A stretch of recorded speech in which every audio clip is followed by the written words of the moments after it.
They find themselves in an unknown place where a brutal battle is taking place involving a huge number of undead and skeletons. The warriors scatter in different directions, reporting that this battle is lost and they will not be able to defeat this army. They are followed by a huge pile of skeletons, led by a giant demon, whose appearance frightens everyone. Looking at him, the frightened fighters say that this is a demon of Taros, which is almost impossible to defeat. All this is followed by an ordinary man, dressed in strange clothes, who giggles as he watches what is happening. This man is the main character and also the champion of the United Forces named Hank.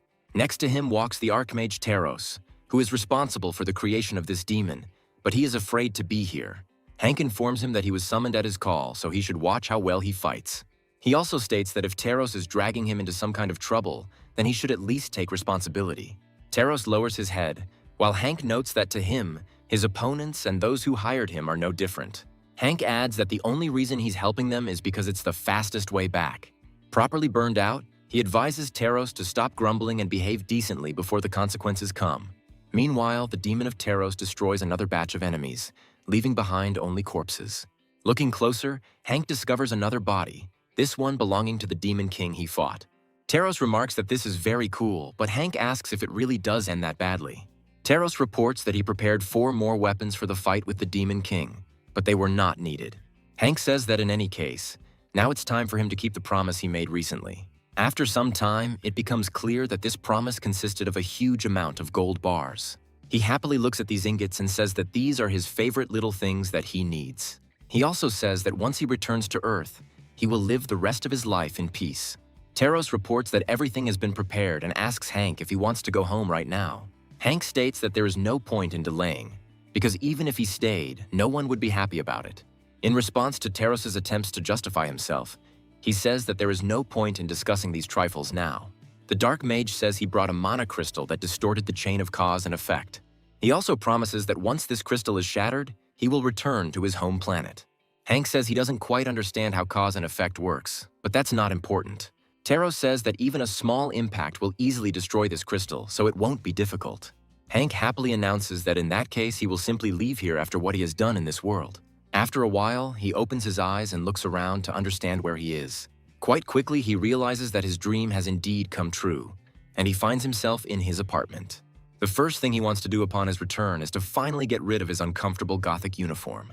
After that, he buys himself kimchi fried rice and other sweets, but this is only the beginning of his journey. He reflects that now he has nothing but time and money, so he will not rush. He also decides to check what he brought with him as gifts for working for the Dark Magician. He happily reaches out his hand into a special portal, hoping that he will come across something interesting. However, despite all his efforts, his hand cannot feel anything material, and this surprises him greatly. Finally, he decides to check out what's going on and sticks his head into the portal to see for himself. What he sees surprises him greatly, and for a while he is even speechless because of the situation.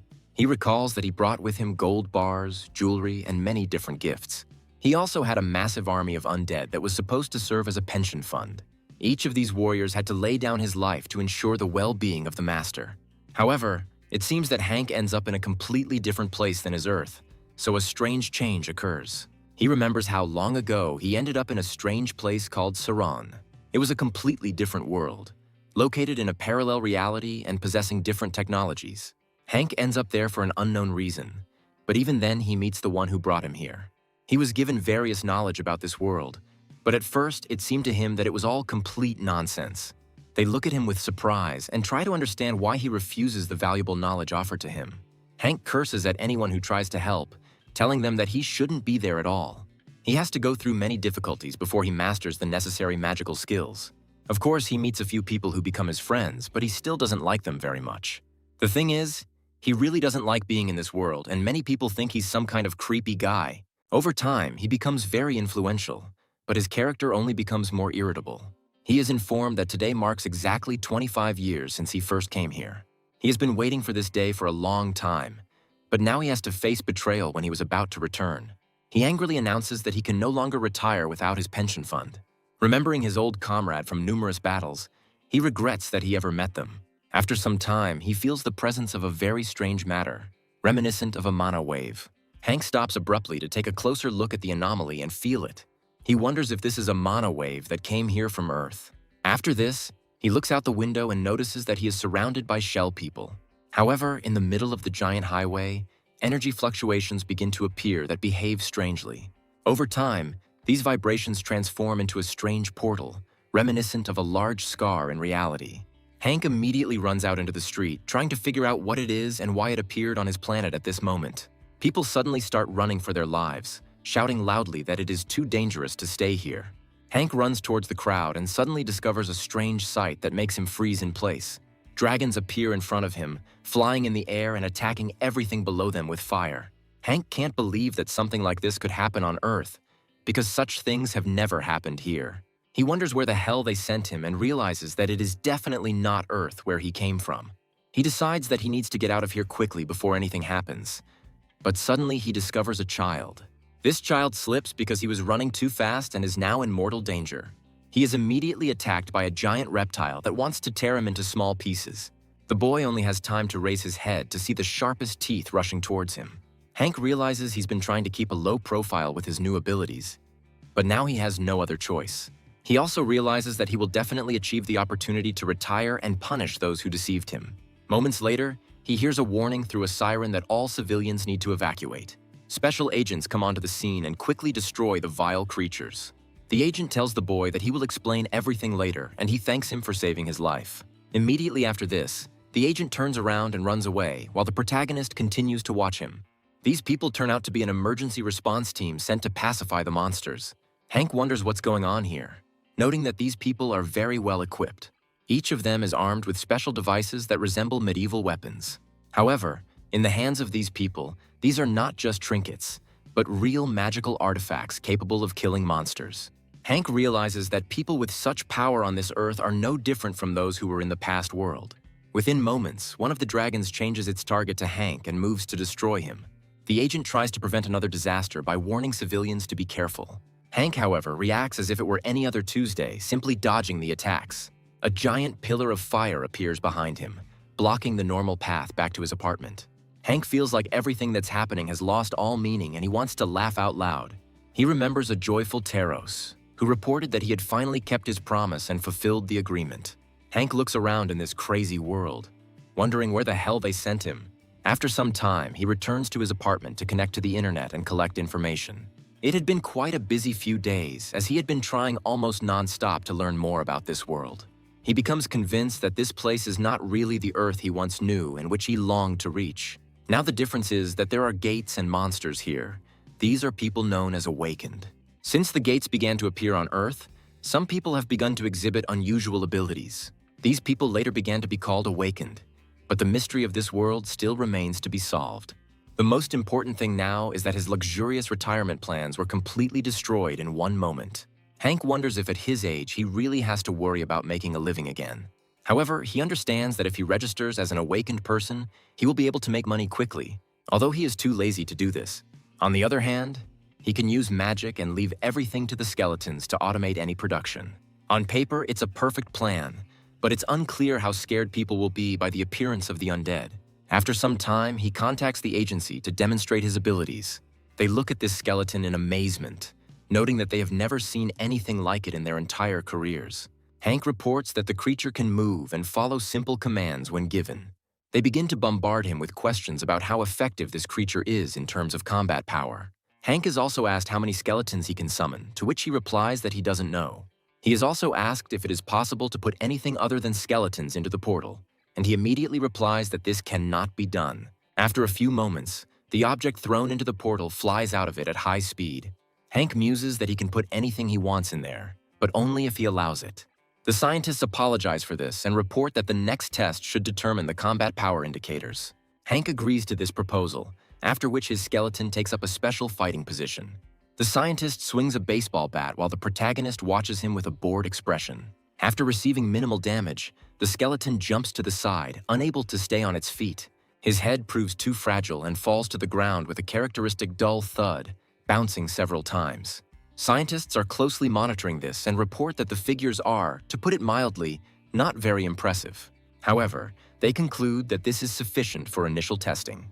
They promise to tell him how great his power is, and Hank decides to eavesdrop on them.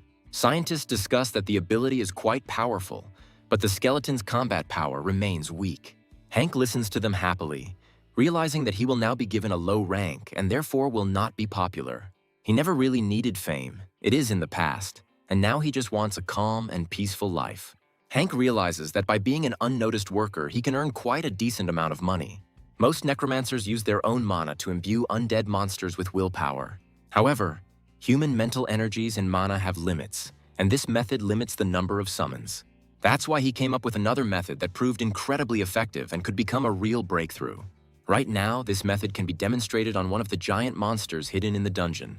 This monster releases a large stream of fire towards one of the skeletons without even thinking about stopping. Hank watches the monster in surprise and is amazed that it can use such unusual attacks.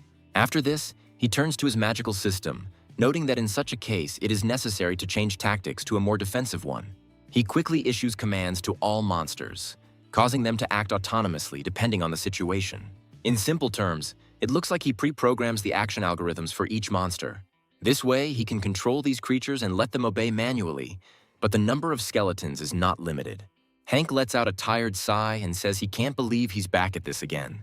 Of course, at first there may be errors, because if the algorithm is built incorrectly, the skeleton does not understand what to do. But during his time on the continent, he had perfected his skills over 30 years, although they had now weakened a little. Hank points out that there is no point in complaining, as he should at least create a basic system.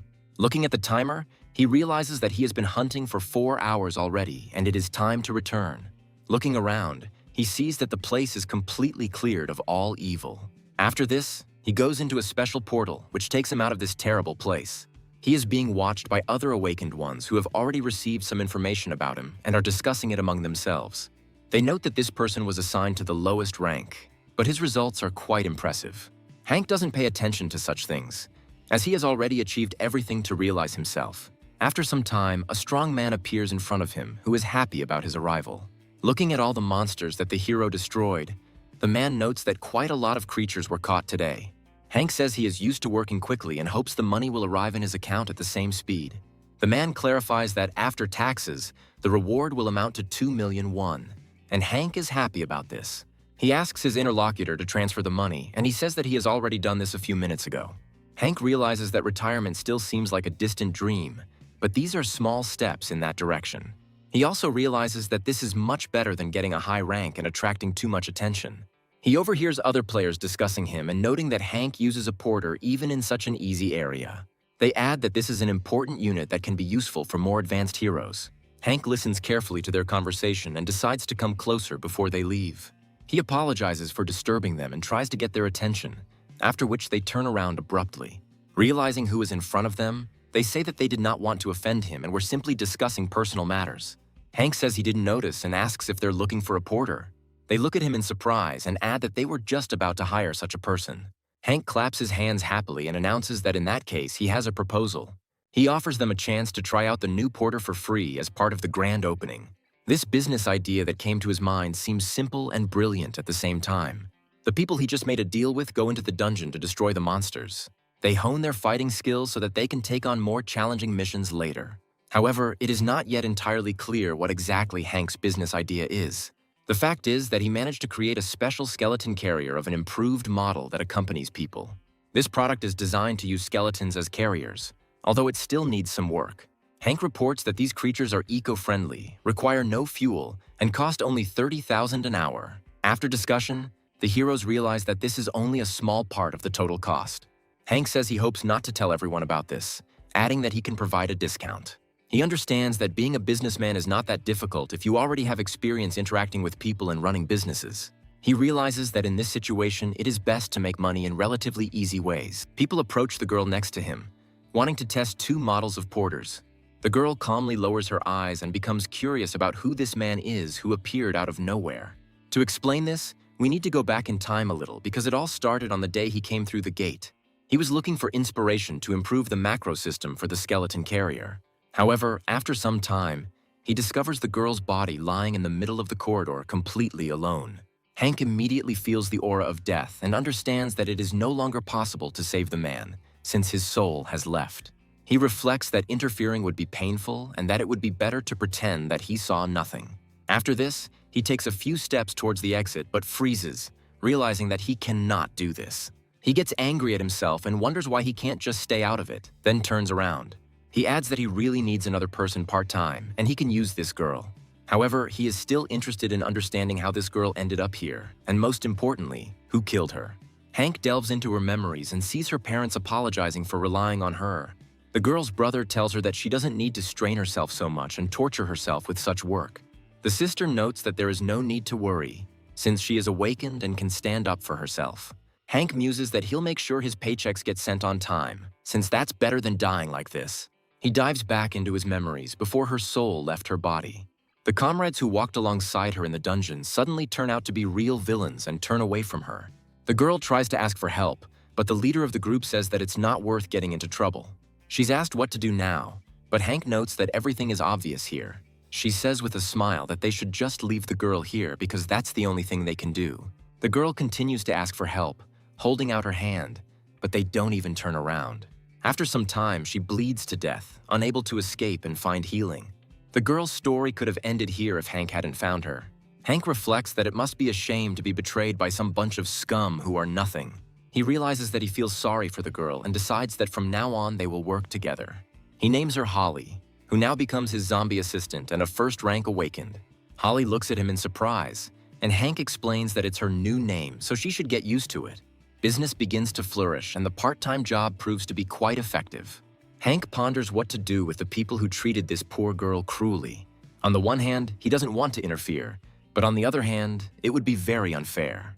However, he comes to the conclusion that interfering would be tedious. However, he quickly realizes that he is running out of skeletons to rent out to other users. Hank muses that this gate has limits and wonders if it's worth moving on to another one.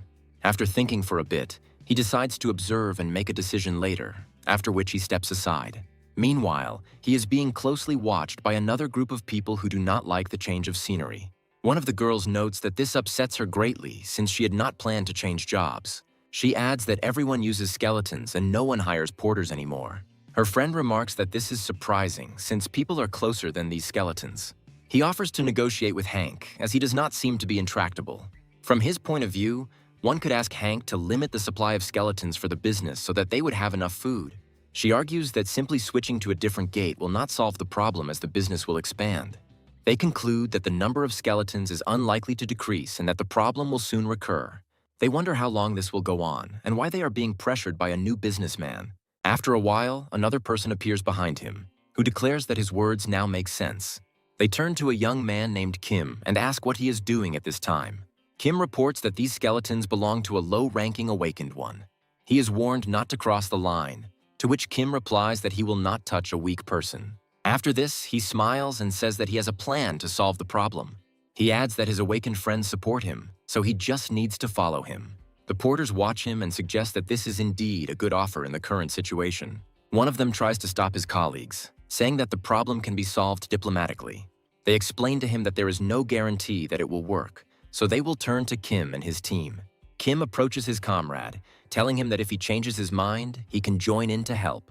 The porter looks at them for a long time and then says that he thinks this is the wrong decision. He notes that Kim will be in danger and tries to figure out whether he needs to warn Hank in advance. A few moments later, a lone figure emerges from the public restroom.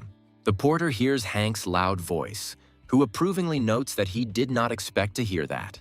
Hank wonders if Kim really tried to warn him to increase the danger. Smiling, Kim says that such actions have made him interesting to Hank as a business partner. The porter looks at him in surprise and asks about the conversation that had just taken place between them and their comrades. Hank claims that he heard everything down to the smallest detail, so he doesn't need to tell anything. He adds that he loves it when people try to trap him, as he planned to destroy everything. He emphasizes that he found the porter's behavior sweet, so he decided to think about it a little. He asks if the porter would like to work for him part-time to earn decent money. Hank adds that he plans to travel for his business, so the extra hands will be very useful. He also tells his plans, and the porter remarks that if they are carried out in this way, it will be successful. Hank reflects that he has thought about this a lot and agrees that this plan seems to be the best one. He emphasizes that he will not allow those guys who wanted to crush him to remain unpunished. He understands that if he does not resolve this issue peacefully now, his comrades could be seriously injured or killed. He notes that he hasn't had much work lately, but despite this, they are good people to talk to. Hank says he doesn't usually forgive people who betray him, but he understands what it means to be left without money. He adds that he will give them another chance, and the porter must keep the terms they discussed secret. In his view, if they trust him, they will show at least partial loyalty, and the porter agrees to this. Meanwhile, the porters who tried to restore justice head after Kim. Having reached the right person, he reports that he has brought everyone they requested. One of the rapists looks at the awakened man and wonders if this is really the solution to their problem. The thing is, a low-ranking awakened named Jonathan decides to take on this task. They point out that if this is Jonathan's team, the guy should be easy to deal with. Jonathan announces that today they are going to deal with this pathetic man and drive him away from here. He adds that he tried using this skeleton and wonders why he would hire people. After this, he notices that the situation is a little different and asks to listen to him carefully. He notes that Kim makes a lot of money, so his rights need to be protected. He adds that he would like to explain the plan for today so that everyone knows what needs to be done. He says that a man comes home on the same day and they have to stop him and provoke him. Jonathan clarifies that when he reacts, they will intervene to use force. The rapists point out that this way Hank will look like the aggressor and there will be no problems. Jonathan reveals that they are still charging for participation and is increasing the share they are owed. Kim looks at him in surprise and notes that this was not part of the deal. Jonathan asks if Kim really thought the awakened one's punishment would be free. He asks if they will let him steal his work, or if they will pay him more and get more work. Kim realizes he has no choice and agrees to harsh conditions. Jonathan hits him and notes that it is always easy to negotiate with Kim. After this, he turns around and leaves along with the thugs looking for someone to fight. Kim is informed that after taxes and with such margins, they will barely be able to survive. Kim simply tells them off, saying that without Hank, none of this would have happened. He adds that if they don't like it, they can go somewhere else. Suddenly, a familiar friend catches up with them and recommends that they stop. He notes that this is far from the best solution to the problem that can come to mind. Kim asks what he should do, and the porter says that he personally met with Hank. Kim calls him a traitor and asks what he wants to say, but the porter declares that he came in peace. He adds that he simply asked for a way to make a living, and the porter offered a solution.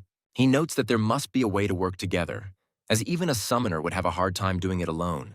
They ask what the solution is, but Hank decides not to reveal the details. Kim says one should not act on vague promises as they may be lies. The porter notes that he can't reveal much yet, but Hank is a good man with whom one can negotiate. He asks if they can trust him and hold out a little longer since they know him well. His comrades agree to trust him and finally call him by his name, Chuck. Kim notices that support is gradually slipping away from under him, and this irritates him greatly. He recommends pulling yourself together and providing for yourself. However, other porters note that they are ready to trust Chuck because he has never let them down. Kim adds that if they refuse, there is one thing they should remember before leaving. They threaten that they will have no work left if they kill him, after which the events move into the night. Hank remarks that he is starving and decides to order some food for dinner. After a while, he sees several figures approaching him and stops. He asks if the porters have come to complain, and Kim begins to suspect Chuck. Hank explains with a smile that Chuck didn't really care and was just asking for a favor. He adds that he gave him a part-time job, but this does not apply to Kim. He notes that he just wanted to play along and tease them a little, but now he has no intention of dragging it out. After this, he creates several portals and summons special chains to link them. He also notes that those hiding in the bushes and trying to set up an ambush need to be tied up. Jonathan and his team are caught off guard and have no idea how they were spotted. Hank notes with a smile that they are now beginning to understand that something is wrong here. After this, he focuses his gaze on the person to examine him closely. He menacingly notes that now he finally recognizes him and understands that in front of him is his employee's enemy. He adds that he didn't intend to let him go so easily and that he was too lazy to look for him, but now he's lucky. Jonathan looks at Holly and can't believe that in front of him is the girl who was left for dead just days ago. Hank muses that it's time to have a little fun to brighten up the evening. He adds that this is exactly what happens when someone interferes with someone who is simply trying to do their job. Looking at his face, he notes that in front of him is probably a real bandit in all his glory. Jonathan tries to escape from the death grip, but he is unable to do so. Hank begins to torment him with powerful blows to the ground and notes that he will not forgive what they decided to do. He adds that he went too far in his actions and must answer for it. He summons an army of skeletons and declares that he will make sure they can never think about it again. The skeletons quickly approach Jonathan and prepare to brutally beat him for what he did. Hank muses that this should serve as a good example to teach him some common sense. After a pause, he notes that they have finally sorted out the problems together. He realizes that he scared those bastards who tried to harm him with the help of undead and enhanced magic. Chuck, along with the other porters who joined him, sincerely thanks Hank for the service rendered. Hank says that this is not a problem because he really needs more people. Chuck looks at him with admiration and asks what exactly he did to those guys. Hank pauses briefly, then laughs and notes that he almost forgot about these guys. After this, he adds that he simply warned them in a friendly manner not to behave like that again. He adds that it is better to move on to the main topic and tells them the hourly rate. He also states that in addition to the stated price, thanks to the change, they will never be out of work again. After this, he opens the portals and notes that he brought a good solution as help. He presents an improved model of the transport skeleton and adds that this will significantly increase their efficiency. The porters look at this strange device in surprise and wonder what the hell it is. After some time, business processes gradually improve and Hank's empire expands. A group of adventurers notes that the transport skeletons in the average city must be amazing. They add that they are curious to know about it, but are unlikely to be able to come here. After some time, a soft female voice addresses one of them, demanding attention. She informs them that if they are looking for a porter, they can work with her and her team along with the skeleton. The fighters look at her in surprise and ask if they can't just rent some skeletons. The girl explains that they only provide their services as a team, not individually. The fighters negotiate to assess how satisfied they are with the cost of these services. After some time, they agree to work together, and the girl promises that they will not regret it. After some time, they continue to travel through the dungeon, in which many dead have already accumulated. The girl notes that the clearing of the dungeon is complete, and this is amazing news. She takes out special cutting tools and explains that she will be able to pack things as she moves. A fighter observing her notes that this is a very convenient service and he could not imagine how fast it would be. Another fighter notices the appearance of monsters, and the girl immediately gives the command to hide. After a few moments, the bone doors close and the girl hides in the resulting shelter. After the fight ends, she emerges from cover and notes that she will begin to dismantle the bodies. She is asked what happened to the bodies collected earlier, and she states that she has already dealt with them. An experienced fighter says that he is a very effective porter, with whom it is better to continue cooperation. The girl states that she will always be glad to see them as clients and invites them to return. Thus, a new model of skeletons with amazing efficiency begins to dominate the industry. Hank looks closely at these models and notices that something still doesn't satisfy him. He remembers how the undead were treated in the previous world, and this thought makes him angry. However, he still doubts whether to increase the number of porters, as he does not know the reaction to them. Hank notes that he could go into mass production, but that would inevitably attract a lot of attention.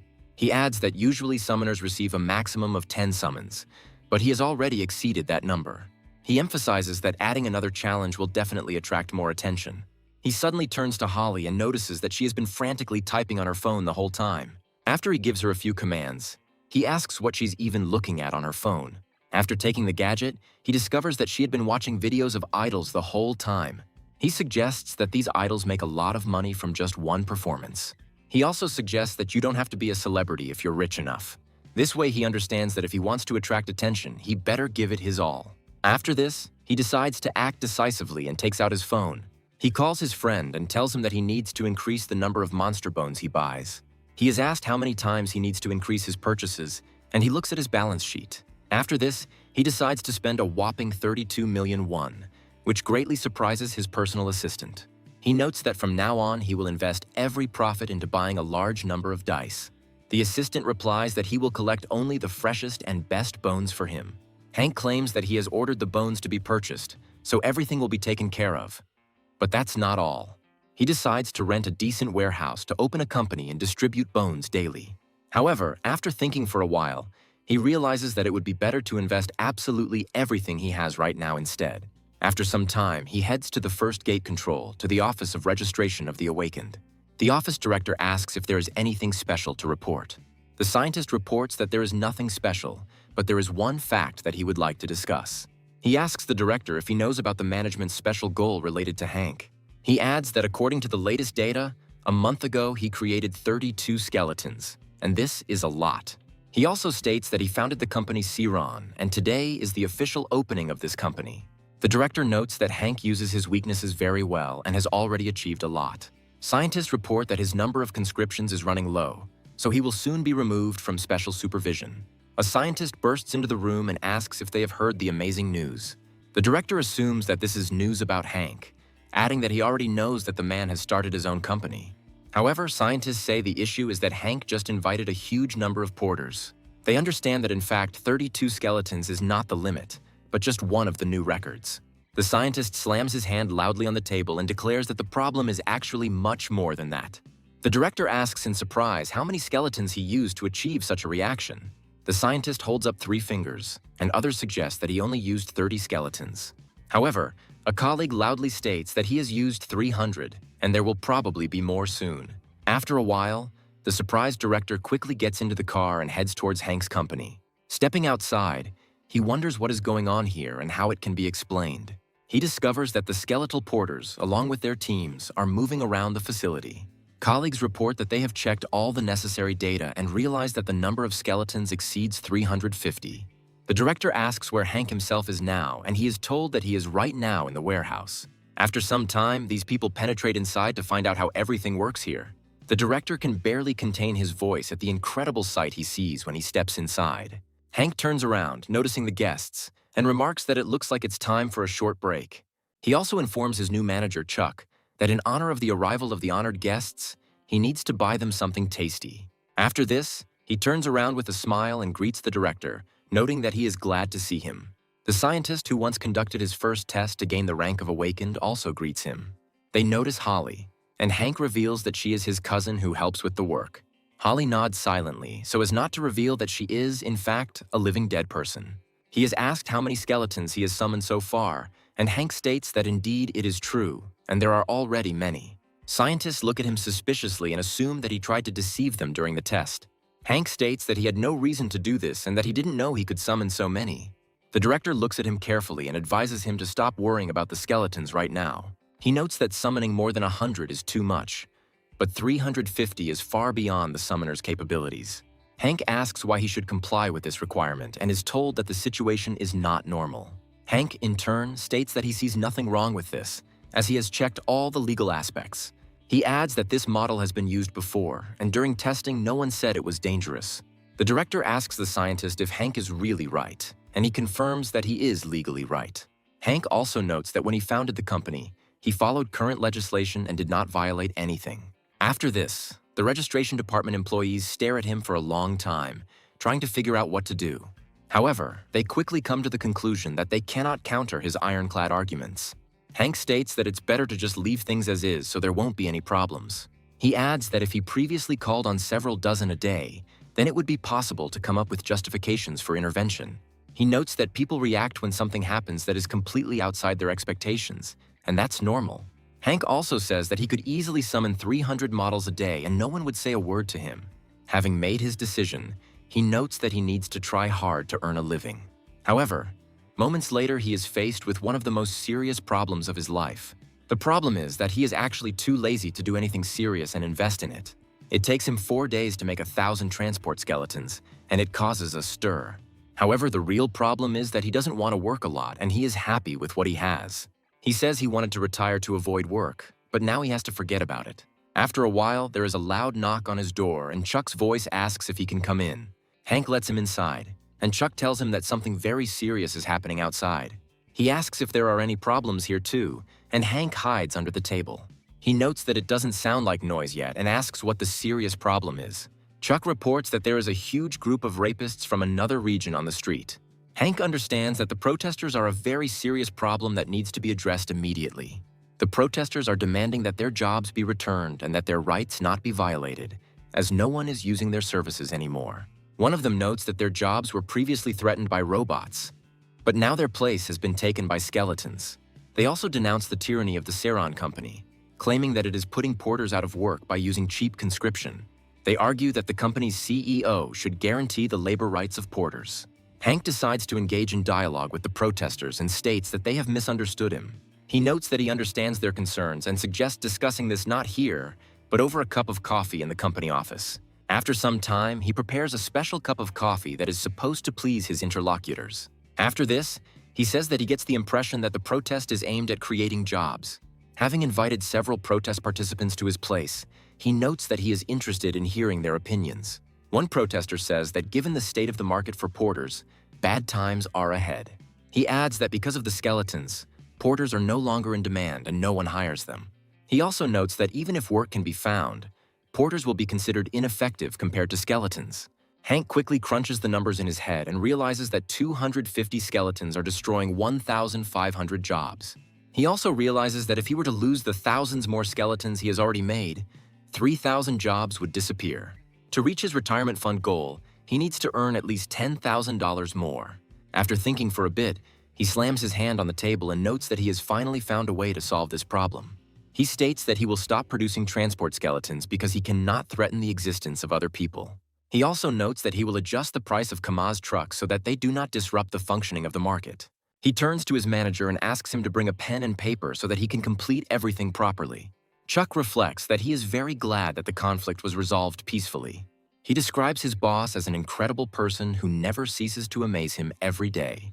However, Hank still has a problem that he must solve as quickly as possible.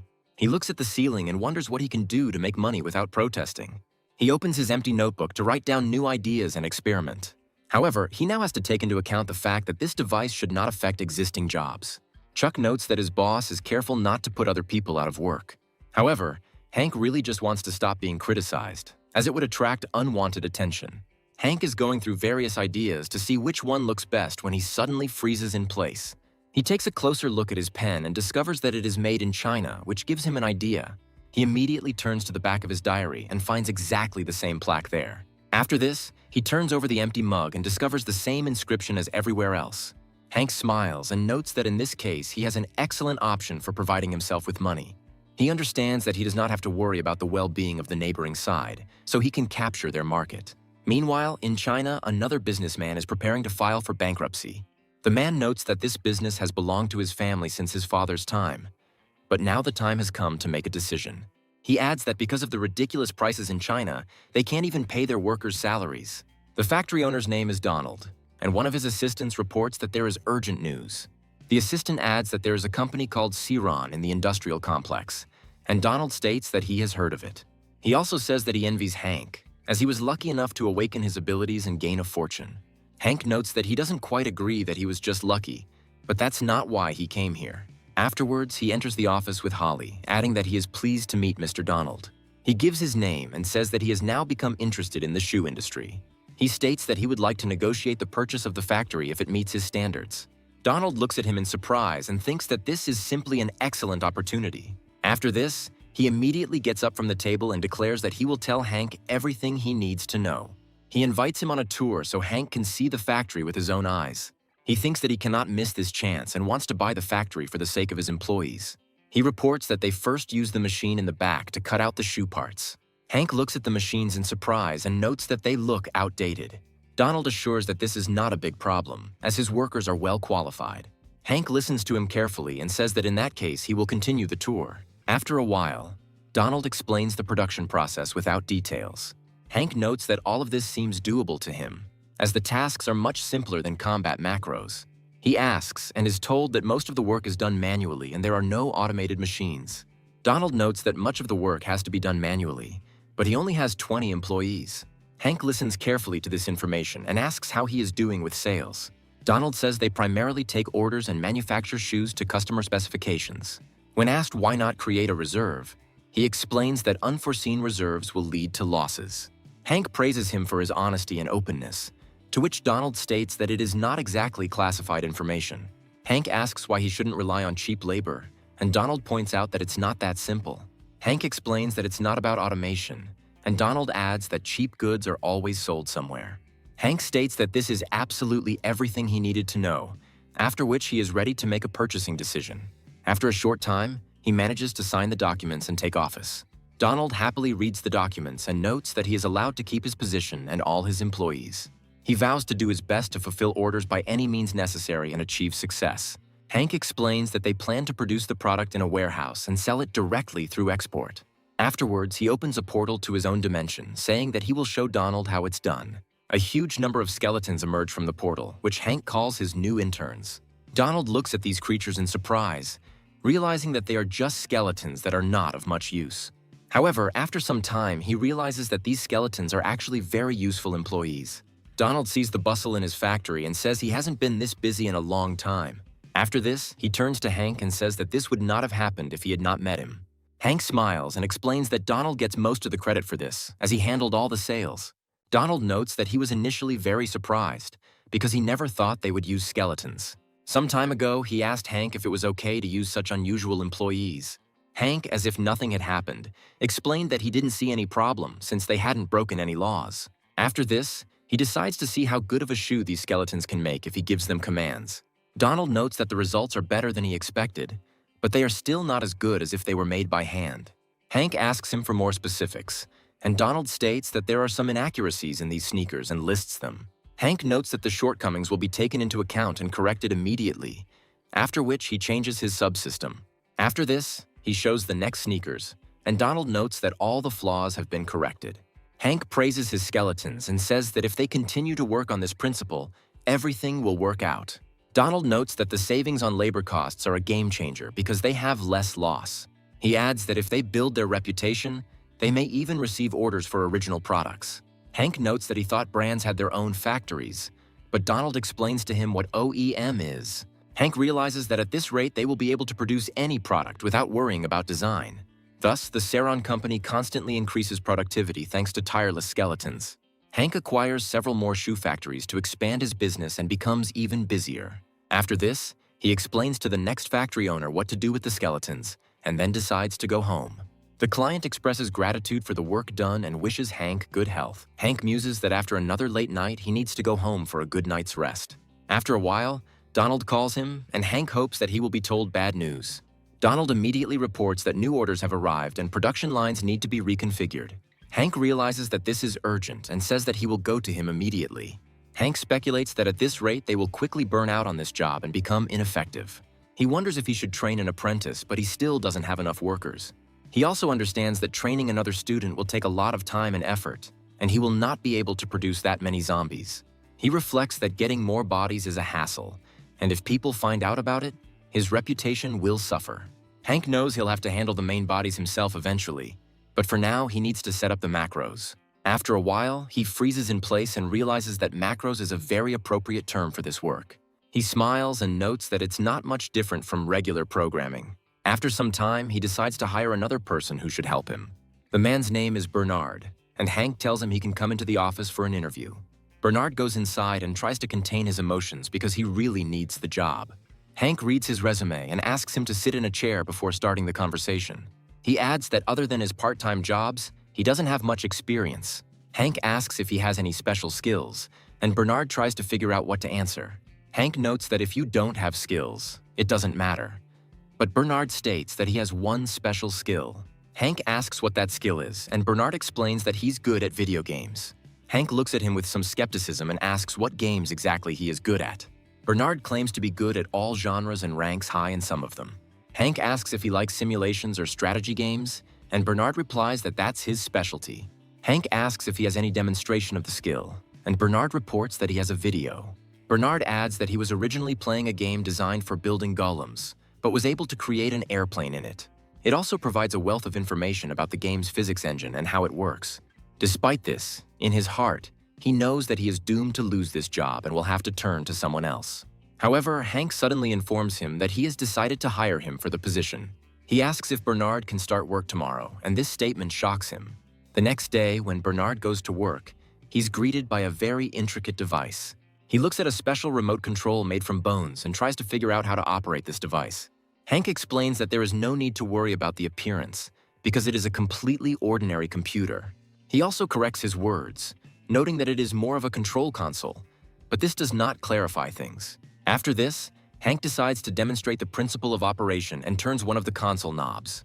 A nearby skeleton raises its hand as if following a command.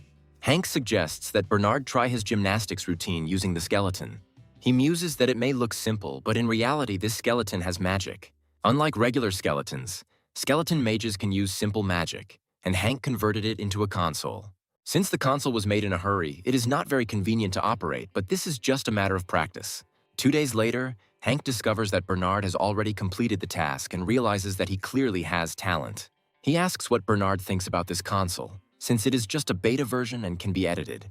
Bernard shares all his wishes for improving the console and states that they will improve it. He adds that he has high hopes for Bernard and hopes that he will not disappoint him. He appoints him as the company's first programmer and recommends that he work harder to train newcomers. Hank grins and explains that eventually he will get a promotion and his salary will increase several times over. Bernard proudly states that he does his best to live up to his mentor's expectations. Hank says that's great, suggests they pursue success together, and shakes his hand. After some time, someone calls from the registration office to share their experiences. Hank explains that he is fine and tries to understand the reason for the call. After a rather incoherent conversation, he says that if anything bad happens, they will call him back. Donald asks who it was, and Hank adds that it was just the director of the registration office. Afterwards, he asks how Bernard is doing, and Donald states that everything is going very well. He adds that Bernard had a hard time programming the skeletons and mixed up a lot of shoes, but now everything is fine. Hank notes that this is very cool, and since Bernard is doing well, they need to hire another programmer. He adds that it seems like they're starting to fall behind in production, but Bernard says that's not the case. He explains that it only seems that way because factories are developing faster than rumors are spreading. Meanwhile, Holly somehow managed to use magic to turn the skeleton pink. Hank doesn't notice this and wonders when they will start taking orders from big brands. Donald says he hasn't submitted any business proposals to these companies yet, but will do so soon. He emphasizes that big brands rely on trust, and since they are a young company, they have not yet earned it. Hank says the quality of their products must be too low if they can't meet the brand's demands. Donald counters that the quality has only gotten better, and Hank realizes they need a chance. He notes that then it is necessary to launch an appropriate advertising campaign to attract attention. He suggests telling people that the shoes were made by skeletons, as this will create a stir. Thinking for a moment, he observes a bizarre sight that is both cute and creepy at the same time. Holly, using some unknown magic, dresses the skeleton in a cute outfit from a real bank. Hank makes a few comments and orders the skeleton to be returned to its original form immediately. However, after a few moments, he stops her, noting that this could play into their hands. After this, he decides to invite a few people to the factory to give them a tour. One of the employees says that now you can see with your own eyes how the skeletons work. People who are here note that the skeletons look quite normal and are not at all creepy. After some time, the guests discover a strange stand and approach it closer. The employee asks if they would like to buy a pair of shoes handmade by skeletons as a souvenir. He adds that the shoes cost only 6,001 a pair, and guests remark that this is a very low price for such quality. They also note that the design is a bit depressing and suggest that the skeleton theme is part of the concept. The employee informs that in this case 4 pairs can be taken, but the guest notes that only 2 can be purchased. This person turns out to be a famous blogger who has made several videos about these shoes. Brand awareness is growing at an incredible rate, and videos dedicated to the company are gaining views. Donald comes to Hank to share the latest reports. Hank studies the papers carefully to figure out what to do next. He receives an order from Roku, a top 20 US sports brand. Hank notes that this is ideal and that they need to start making samples immediately. After some time, one of the company representatives comes to Hank to discuss the results of the work. He reports that the production cost is extremely low, but the quality of these boots is quite good. He adds that he will present the information to senior management to obtain a license to produce the product. Hank carefully asks his interlocutor whether this strategy is a winning one or whether it needs some improvement. He replies that he can't say for sure since the cost is attractive, but the use of skeletons remains a gray area. Hank tries to understand why they don't accept the idea that shoes are made using skeletal labor. He asks if the other person knows the terms of the contract so that he can prepare in advance. The interlocutor states that this is more of a temporary measure, so the contract terms will not be the most favorable. Hank asks if the price needs to be lowered further to make the offer attractive to them. Donald notes that the contract term and guaranteed volume will be short because they want to play it safe. Hank says they will still get a guaranteed steady income and the brand will get its supplies. Donald adds that sometimes brands use guaranteed volume to negotiate lower prices. Hank realizes that they are now most likely looking for a temporary replacement for the idle factory. The source clarifies that if the local factory resumes operations sooner, they will receive a surplus of products. Hank wonders what the maximum volume of product they can offer is. Donald says those numbers aren't enough to interest major manufacturers. He adds that this usually suits small businesses like the one they run. Hank asks if the contracts with the factories have been signed yet and is told that they haven't yet. Hank explains that there is no point in signing a 3-month contract, because if the factory opens, everything will be lost. He adds that a short contract of 1 month should be concluded with the possibility of extension with the consent of both parties. He also states that if there are any quality issues or defective products, they will compensate for everything. Hank adds that they will adhere to minimum order requirements but will maintain the price. Their lawyer notes that these terms look interesting, and he will discuss the documents with headquarters. Hank, exhaling tensely, says that fortunately another deal has been made.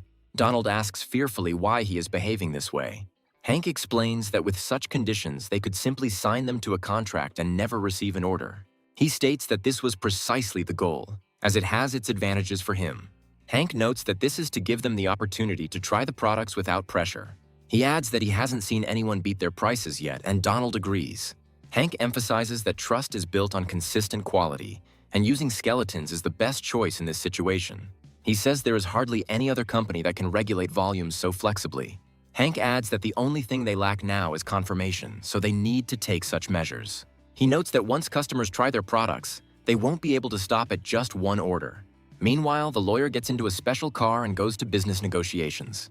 Hank continues to maintain high confidence that the true face of the undead will yet reveal itself in this world.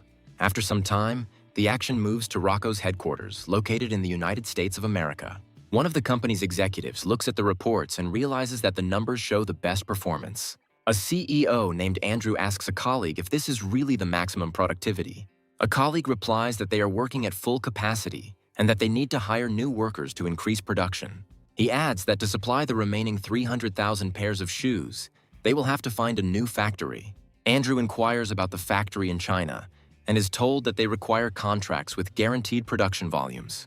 According to the source, other factories also want at least 3-month contracts with guaranteed volumes. He adds that another 70,000 pairs need to be supplied by next week and recalls one video. He notes that the video concerns the Korean summoners who run his factory. Andrew asks why he decided to bring this up now and is told that it is better to check the situation. At first, Andrew assumes that this is all done for show, after which he studies the reports. The report stated that Roko Korea sent a report after meeting with this factory, and it attracted attention. He notes that everything here is real and shows the proposed contract. Andrew reads the terms carefully and notes that they are incredibly beneficial for their company. Andrew asks if there are any prints and is told that it is unlikely. He inquires about the quality of the products, and the interlocutor adds that the quality is quite decent. Andrew points out that there would be no harm in trying to work with them, as even if there were defects, they would be paid. He adds that if there is no risk, a small order should be made, 10,000 pairs of shoes to start with. After some time, this news reaches Korea and the protagonist's office. Donald happily runs into Hank's office and announces that Rocco's company has placed an order for 10,000 pairs of shoes. Hank notes that they were able to attract the company's attention thanks to the materials they had. Donald adds that current production lines need to be suspended and priority given to this company. Hank says they have enough skeletons to handle everything, but Donald says it's not that simple. He adds that they are short of stamping machines, and Hank tries to figure out if that could be a problem. After a few moments, he attracts even more skeletal mass to extract something interesting from it. He adds that if they don't have enough machines or stamping devices, they will make them from scrap materials. He asks Donald if there's anything else they need, but Donald loses the thread of his answer. He adds that they need space because all 5 factories, including this one, are already full. Hank points out that they need to use the warehouse, and Donald points out that production in such a facility is illegal. Hank explains that this is not entirely true, since he had already registered the property as a business long ago. Donald admires his boss's multitasking and thoughtfulness and adds that he no longer has any problems. Hank smiles and says that they need to finish this order in one go, and Donald immediately supports him. After some time, they find themselves at a major board meeting of Rocco's company, which is tense. One of the participants says that it is necessary to negotiate with current partners to reduce guaranteed volumes. Suddenly, one of Andrew's assistants receives an important message and contacts his boss. He says that this is the shoe factory they are cooperating with and suggests that she is trying to jump off the hook. The assistant clarifies that the point is that they were already able to fulfill the order. Andrew asks in surprise if they were really able to create so many pairs of shoes. The assistant shows him an email from the branch in Korea and asks him to look at it. Andrew learns that all the necessary goods have been delivered and inspection confirms their quality. Andrew asks if this is possible, as the quality, price, and speed seem too good to be true. The assistant happily informs that in this case they will be able to handle larger orders. Andrew says we need to order all the remaining supplies needed for next week. They receive news that 60,000 pairs need to be produced by the end of next week, so they will have to work at a faster pace. Donald notes that it appears their new customer is testing the limits of the factory's production capabilities. He adds that they have clarified the factory's maximum production capacity. Hank smiles and says they've got their attention before taking the call.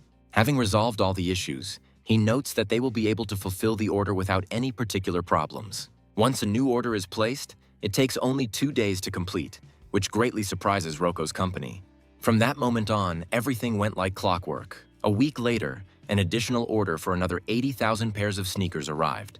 2 days later, and the following week, they receive another order, this time for 150,000 pairs of sneakers. Despite this challenge, they complete the order in just 4 days. Despite the efforts of the Seiron company, they were not able to perfectly fill the gap caused by the temporary closure of factories.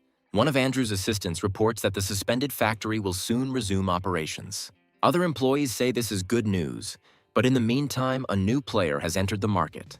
They add that Seiron has been able to significantly increase their profits during their time working together. Others confirm that this is indeed the case, even without taking into account that their quality was incomparable with others. Andrew's assistant points out that the losses they are incurring due to contracts with other factories are in the billions. He adds that cooperation with the Seiron company significantly changes this situation, since they work quickly and efficiently. Andrew says this is excellent as it will keep inventory losses to a minimum. He decides that the time has come to sign a formal contract with this company to secure the partnership. The business lawyer points out that this is an official contract sent from headquarters. Hank takes the document cautiously, and the lawyer advises him to study it carefully and look at all the details. Hank says his plan was perfect and this company came to them to make a deal. The lawyer reports that this is an annual agreement with a guaranteed volume of 150,000 pairs of shoes. Hank leafs through the document with interest, trying to find something of value for himself. A few moments later, he notices something strange and asks his colleagues for clarification. He approaches the director and asks if the proposed conditions are really good. The interlocutor claims that the conditions are not the worst, so he does not understand what the problem is. Hank continues to study the document carefully, as if trying to find flaws in it. After some time, he hands it over to Donald and says that he should read the document himself and find out everything. Donald carefully looks through each item to figure out what angered his boss. After a while, he looks at Hank with surprise, and Hank assumes that something is wrong. Donald, however, notes that he sees no problems, as this is a regular OEM contract. Hank listens to him carefully and wonders if he just imagined it and missed something. Hank takes the contract and says that they need to look over it again so as not to miss anything. He notes that there is a clause requiring compensation for any losses. He adds that something strange might happen this time and they will have to pay the corporation money. The lawyer explains that technically the contract requires compensation, but he heard that the corporation was lenient. Hank can't believe the company they just saved is going easy on him. He is told that there is no need to worry, since as long as production is running smoothly, no problems will arise. The lawyer notes that he understands his doubts, since this is the first contract, but this is standard practice. He adds that these points are merely precautions in case something goes wrong. Hank says he once went abroad on a business trip where he learned a life lesson. He reports that he was told to focus on just one task and not worry about the rest. However, when he got to work, he found that this one task was extremely difficult. He adds that at one company, he accidentally crossed the line with the son of the boss, and this caused their anger. He clarifies that the leaders stated their intention to take disciplinary measures, although he was the reason for their success. It was then that he realized that fulfilling all other people's requests leads to the fact that you end up being just an executor. Hank points out that you need to forget about standards and practices and do things your own way. He turns to Director Donald and asks if the results have not yet proven their effectiveness. Donald confirms that this is indeed the case, after which he adds that there is enough information. He notes that he sees no reason to compensate any costs that a business partner incurs. He adds that they shouldn't care if the company accepts orders from other firms. He crosses out some points and notes that he agrees with them. He is told that Rocco will not agree to this, but Hank states that he sees no reason to refuse. He adds that he will offer the same conditions to all brands, so there will be no problems with customers. He also says that he finds these points redundant, cumbersome, and annoying, so he does not agree with them. Andrew receives an official response from the company sometime later, which makes him furious. Lawyers say this is almost a mockery, because the company should not allow itself to be manipulated. Some note that pride can interfere with financial stability, which is ineffective. However, they add that such a precedent cannot be created, as it will cause problems with other contracts. Andrew says that this needs to be dealt with later, once the other plants are back to normal operations. However, this decision is not long in coming, as it is necessary to produce a new model. Andrew notes that it's too early for that, and the company's demands seem ridiculous given the cost.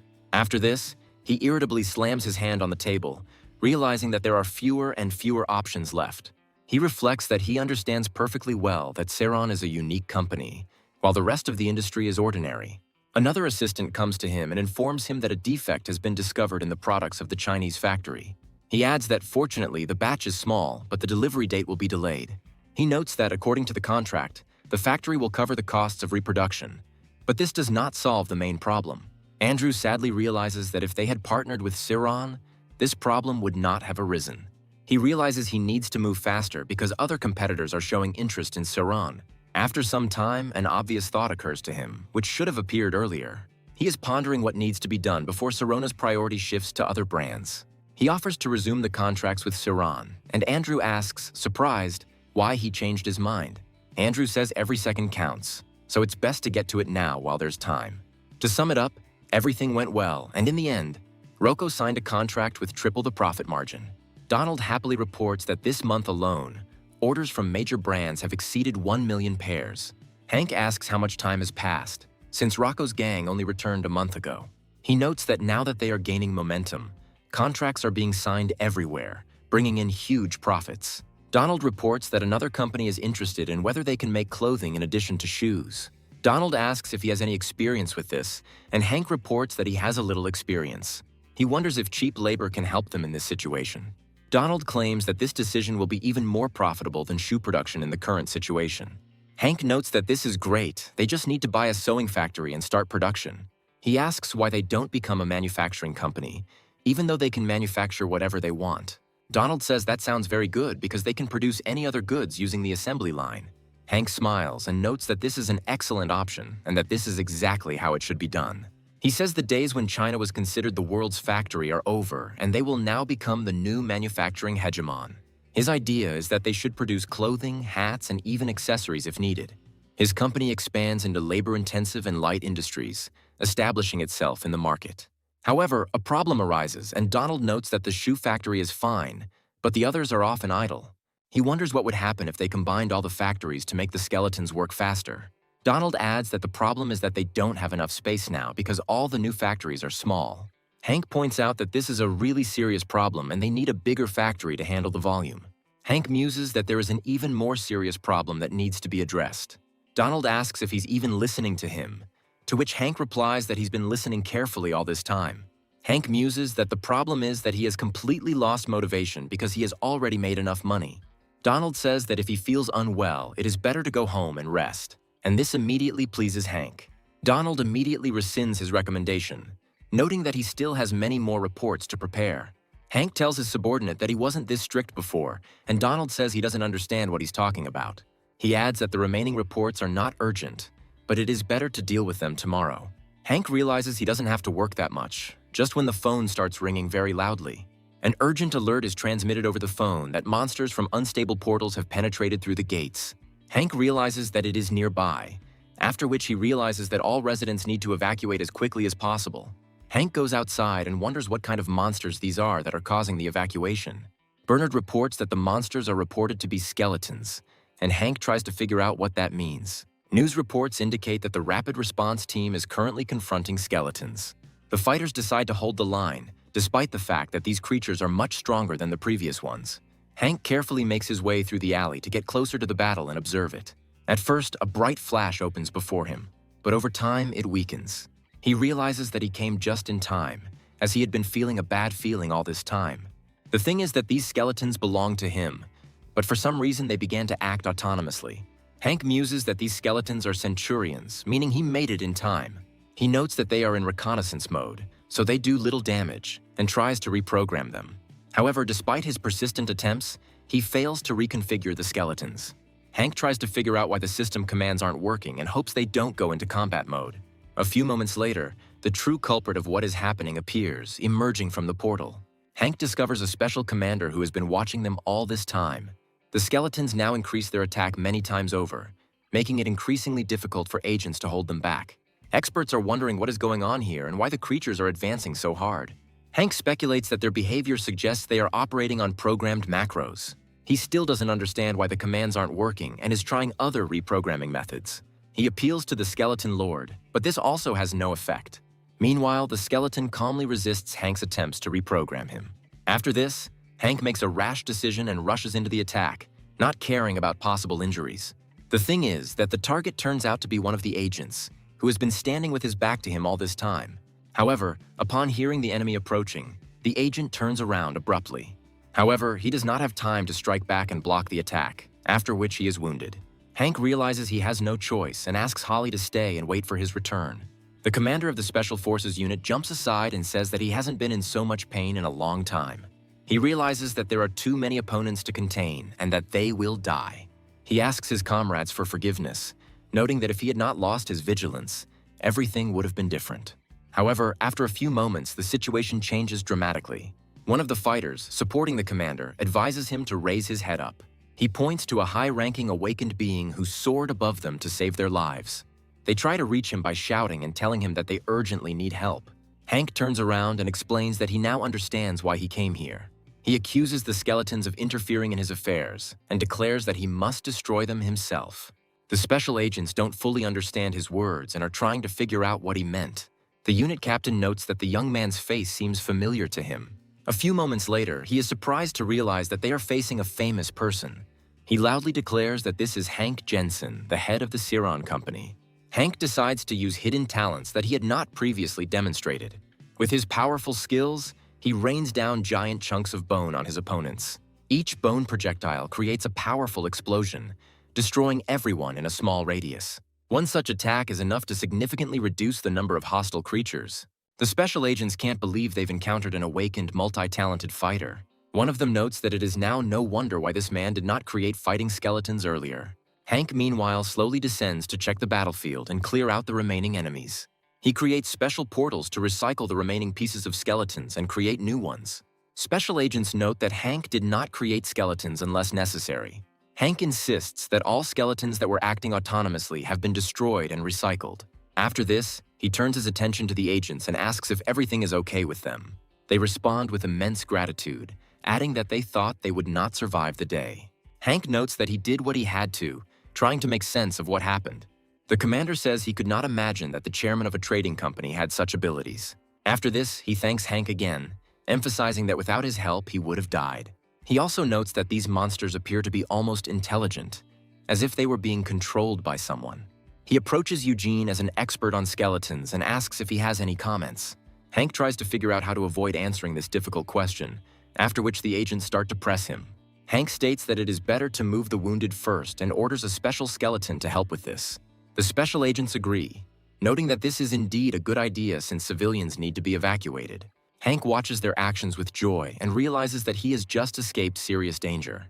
He is also surprised by what is happening and realizes that he was able to transmigrate an awakened D rank. He comes to the conclusion that the awakened are much weaker than he thought, but that is not the most important thing now. He takes a piece of bone that he hadn't had time to process, hoping that something can be done about this situation. After some time, he returns home and lays out the pieces of bones on special newspapers in the apartment. After this, he decides to analyze the remains and realizes that the macros he programmed were not damaged. However, the mana emanating from these remains is clearly not similar to the one he possesses, at least in terms of color scheme. Hank speculates that subspace didn't work because it only perceives inanimate objects. He also realizes that these items must be imbued with his mana, and now everything falls into place. After a while, his thoughts are interrupted by loud sounds made by Holly playing with the spheres. Hank lightly admonishes her and tells her that it's too noisy in here to concentrate properly. He looks at the monster cores and wonders where they came from, as they are quite expensive. After some time, this gives him an interesting idea that may explain what is happening. He notes that this mana feels very similar to the core he just interacted with. He also notices that the mana is raw, untouched, and rough, like a pure natural flow of energy.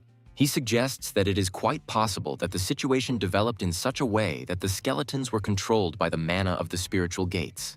When he came to Earth and his body returned to normal, his items were absorbed into the gate and space. This means that some of the skeletons that previously served him now obey an unknown force. Hank realizes that since his mana was gone, the gate's small mana replaced it, so they followed their macros. He also understands that if skeletons appeared, then other things that he created may appear as well. He realizes with horror that if something like an interesting death or a meat golem appears, the situation will become extremely dangerous. Hank realizes that he will have to fight the enemies he created, but he cannot defeat them because of their strength. He realizes that in front of him is a kind of undead army designed for protection. This decision is not easy for him, since he did not plan to attract attention to these creatures. However, it is now becoming clear that the Legion must be rebuilt as quickly as possible. The biggest problem with creating the Legion is the magic stones, which are very difficult to replace. Hank realizes that he will need a large number of corpses to raise the Legion. He repeats to himself that he will need to engrave the magic circles with gold and strengthen the weak spots with metal. He also realizes that with the income he gets from his business, it's not nearly enough. He again wonders when he will be able to retire and forget all these horrors forever. Of course, there is a way to make more money much faster, and it is quite simple. All that needs to be done is to increase production, and in this case, income will grow exponentially. However, doing it this way is too inefficient, so a more intelligent way is needed.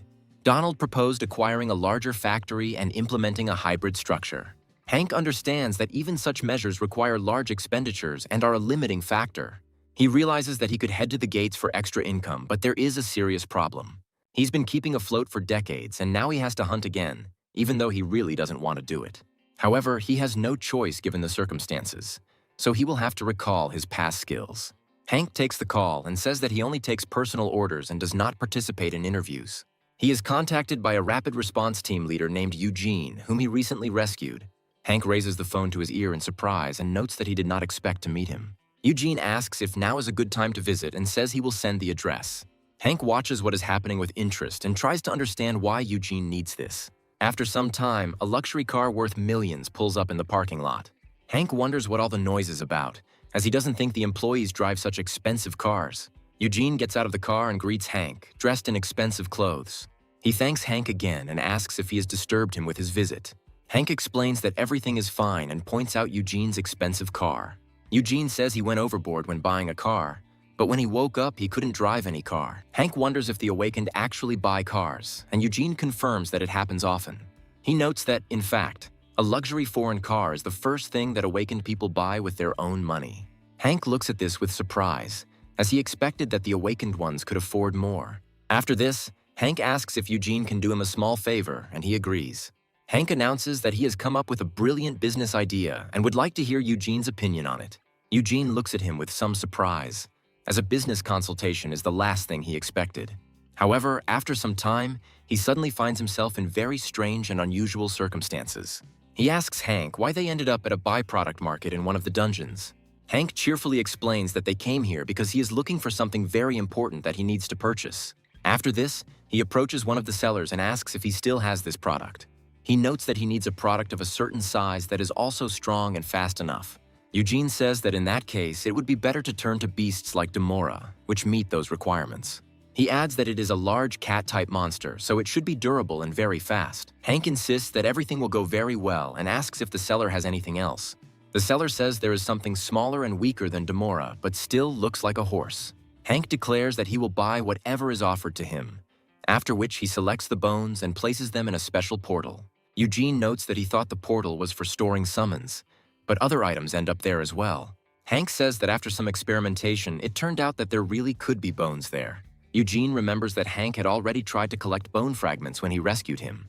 Eugene notices that this is suspicious, but decides not to continue questioning Hank so as not to undermine his trust.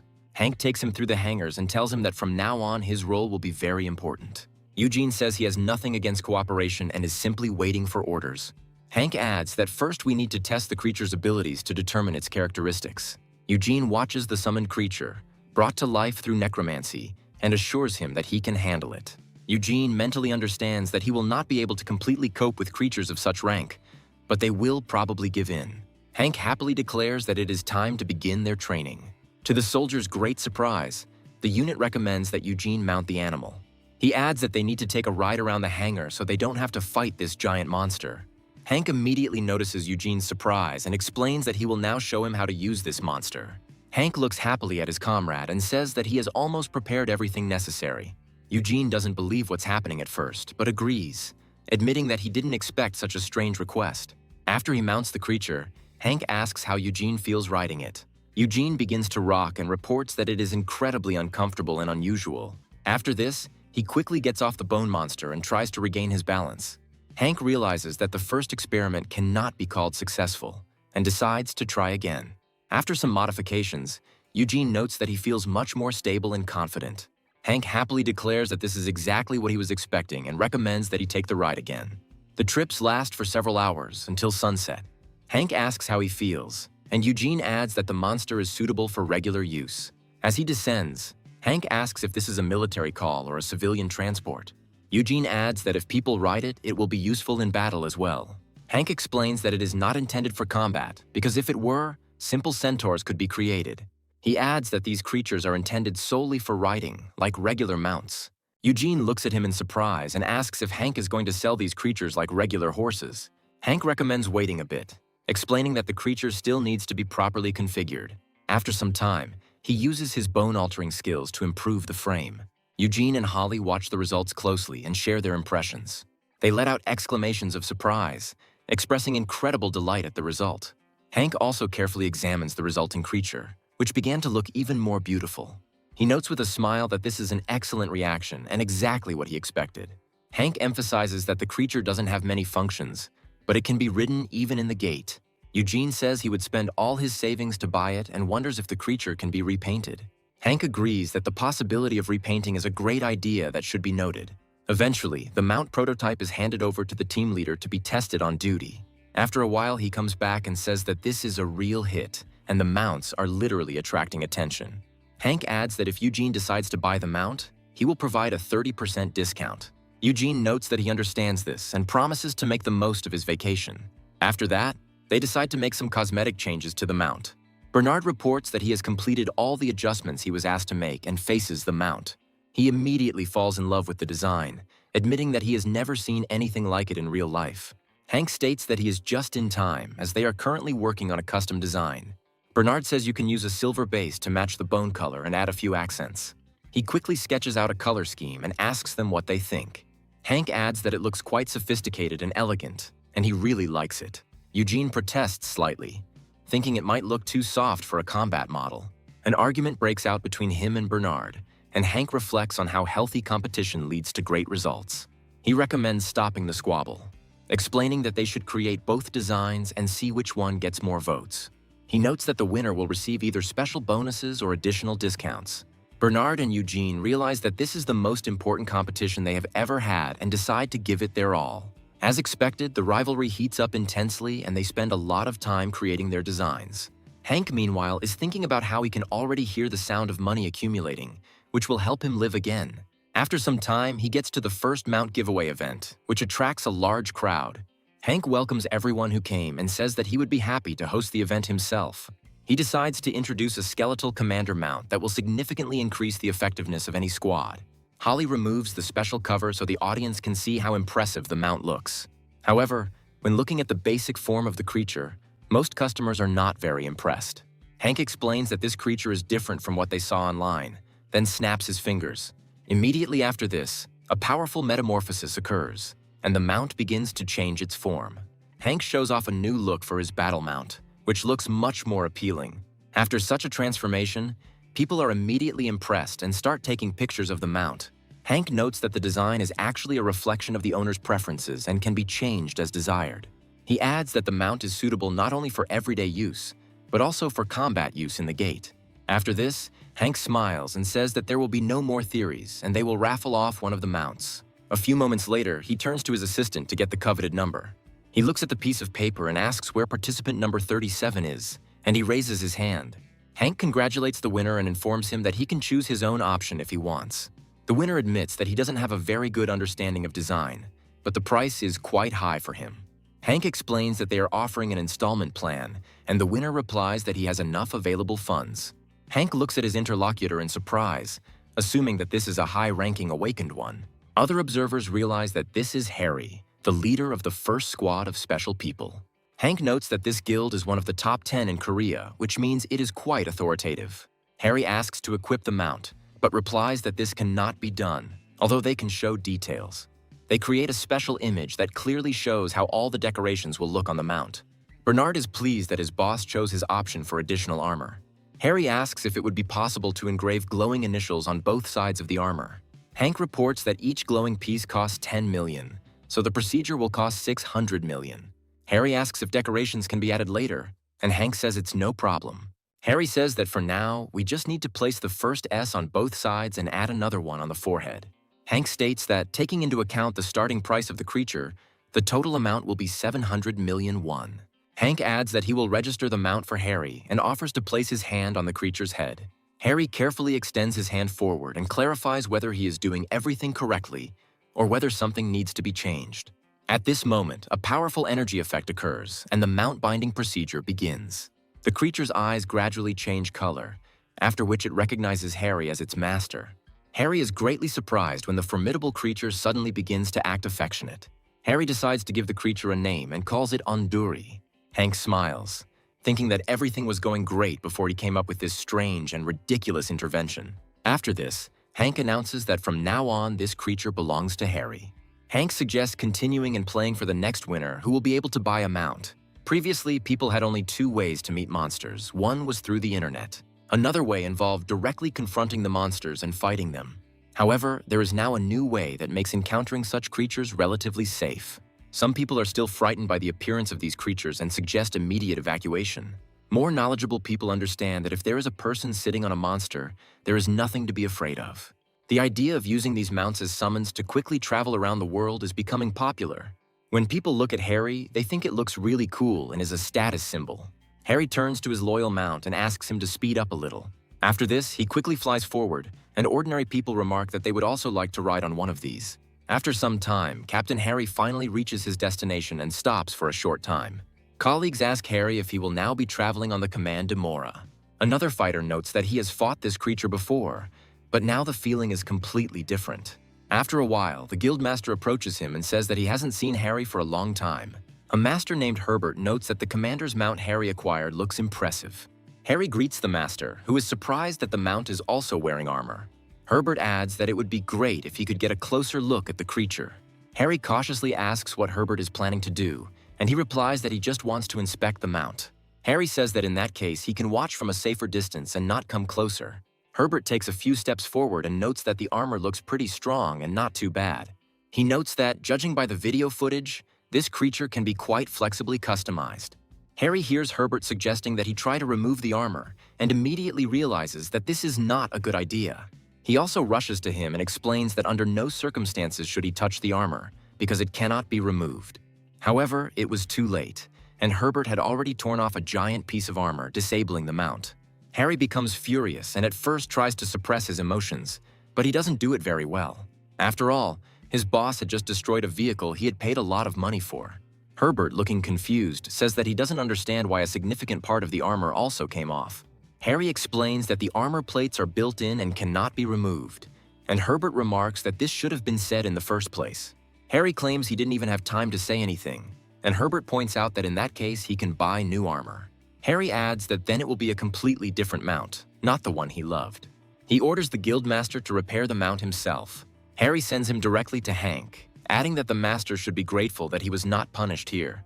The bone animals were successfully sold, with the average revenue per piece reaching hundreds of millions. Hank's fortunes grew significantly, but new problems quickly arose.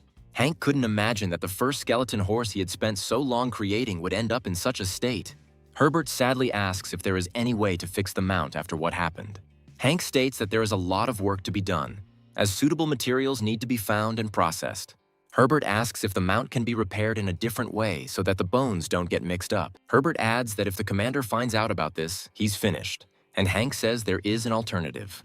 He explains that it is worse because the glued bones will break more easily, but Herbert stops him. He asks to return the bones to their original shape and adds that money is not a problem for him and he will pay the entire amount. Hank asks how this even happened, since such an event is almost impossible. Herbert rubs his forehead tensely and says that he somehow managed to complete the task. Hank immediately realizes that everything around him is still unclear as to what exactly happened and how the mechanism broke. Herbert explains that he watched a video where the bones were supposed to automatically connect. After this, he demonstrates the mechanism's operation using a few gestures. He adds that he immediately thought that such armor would suit him perfectly and that it could be freely adjusted. He says he is interested in the possibility of making similar armor for humans. Hank asks why a person would need such armor, and Herbert promises to show him. Herbert explains that the armor is designed for a person 10 meters tall, which imposes limitations. Hank says they could just use a suit made of stretchy material, and Herbert points out that he already does that. Hank states that he doesn't really understand the process in words, so a demonstration is needed. Herbert exhales tensely and says that the demonstration cannot be held here. After this, they decide to find a more secluded corner where no one will observe the demonstration. Herbert feels awkward in every movement, but he pulls himself together and says that he needs to start. After this, he uses his giant skills, while Hank and Holly watch the result closely. Hank waits for the skill to wear off and realizes what the main problem is. Holly takes out her phone and takes a few photos while observing Herbert's strange costume. Hank notes that in that case, it really is worth getting some armor to avoid embarrassment. Hank adds that the Gravemaster requires durable armor with high protection and good elasticity. Herbert says he needs something that will hide the shameful outfit from prying eyes. He adds that although he is in good shape, it does not mean he wants to be the center of attention in such a situation.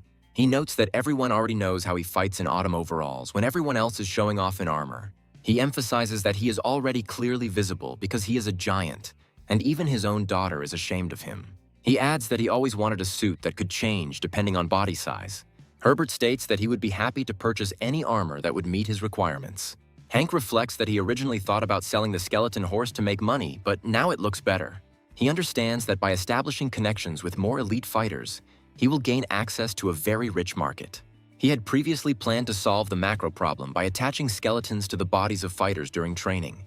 Hank turns sharply to his interlocutor and says that he would like to know how he fights and what techniques he uses. Herbert claims to be using secret martial arts, and Hank comments that it's amazing. After this, Hank theatrically adds that the situation is indeed sad, but he will create armor for him. Hank is adamant that he's taken it on and will do it to the highest standard using the best materials. Herbert says he will pay exactly what is required and will not skimp on funds. After a while, he returns to the guild and starts walking back and forth, waiting for the bell. In response to his comrades' questions, he says that for the first time in a long time, decent armor will appear. He asks how long it will take, and Harry reminds him that they promised to contact him in a few days. Herbert asks for a more precise date, and Harry replies that if he is interested, he can call Hank. Herbert admits that he is afraid to call because he might rush and ruin the armor. Harry assures them that everything will be fine and that they should stop worrying because he has already seen the armor. He adds that if everything goes well, Herbert should treat Director Hank better in the future. Harry explains that Hank is the only person in the world capable of creating custom armor. Herbert suggests inviting Hank to the guild, but Harry notes that he already has a lot of money and is unlikely to agree. Harry adds that he is interested in business and making money, and Herbert notes that it is unclear why he destroyed the skeletons. He also says that he needed to hide because even after revealing his abilities, he has no interest in the gate. They come to the conclusion that he has his reasons, since not all awakened ones want to fight monsters. Herbert notes that if it were different, he would not have interfered last time, which means he has some kind of trauma. After some time, he receives a message on his phone, reads it carefully, and beams with happiness. He runs out of the office and says that he went to his office and will be back pretty soon. Just a few minutes later, he finds himself at Hank's company, waiting for his reservation. Hank greets him without much enthusiasm, but notes that he arrived quite quickly, which is surprising.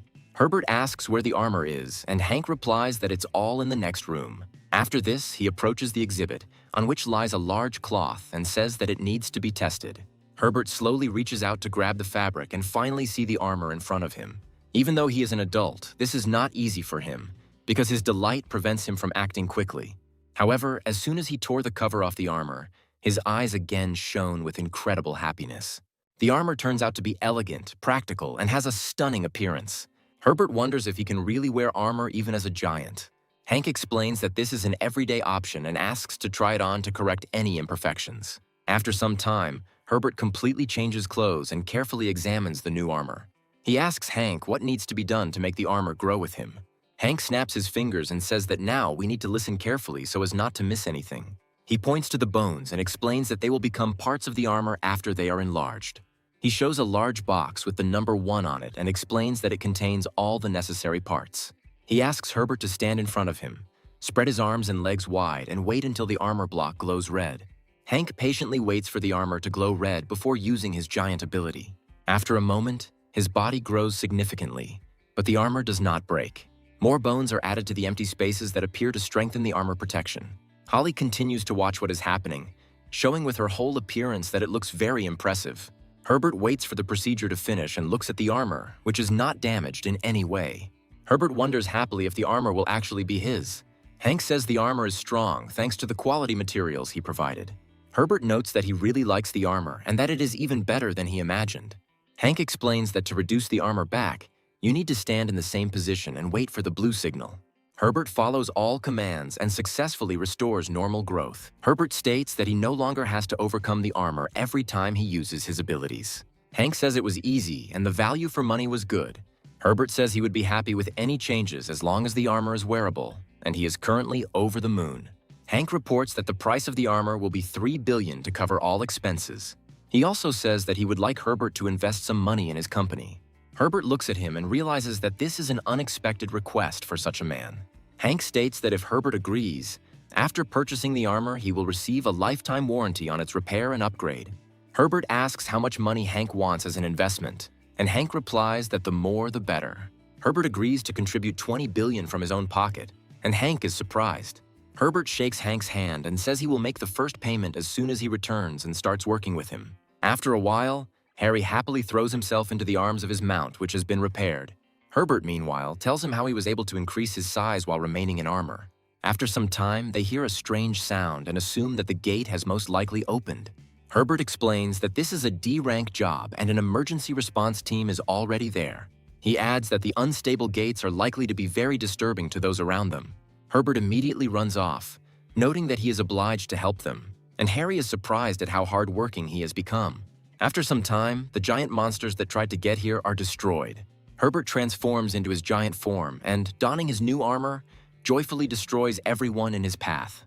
The news reports that the guild leader responded to a call to the unstable gates in an unusual guise. Hank watches this on TV and thinks that this will be great advertising for his products. He adds that he is very happy because he earned good money and helped the man get armor. In addition, it can now receive more battle data, which is recorded on special media. He notes that this saves him a lot of time in creating combat programs and other things. Meanwhile, Holly plays with a small skeleton who tries to stop her from petting him. However, the girl ignores his demands because the skeleton looks too cute. Hank turns around and notices that the little skeleton has decided to fight the man who is violating his personal space. Hank hits her on the head again and reminds her not to move, as it will interfere with the data collection. After some time, he checks the bank accounts and reports that the money has already arrived. Andrew says he didn't expect such a shortage of guaranteed volume and is sad about it. One of his assistants comes to him and tells him that the Ceron company has announced the opening of a new factory. He adds that in addition to the existing factories, they plan to open another one under a separate contract. Andrew states that it is urgent to conclude a contract with them for the entire remaining production, taking into account the guaranteed volume. Donald brings this news to Hank and adds that Rocco's company has offered a guaranteed volume of 700,000 pairs of shoes. Hank asks in surprise if they were really offered such a lucrative contract. Donald adds that with this volume, they will overtake Rocco and quickly rise in position. Hank notes that he needs to sign all incoming contracts and is surprised that he hasn't been offered anything more yet. Bernard says the management of these companies views their businesses differently. He explains that mid-tier companies focus on design and marketing rather than technology. We note that such manufacturers develop their technologies through technical alliances. Donald says there is nothing to worry about because companies' opinions will change over time and everything will be fine. Hank asks why he is so sure, and Donald replies that this has already happened with the Korean industry. He says that the first to go are small and medium-sized companies that are unable to make good money. Hank says that if you think about it, it would be a good idea to develop your technologies now. He adds that it is necessary to begin construction of a laboratory that will be able to develop interesting solutions for them. Donald asks if he has heard anything about the Korean Shoe Association. Hank looks at him in surprise and asks what the hell that is. Donald explains that it is an association founded during the time when Korea was at the peak of shoe development. He adds that the association's members are considered elite and have survived the spread of Chinese goods. He says he is one of the members of the association, but he has not advertised it.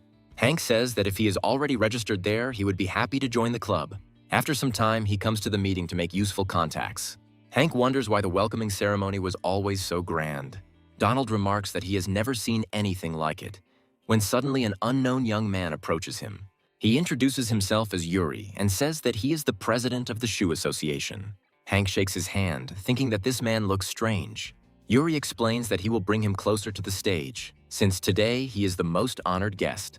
Hank realizes there might be a catch and starts looking around. He notices businessmen watching him closely and whispering constantly. He smiles and notes that this is a funny situation, one he hasn't found himself in for a long time. He suggests that this is not quite the ordinary welcoming ceremony they are trying to present it as. Yuri says that everyone knows that Korea was once the second largest shoe exporter in the world. He adds that there are just over 300 companies left in the country, and none of them have more than 300 employees. Hank asks what the chances are of taking control of the remaining factories, and Donald replies that it is unlikely. Yuri explains that Director Hank has finally joined them, which makes the situation easier. He adds that by using budget labor, they can compete with China's shoe industry.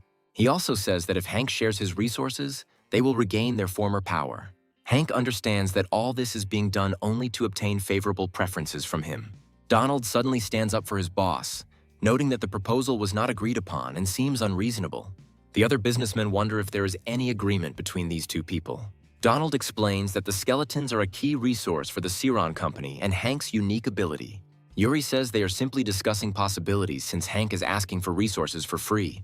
Hank realizes that there are confused association members and directors here who are escalating the situation. He tries to understand who is controlling the situation behind the scenes and turns to Yuri personally. He adds that it will be difficult to find common ground now, so it is better to start the dialogue from the very beginning later. After some time, Donald turns to his director to make amends. He says he is very sorry that everything turned out this way, as he did not expect the pressure on them. Hank states that this is completely logical, so there is nothing to worry about, and Donald can rest easy. Donald tries to figure out what the CEO expects and decides not to disturb him for now. Hank, meanwhile, sits down on the table, trying to figure out why he didn't slap Holly for sitting in his place. Donald continues to reflect and believes that he should not give in to their ridiculous demands. Hank says they were going to make connections, but Donald points out that such connections will only hurt them. Hank remarks that the whole thing looks like a staged production, and Donald adds that the president is deliberately keeping quiet about everything. Hank wonders if he's in charge, but Donald explains that the position doesn't mean anything right now. Donald then lists several companies that he believes may be behind the incident. He notes that these companies are the largest shoe manufacturers in Korea, but their factories are located in China and South Asia. Donald also says that these companies are major sponsors and contribute significant amounts. Besides these companies, there are other small firms that do not have the capacity to make large donations. Hank says that first we need to separate allies from enemies and asks what to do with small businesses. Donald suggests that small businesses genuinely want skeletons to improve their productivity. He notes that they were simply frightened by the news from the association's president, but they themselves are most likely not to blame. Hank emphasizes that all three internal companies need to be dealt with first, and then the rest. He adds that he decided to stop producing profitable skeletons because the competition was too high. He notes that the shoe industry is structured differently, making it easier to deal with. From all points of view, if he gets smaller companies on his side, it will give him more strength. Donald asks if he's really going to rent out skeletons to small businesses, but Hank just laughs. He explains that it will be enough for companies to simply believe that he will allow them to do so. Donald believes that both their companies and the association's members will ultimately benefit, as it will help the factories. Hank notes that a new contract needs to be drawn up to ensure that companies are paying attention to the proposal. A few days later, they find themselves back at the Shoe Association, where Yuri is trying to resolve the issues. Hank and Donald walk inside, immediately attracting the attention of everyone present. Yuri approaches them and extends his hand, but Hank ignores him as if there is no one in front of him. Yuri suggests that perhaps Hank simply didn't notice him, otherwise he wouldn't have behaved so unceremoniously. Hank enters the main hall and goes up to the podium to greet the others. He notes that everyone who wanted to discuss skeletons had gathered here, and he understands their interest perfectly. He adds that after thinking for a while, he prepared a very advantageous offer for them, which they could not have dreamed of. He also states that he is not a very easy person to work with. He adds that if they simply asked, he could help, but this needs to be discussed in advance. He states that no excuses are needed, as he is here to provide the skeletons on one condition. This condition is that Yuri loses his position, since Hank personally does not like him. This statement causes a deathly silence among the other participants, as no one expected this. Yuri himself wonders why things have come to this, as this has never happened before in the association's history. Hank explains that according to the bylaws, if half of the association's members vote to resign, the issue will be resolved. Yuri notes that only members of the association can propose a resignation, and Hank is not yet a member. Donald proposes to strip the president of the association, Mr. Yuri, of his powers. Hank looks carefully at those present and asks if there are any objections among them. He adds that there is no point in postponing the decision if everyone has come here. He grins, raises his hand, and adds that they will see how many people support the proposal. He explains that everyone who supports the resignation motion should raise their hands. Many people raise their hands, noting that the president's behavior is indeed strange. Hank adds that all 170 people voted in favor, which means voting needs to continue. He explains that if 220 people support the decision, Yuri will either join the association or leave. After some time, the required number of votes is collected, and Hank announces that Yuri now loses his powers. Yuri adds that this is wrong, and he should have held a general meeting to resolve this issue.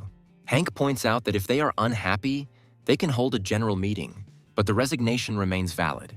He also emphasizes that it is necessary to move on to another topic in order to leave his mark on the process. After this, Hank happily notes that he is joining the association, and this evokes similar emotions in the other participants. After a while, Yuri quickly laughs at his phone as some message arrives on it.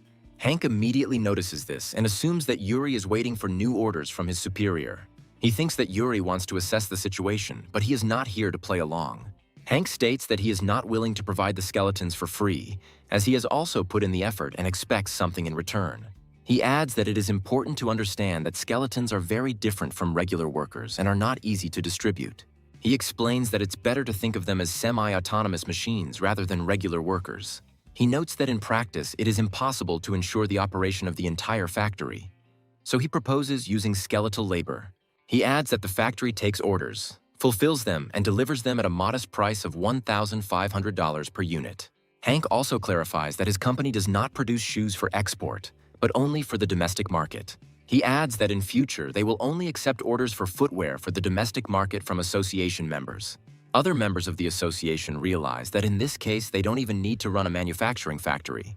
Hank confirms that this is a true observation, and now they no longer need to maintain the factory and employees. He adds that this is a win-win situation, because if someone loses their job, they won't be the one to blame. He notes that he had a great idea. He came up with a skeletonized factory.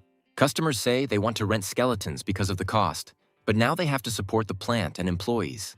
Hank notes that it is indeed a bit of a problem, but if it is difficult for them, the newcomers will not survive at all. He adds that where there are people, there is money, because if they want to get shoes, they need to hire workers. He also emphasizes that all this time everyone has been working towards this and that manufacturers must share the domestic footwear market. He says they need to unite to get back what China took from them. Yuri loudly wonders what to do with the export of their industry, since it will be significantly reduced. He adds that this will suit everyone, since some of the association's companies are export-oriented. Hank notes that he is not interested in foreign companies and does not even think about them. He adds that skeletonization only concerns domestic factories and workers, and does not concern him about foreign ones. Yuri clarifies that the factories are located abroad, and the apartments are in Korea. Hank says it's impossible to please everyone because his production can't handle the task. However, after a few moments, everyone else starts shouting that they are pleased with Hank's actions. Hank adds that most of them are very happy, and that's enough to keep them going. Yuri notes that this could significantly impact profits, which is what the whole thing was all about. Cornered, Korean factories used their connections to win back the domestic market. Then, an official general meeting of the Shoe Association was held to demand the president's resignation. Yuri is stripped of all his powers and will most likely soon be permanently removed. Donald adds that he is interested in whether it is worth accepting those whose factories are not in Korea into the ranks. Small producers note that there are only 3 such companies. Donald explains that this is why he put the issue on the agenda and decided to limit membership to such companies. Hank overhears other members saying that they receive a significant share of their orders from these companies. Hank issues an ultimatum, explaining that the choice is theirs, but the consequences will be theirs to bear. One of them approaches Hank and asks if he can ask one important question. He asks what will happen if a company with a factory abroad moves to Korea. He adds that this will set a precedent when a strong competitor appears who will share the market with them. He clarifies that he simply wanted to give an example to understand how to act in such a situation. Hank announces that he is calling a vote for the members to decide whether to limit the membership of these 3 companies. Donald declares that the matter is officially closed, as everyone voted in favor. Hank says they're almost done, but he has one last proposal to discuss. He notes that the position of president of the association is currently vacant and proposes Donald's candidacy. He announces this loudly, and many people immediately start voting for this decision. Donald sadly notes after some time that he had no choice but to accept the position. Hank adds that he only trusts Donald, who states that he will have a hard time handling the responsibilities. Donald is advised to find a good vice president and delegate the work to him when difficulties arise. Donald notes that the dog that barks loudly and irritates everyone was kicked out of the house, hinting at Yuri. Hank says that's excellent and gives him carte blanche to make all decisions on the matter. Things are going so well that Hank begins to doubt whether things can get any better, because the money is coming in like a river. Thanks to his solutions, income increases several times, and monthly profit approaches 20 billion. However, he understands that there are still opportunities that need to be seized before it is too late. To do this, he takes out his phone to check a few news sites. After some time, he decides to study more data about the associations he is a part of. He soon realizes that the industry in their country is significantly outdated. He wonders if their country has ceased to be the world's center of electronics. The leader of a large company, Uchibara, does indeed dominate the electronics industry, but this industry is now fading. The production of toys, razors, shredders, and other low-value goods requires more labor. Hank reaches his assistant and takes the electronic toy she is holding back from her. He examines it carefully, then notices that if he thinks about it, they are all made in China. He notes that when buying such simple things, cost-effectiveness is valued, but not quality. After this, he wonders if he can enter the electronics industry to make money there too. However, a problem arises here, because it is not clear from what materials the products should be made, since these are not shoes or fabric. Hank is thinking about buying a company in Korea, but none of them are suitable, so there's nothing decent left now. It is not difficult to find technologies for the production of electronics, so the creation of such goods can be established. He is trying to figure out how to study this business in China to find some clues there. After a few moments, it occurs to him that they have started making replicas of finished items. He understands that you can't just copy something, but you can use this method partially. He gets to Donald and tries to discuss an important issue with him. He calls Donald the president of the association, and Donald immediately explains that now he is an ordinary worker. He also asks to be addressed as usual, without unnecessary pathos. Hank adds that he has some interesting ideas and they need to be discussed immediately. Meanwhile, we move to a Chinese headset company. Representatives of these companies are holding a special meeting to discuss an important matter. One of them is named Xiang Khan. He is the CEO of SR Electronics. His interlocutor explains that they have a main company, and Senkan adds that it is called Siron. He notes that because the company has only just opened a factory in Korea, its product line still leaves much to be desired. The interlocutor examines the documents and notes that the unit price appears incorrect. Senkan explains that he can't change anything, his CEO decided so. The interviewee adds that he does not want to increase competition since it is already high. Senkan notes that they will buy back all the machines currently used to produce the old models at twice the price. He emphasizes that this is a product that has been developed with great care and the price is too low. Senkan says he is willing to spend $1 million if more is needed. After this, he suddenly gets up and remarks that if they have agreed on the same things, it is sad, but they will meet again. However, his interlocutor suddenly stops him, noting that there is no point in rushing into such matters. He asks if Hank would like to use his logo in the model name, and then remarks that it would be nice. The Chinese businessman pauses to consider the idea. After that, he says that the contract can be included, and Senkan approves this decision. He suggests looking through the documents and asking if they use other factories. So Hank's company ends up licensing several products, which turns out to be a win-win situation. He adds that it cost him much less than buying a factory, and they will even make a profit. Bernard notes that Chinese technicians will arrive soon to help set up the equipment. Hank asks him to ask the manager to give him a tour of the plant and show him what needs to be done. He also clarifies that under the pretext of technical maintenance, one can study how employees work. Bernard realizes that by observing their actions, the skeletons can be trained to later replace the workers. Hank smiles and notes that this way they will be able to enter the border with Chinese products, which is great. After some time, Hank meets with his new business partner and notes that he had been waiting for this meeting for a long time. His interlocutor, Han, explains that he is deeply involved in the structure and vision of the business. Hank adds that he was simply lucky to have such an adventure and he took advantage of the opportunity. Han asks if Hank wants to arrange supplies into the country, and Hank confirms that he does. Khan notes that his company deals with textiles and footwear, which are considered Chinese products. Hank adds that goods are also produced in Korea, but the prices there are slightly higher than those of Chinese products. Khan asks what he thinks about producing dolls, since they can be profitable. Hank clarifies that this means someone is making them in China, and it costs a lot of money. Hank adds that he will add it to the list and contact Han once production begins. Han offers several more ideas, but Hank firmly refuses each time. He explains that the problem is that he is too passionate and will therefore continue to take orders and produce products. After this, he opens a portal to show Khan the various electronic devices he has produced. Han looks at the devices in surprise, asks a question, and is surprised that Hank has switched to electronics. Hank explains that the devices are sold in Korea through an online store for 25,000 won. He adds that he is ready to sell these goods to Khan at a lower price and asks how much he wants. Hank clarifies that he is willing to sell them for 7,000 won each, which greatly surprises Han. Han recalls that Hank previously said that they were selling online for 25,000 won. Hank explains that he doesn't see a problem with this, but Han asks if such behavior is legal. Hank claims that all of this is done in his factory, he has licenses, and this applies to other products. Khan reports that he has looked through and tested many products and has come to the conclusion that cheap products are always of poor quality. He adds that this is ridiculous considering the quality, despite the low price. Hank explains that he can leave him all the samples so that he can take his time and make his decision. Khan notes that there is no point in doing this, since he is already ready to sign a cooperation contract. He adds that their companies have joint ventures with Japanese stores and Chinese businesses. Hank says he is ready to begin reviewing the contract, as he is meticulous in drafting such documents. Khan notes that there is no need to worry, as he has already familiarized himself with the recent situation in the shoe association. Hank explains that this is great because then they won't waste time and will get straight to work. They choose one of the stores as their first target in the Korean market because it is a powerful distribution center. They want to encourage people to try the new company's products and demonstrate value for money.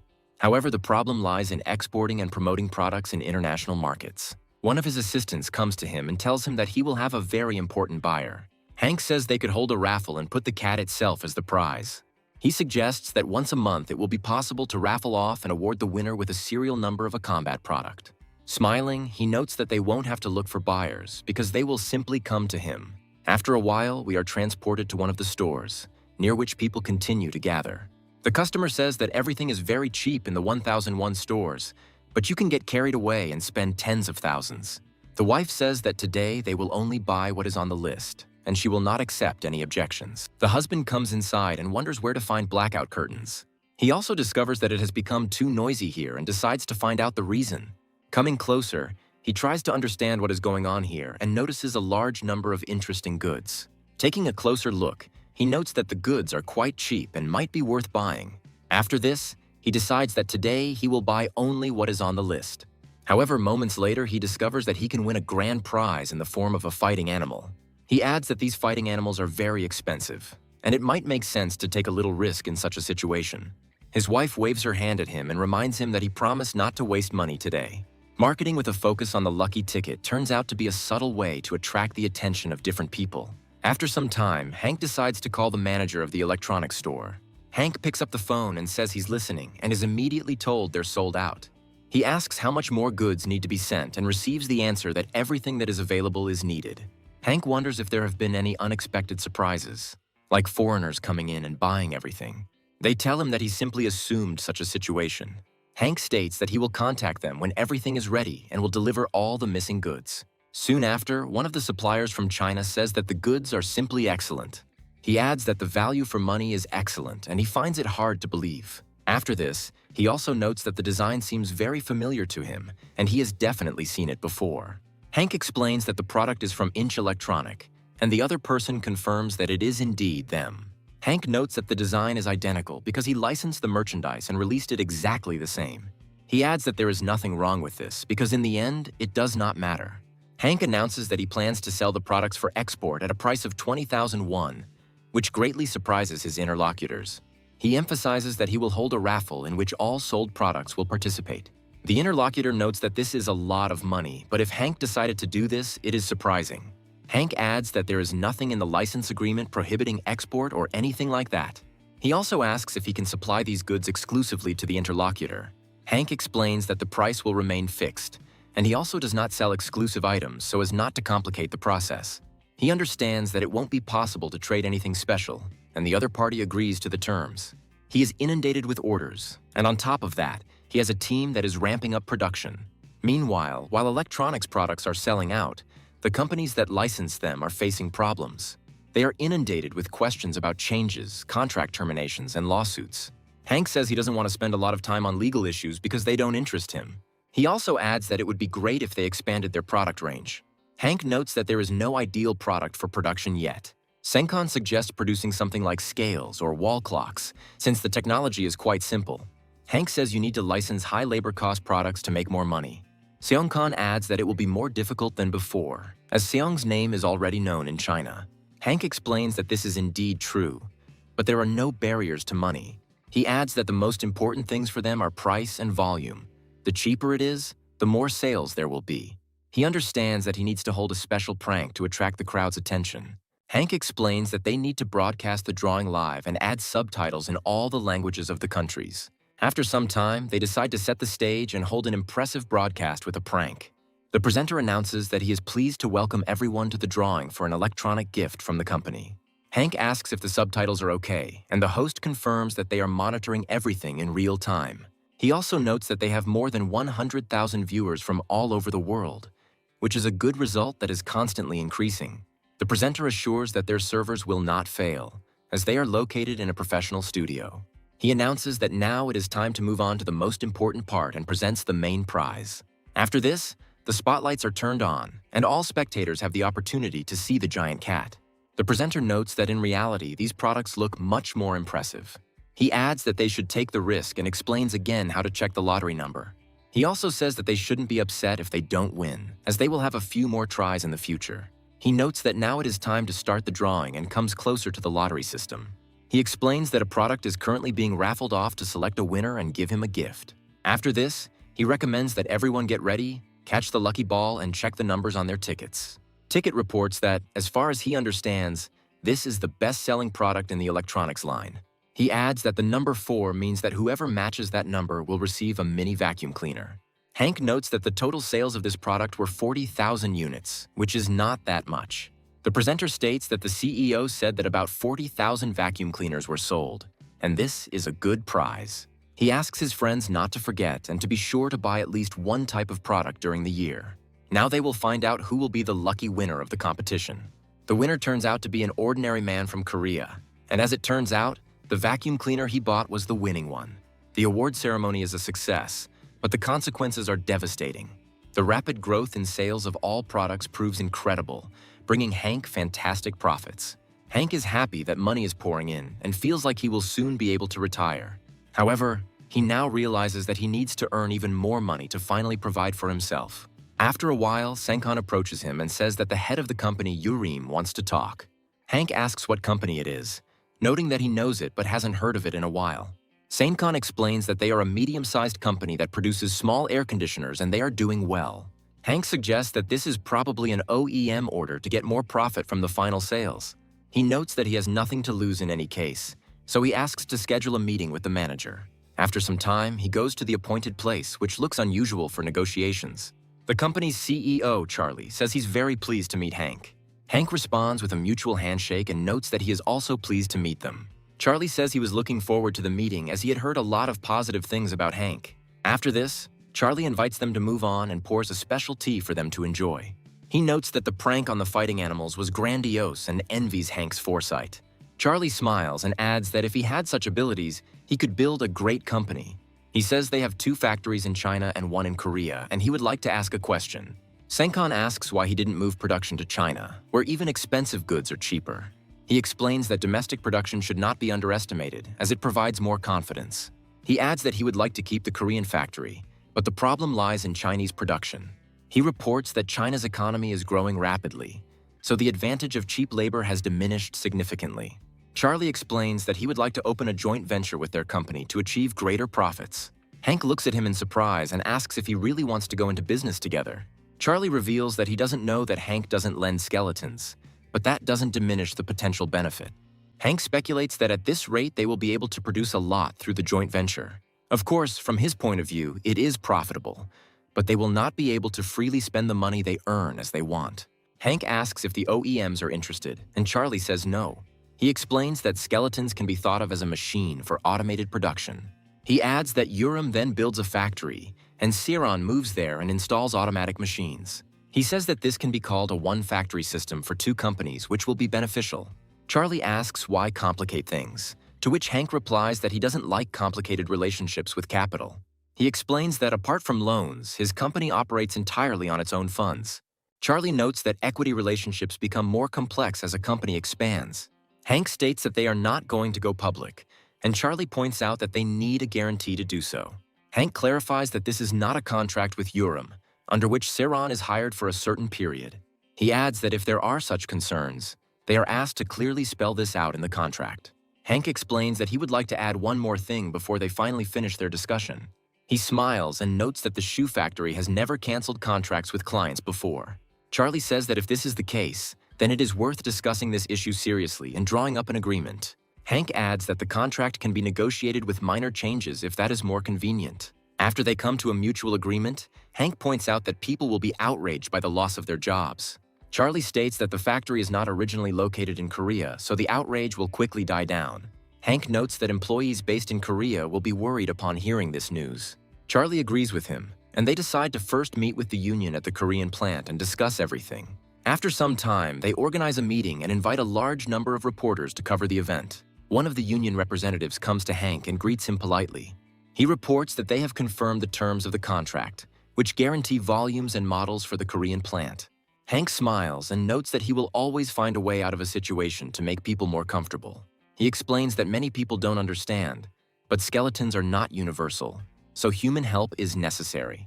He adds that when foreign factories come to Korea, the Korean economy becomes active. This is why he is confident that this will be a major step in the development of the Korean economy.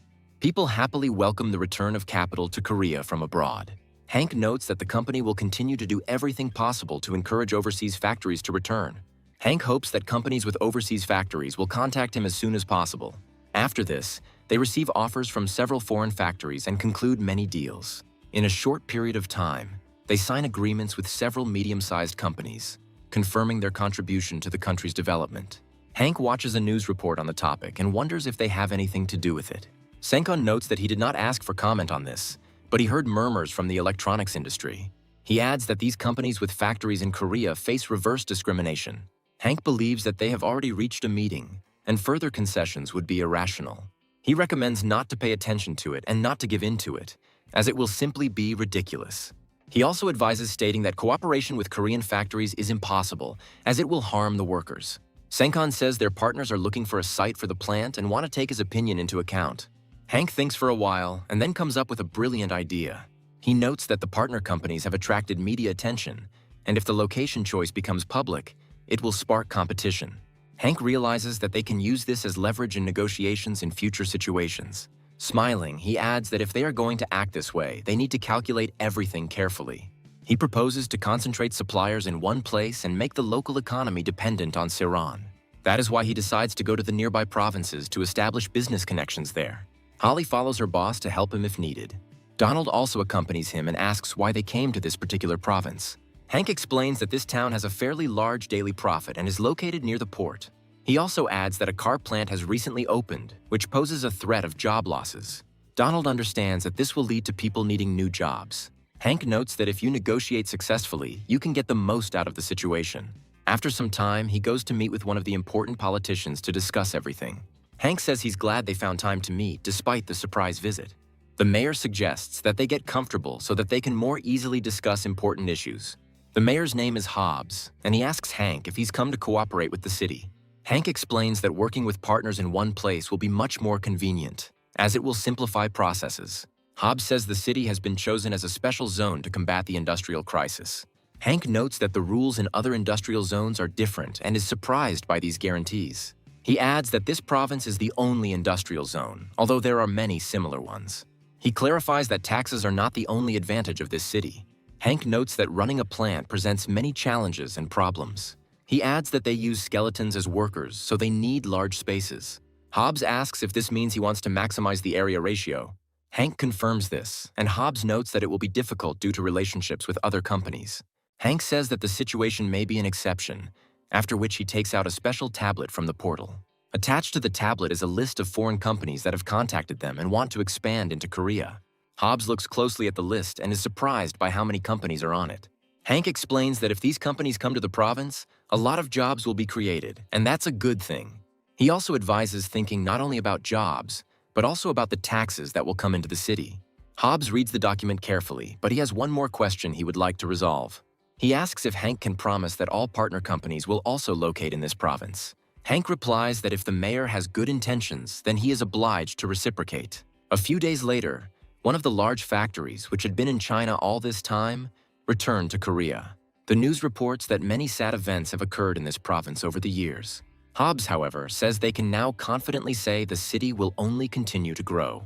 From his point of view, the return of one of the major enterprises to the province is the beginning of a great victory. Hank stays behind the mayor all this time and hopes that he can inspire all the residents. He is asked how many companies have announced their intention to return here after some time. Hobbs states that the CEO of the Saron company, Hank, will answer this question. Hank says he has confirmations from 15 companies with more in talks. He adds that the confirmed estimated sales volume will be 1,200,000,000,000 won. One reporter notes that the most noticeable benefit for residents will be the creation of new jobs. Hank says the ratio of humans to skeletons in the factory is about 6%, but that ratio will change. He adds that skeletons do the work, but they need support to perform their functions effectively. Hank notes that the number of workers lost due to the closure is too large to replace them entirely. He states that he will try to accommodate as many skeletons as possible.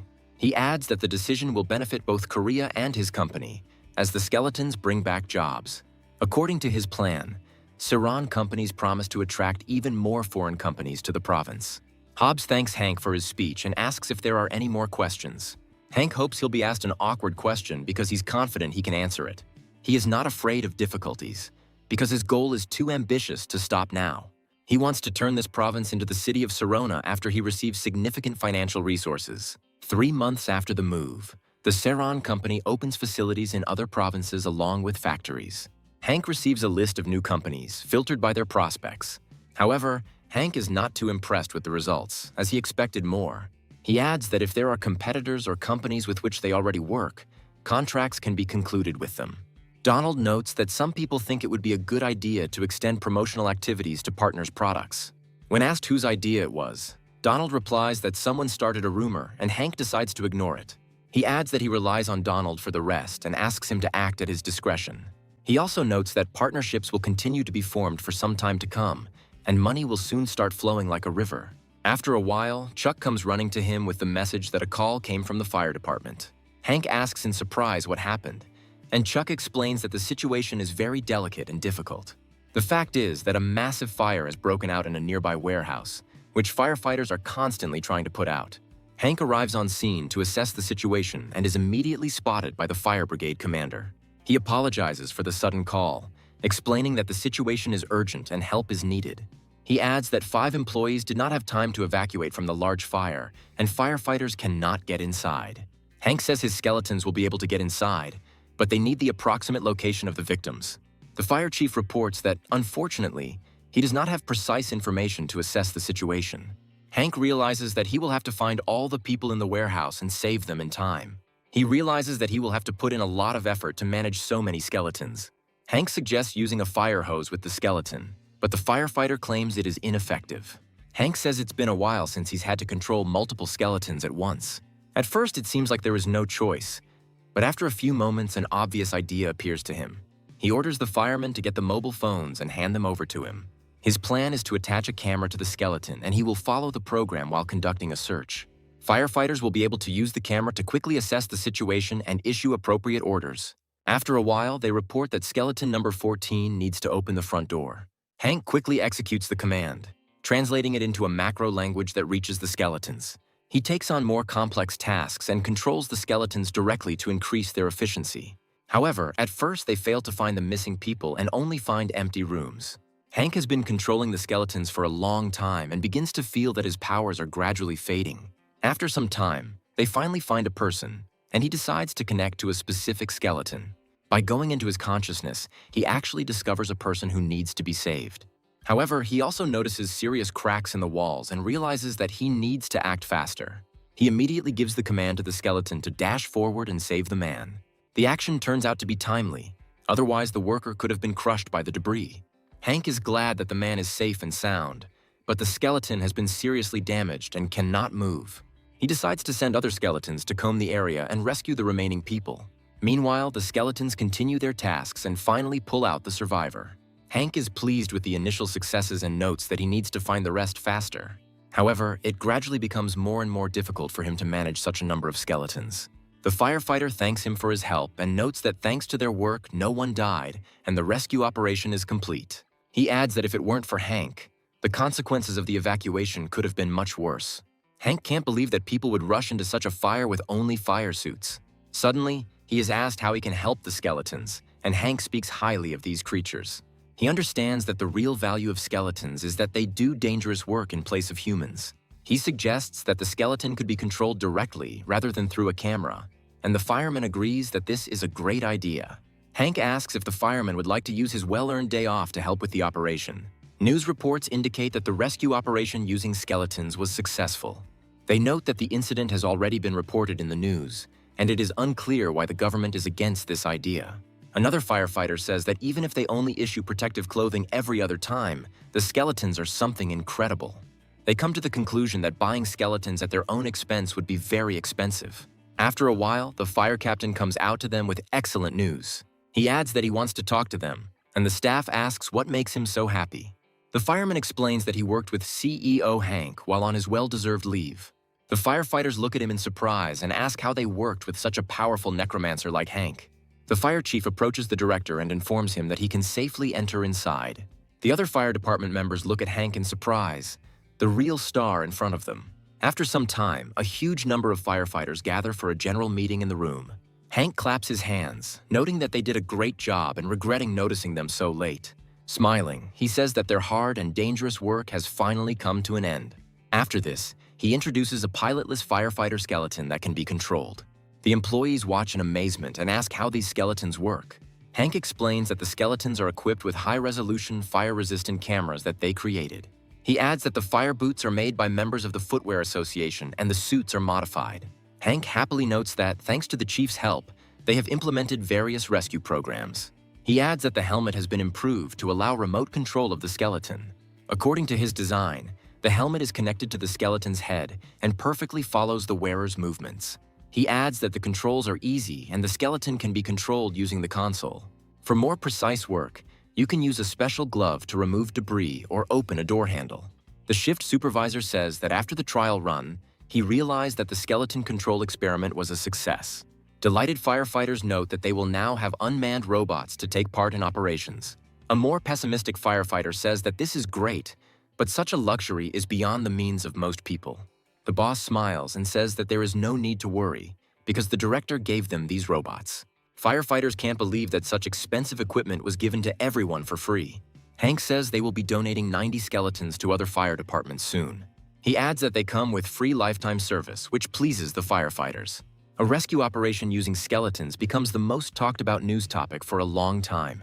As news spreads, some experts begin to say it's a risky idea. The use of skeletons in past operations has been successful and they are used in the field due to their high efficiency.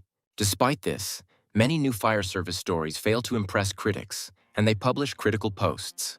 However, when the excitement subsides, a company from the 3D industry contacts them. This company wants to use unmanned skeletons on construction sites to prevent incidents. The source says director Hank is mindful of job security. He adds that the unmanned skeleton is controlled by a human and jobs are preserved. The businessman notes that the skeletons can handle simple tasks, such as transporting materials. Hank adds that skeletons shouldn't be given away for free and asks for insights into working in the construction industry.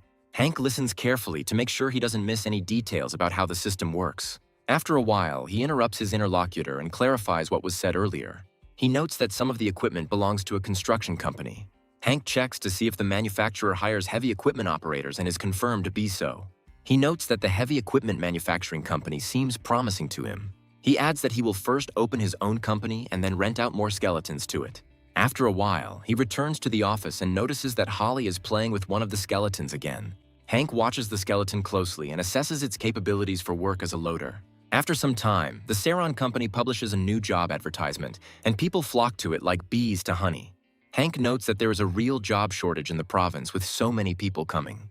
Donald tells him that everyone is nervous because this job is not permanent but short-term. Hank states that this is expected, then goes up on stage and looks at the excited crowd. He greets everyone and introduces himself so that people understand who they are dealing with. He notes that many were disappointed when they missed the ads because the jobs were short-term. After this, he asks them not to be discouraged and notes that the position may not become their job for life. He explains that working in the company's equipment rental department is no different from working in HR. He adds that they provide labor to anyone who needs it, and the company's main resource is not just skeletons. A few moments later, several skeletons come onto the stage along with the operators who control them. He adds that they will provide labor along with the skeletons, and people will take on the role of operators. He notes that his explanation may not be very clear, so he will demonstrate everything in practice. The skeletons begin doing the heavy lifting, and he asks the humans if they understand the concept. One of those present suggests that they are being asked to control skeletons instead of carrying loads.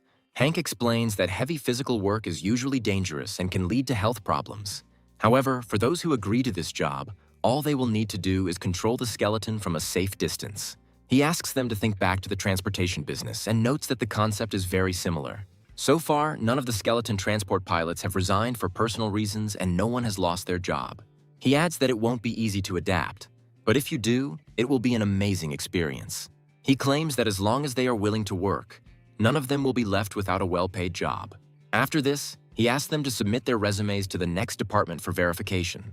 After some time, we are transported to one of the nearest construction sites, where a new influx of workers arrives. The builders approach the foreman and report that they cannot find additional workers. The foreman reassures them, saying that new equipment from the Saron company will arrive soon. After this, they see buses entering the construction site and realize that the time to act has come. The doors of one of the buses open and a squad of skeletons in construction uniforms emerges. A company representative also comes out and announces that he has delivered 20 skeletons. He is asked about the other buses and explains that they contain pilots who control skeletons. After this, he suggests not wasting any time and getting to work immediately to test the skeletons. One of the skeletons approaches the workers and asks where the cement should be placed. Feeling awkward, the builder announces that the cement needs to be lifted to the 5th floor. The skeletons confirm that they have accepted the order, turn around, and head towards the bags. They quickly cope with the task and note that it was not easy, despite all the nuances. Hank receives information that the CEO of one of the construction companies is in need of skeletons. Hank smiles and notes that if the company approached him, it means things are going very smoothly. He adds that they have enough skeletons so they can be sent, but Chuck replies that they do not have the manpower. Hank is surprised, looks at the manager and asks what he means. Chuck explains that there are 3 people working together per skeleton, so more personnel are needed. Hank notes that this is the first time he has encountered the problem of a shortage of personnel to manage the skeletons. He decides to make some minor personnel changes to combine experienced employees with newcomers. He adds that full-time employees should receive a bonus and train newcomers in their free time. Hank notes that if the situation continues, there will still be a shortage of personnel, and the problem needs to be addressed. He suggests that it makes sense to open a special center for training newcomers. Hank notes that the academy is the best place to train workers, but he has other things on his mind. He proposes creating educational centers to train new personnel from scratch. He adds that the course will guarantee 100% employment for those who successfully complete the training. He is asked if tuition should be charged, and Hank replies that it is not practical. He explains that the center is being created to train the necessary personnel, so charging money for training is stupid. Chuck notes that this is a great idea, and Hank concludes that the construction of the center should not be delayed. After a while, he calls Bernard, an experienced employee in managing skeletons. When asked about work, Bernard replies that the number of programmers has increased and the process has become more streamlined. Hank asks how the newbies are doing, and Bernard notes that they're trying, but they're doing it clumsily so far. Hank explains that this is why he plans to open training centers and would like Bernard to lead them. He adds that there is no one in Saron more suitable for this position than Bernard with his skills. Bernard says sadly that he enjoys working with skeletons in the field more than teaching people. Hank notes that Bernard is not tied to the center forever, but simply needs to prepare independent teachers. Bernard asks how long it will take, and Hank says 3 to 6 months. Bernard looks down. Afterwards, he asks if there will be enough skeletons for practice, and Hank confirms that this is exactly how it will be. Bernard comes up with an interesting idea and decides to think it over carefully before voicing it. Hank tells him that if he has any ideas, he can share them right now without fear. Bernard notes that he actually has one idea that he has been thinking about for a long time.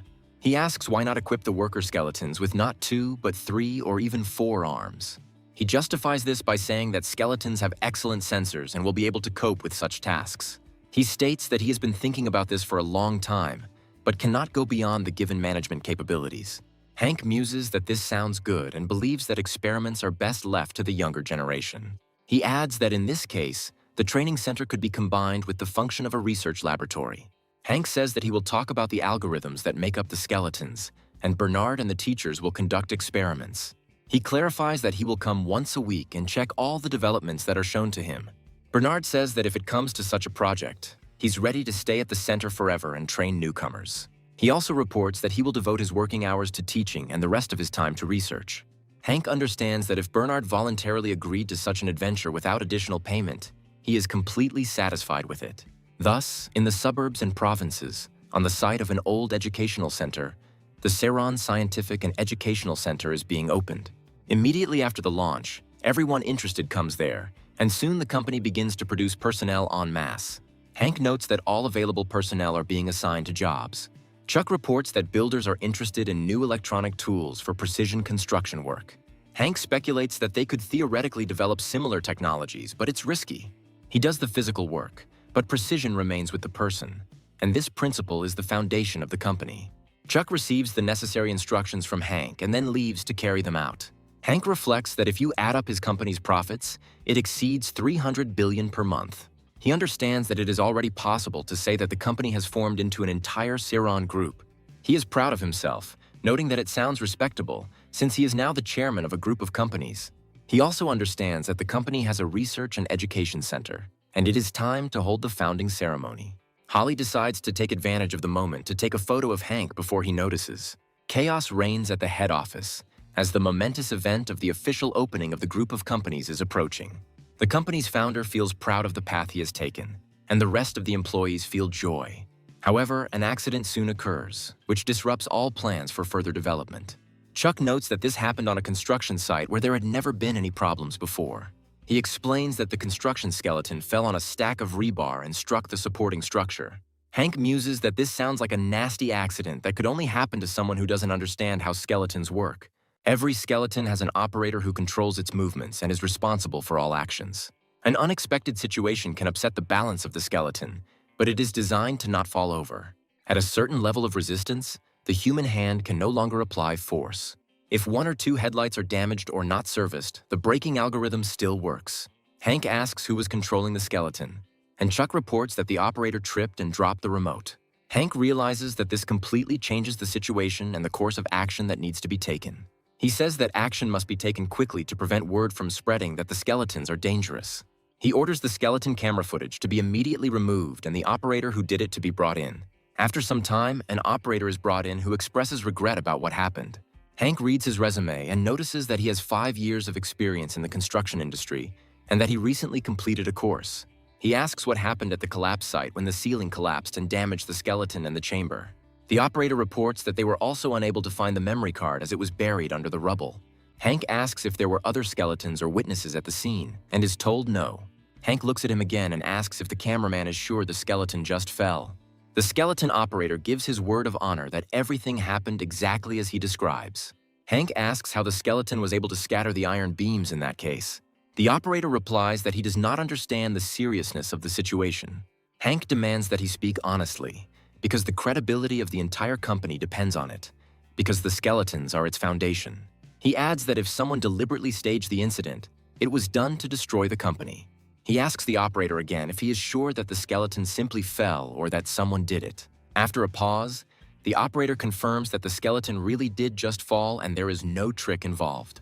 Hank notes that this is very strange, since a skeleton can't just fall over and then opens a portal and summons one. Immediately after this, he orders his interlocutor to try to push the skeleton. The employee asks what he means, and Hank explains that he wants to test how ridiculous his words sound. The employee realizes he has no choice, so he approaches the skeleton that is watching him. He puts his hands on the skeleton and tries to push with all his might to make it fall. However, despite all his efforts, the only thing he manages to do is sweat profusely. Hank notes that the skeleton will not fall unless the operator presses down on it with his force. He also reopens the portals and reveals that these are not all the skeleton's abilities. He puts on a special glove and says he can make a fist to test the skeleton's strength. The skeleton imitates his movements and tries to squeeze his fingers, but cannot overcome the resistance of an ordinary apple. Hank states that the skeleton could easily crush the apple, but he has a special force limiter installed.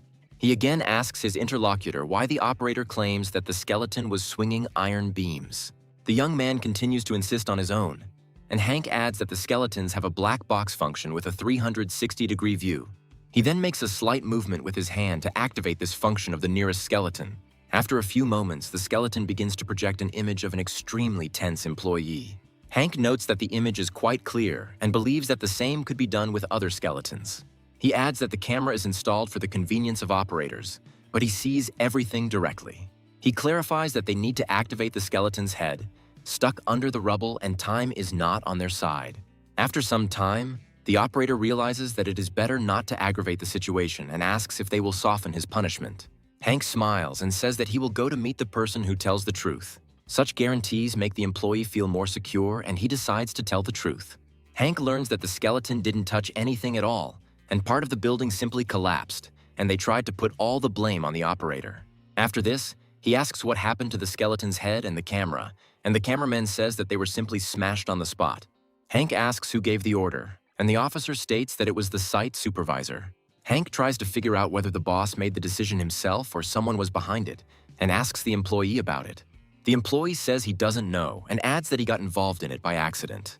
Hank says that in that case, he would like to ask him for help to sort out the matter more easily. After some time, the employee brings in the site manager who is responsible for all of this. The boss wonders what happened this time, noting that it is not to his advantage to meet with Hank. An employee comes up and asks how long they have been waiting for the boss, and he irritably replies that they haven't. The employee reports that he is worried that the situation is not entirely clear, and the boss begins to get nervous. He adds that there is nothing to worry about as there is no evidence left. The employee claims that evidence may emerge, but the boss claims that it is impossible. After this, Hank asks what the boss wanted to discuss at the meeting, and the employee's behavior begins to change. He asks what would have happened if the skeleton had not been there and how the collapse would have been concealed. The boss asks him if he had mentioned wanting money before and reminds him that he paid him $80 million. The employee becomes nervous and clarifies that this is not what he meant, adjusting his jacket. The manager notices changes in the employee's behavior and carefully analyzes it. After this, he suddenly stands up and says that it is time for him to go and not to worry, adding that everything will be fine. However, a moment later, he lunges at the employee to grab him and quickly check the situation. The employee asks what he is doing while the boss pulls a voice recorder out of his pocket. After this, he clarifies who is behind this, suggesting that Saran is to blame. The employee is nervous and trying to figure out what to say in response to these questions. The boss informs that if the employee is intractable, everyone will be subject to criminal prosecution. He adds that the employee will either cooperate or must return the money received. In response to the employee's surprise, the head of the construction team declares that it cannot be otherwise. The employee decides to explain how everything works and describes in detail how the black box works. He notes that this is strange because Hank cannot create skeletons with one wave of his hand, and recovery takes time. He assumes that this all looks like an aggressive bluff to scare the employee. They don't yet know that their conversation is being recorded by magical means. Hank and his partner are nearby and use magical means to record the conversation. Hank smiles and notes that they can make any guesses about how to deceive him. The conversation is transmitted to a voice recorder using special technology, which can be used in court. Some come to the conclusion that it is necessary to create the appearance that Hank is demanding more money. Hank smiles and says that the conversation is being recorded, so their efforts are in vain. It uses magic that amplifies sound waves and transmits them over a long distance. The founding meeting of the Saran group is coming up soon, and Hank decides to take advantage of the opportunity. A few days later, a meeting is organized, and Hank decides to create a scandal. Unsuspecting people think they've come just to watch Hank cut the ribbon. At first, he gives time for all the reporters to take their places and turn on their cameras. Hank says he is very grateful to the people who came to support him. He adds that he is not in the mood for fun now and orders that all the journalists standing outside the door be let in. As soon as the doors open, reporters who didn't make it in time take their places. Hank notes that the incident with the skeletons shocked everyone, and he worked for a long time on the company's image. He adds that he investigated the latest incident to find out what happened and discovered something terrible. After this, he allows them to show the recording that he managed to record some time ago. Mr. Harrison, the person in charge of this situation, understands at the highest level that he is trapped. He says it's a misunderstanding and tries to beg the chairman's forgiveness. Hank notes that Harrison would certainly not spread false information at such an important meeting. He adds that Harrison's company destroyed the image he had built over the years, so he blacklisted them. He also adds that he is ending all cooperation immediately. Harrison looks at Hank in horror and asks how this is even possible. He immediately looks at his competitor, who has been closely observing the situation all this time. He suggests that Harrison must have made a deal with Hank to improve his position. This person says that he would be glad to continue cooperation. Hank smiles as if this was all part of his planned attack on Harrison. After some time, Harrison returns to the office to interrogate his subordinate. He tells another executive that if he takes on a job, he must do it well. He adds that similar incidents have happened before, and Harrison is accused of them happening on his property. The CEO apologizes, and Harrison asks him about a possible meeting with Chairman Hank. They tell him that Hank refuses to accept them, and Harrison notes that he seems to have thought everything through in advance. Colleagues say that skeletons are very effective, but their supplies are limited, so it is possible to do without them. Harrison asks, surprised, if he really wants to force this idea on him. After that, he talks about how effective skeletons are and how all the companies have increased their profits thanks to them. He asks why the future has not yet been studied, despite the fact that it has been talked about many times. Harrison adds that if something happened, he would have to undergo a prosecutorial investigation and admit guilt. He receives a call that a competitor has intervened in the negotiations and reduced the construction cost. Harrison realizes that his competitors have cut their prices by 15%, and this is hitting him hard. After some time, he received a call from the chairman of the Supreme Council of the company. Harrison asks what happened and is told that the chairman wants to meet with him. After some time, a meeting is scheduled, and it becomes clear that the chairman has come in person. He claims that he urgently called them because of the Seoul Reconstruction Consortium that took place recently. He reports that Harrison's company may have to withdraw from the project due to recent events. Harrison asks if Hank and the scandal he caused had anything to do with it. The chairman says he was advised to sever all ties with Harrison and take on a contract with another firm. He adds that everything has become clear to him now, and Harrison reports that his son wanted to organize a meeting, but he was refused. The chairman says he thought Hank was a softie because he was so accommodating, but that was a mistake. Harrison points out that this is wrong and tries to understand how it came about that so many companies depend on Ceron. The chairman explains that they cleverly made the skeletons available to any company. He adds that this is only a plus for construction companies, since lower labor costs result in higher profits. He also says that construction companies can even compete for contracts, since Ceron will support them. Harrison asks in surprise if companies are really just happy about the competition. The chairman notes that a 15% discount is too much money to refuse.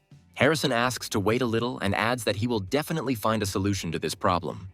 They tell him that everything can be discussed when he finds a real solution, because others won't wait.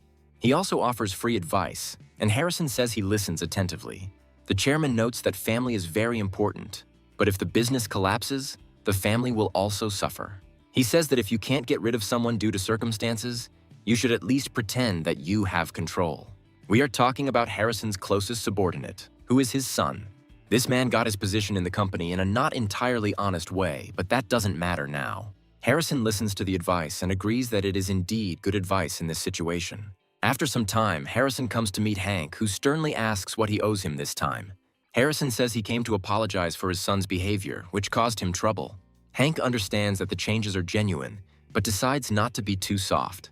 He reflects on what he must show, what happens to those who decide to betray. Harrison, meanwhile, remains hopeful of regaining Hank's favor.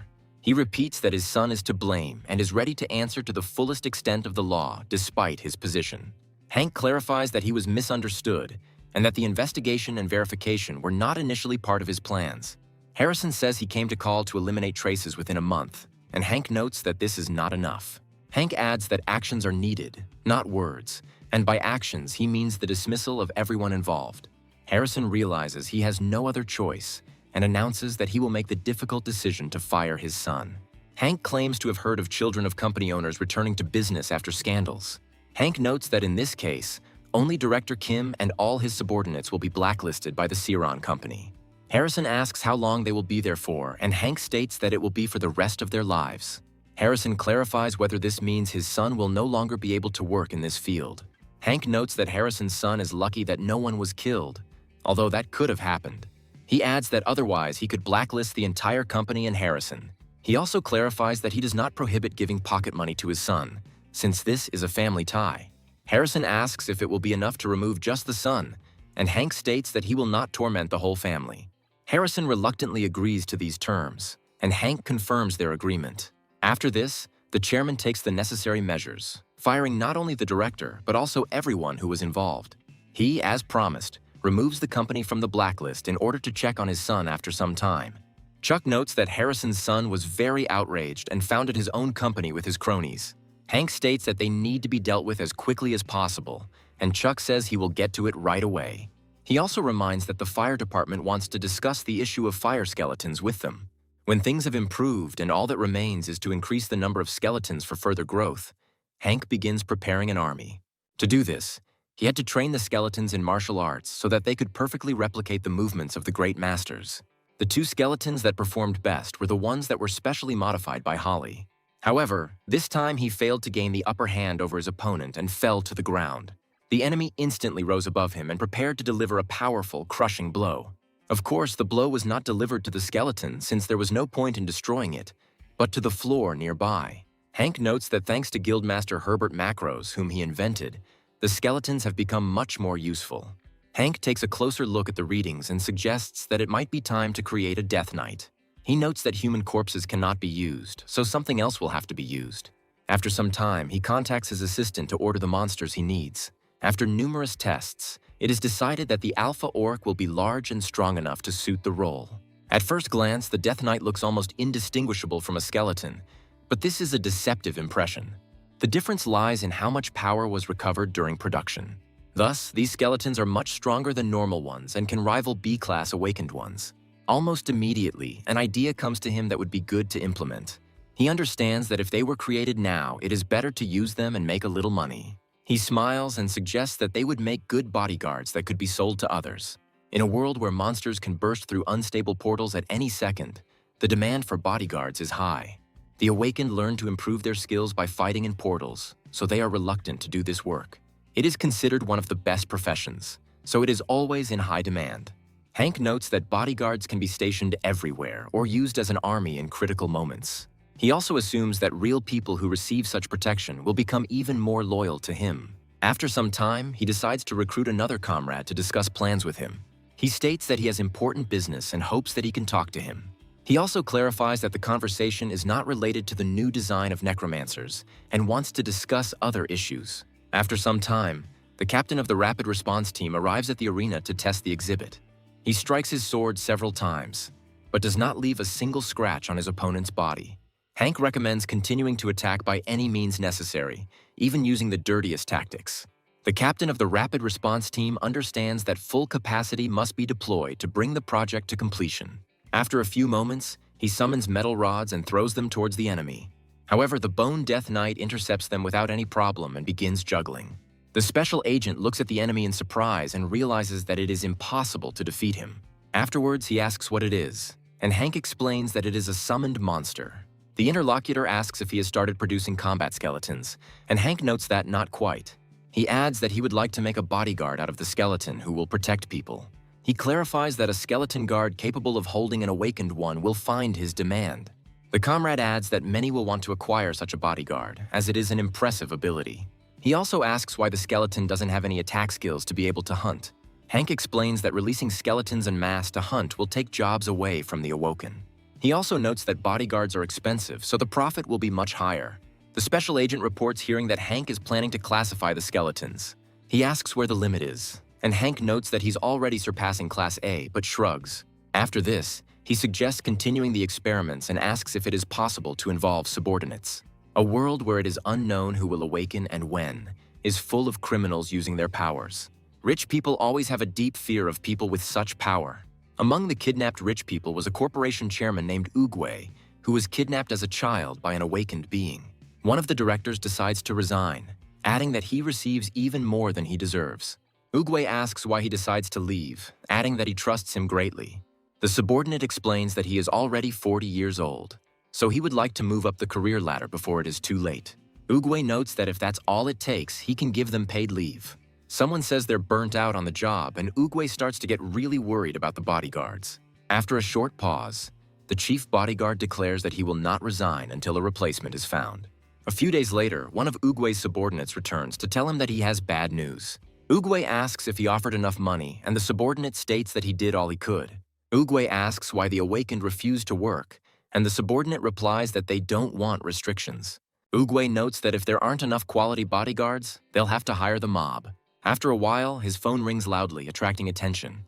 Oogway picks up the phone and asks what happened, and is told that Hank was trying to contact him.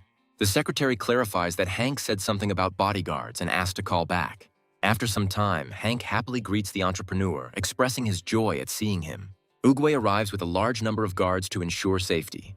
Oogway says it's their first meeting and he's pleased to meet them, and Hank says the feeling is mutual. Oogway reminds Hank that he mentioned bodyguards and asks where they are. Hank smiles and tells them not to worry and asks them to follow him to a special room. Oogway complies with the demands and sees an unusual fighter before him. He asks Hank if it is a skeleton, expressing skepticism about its fighting capabilities.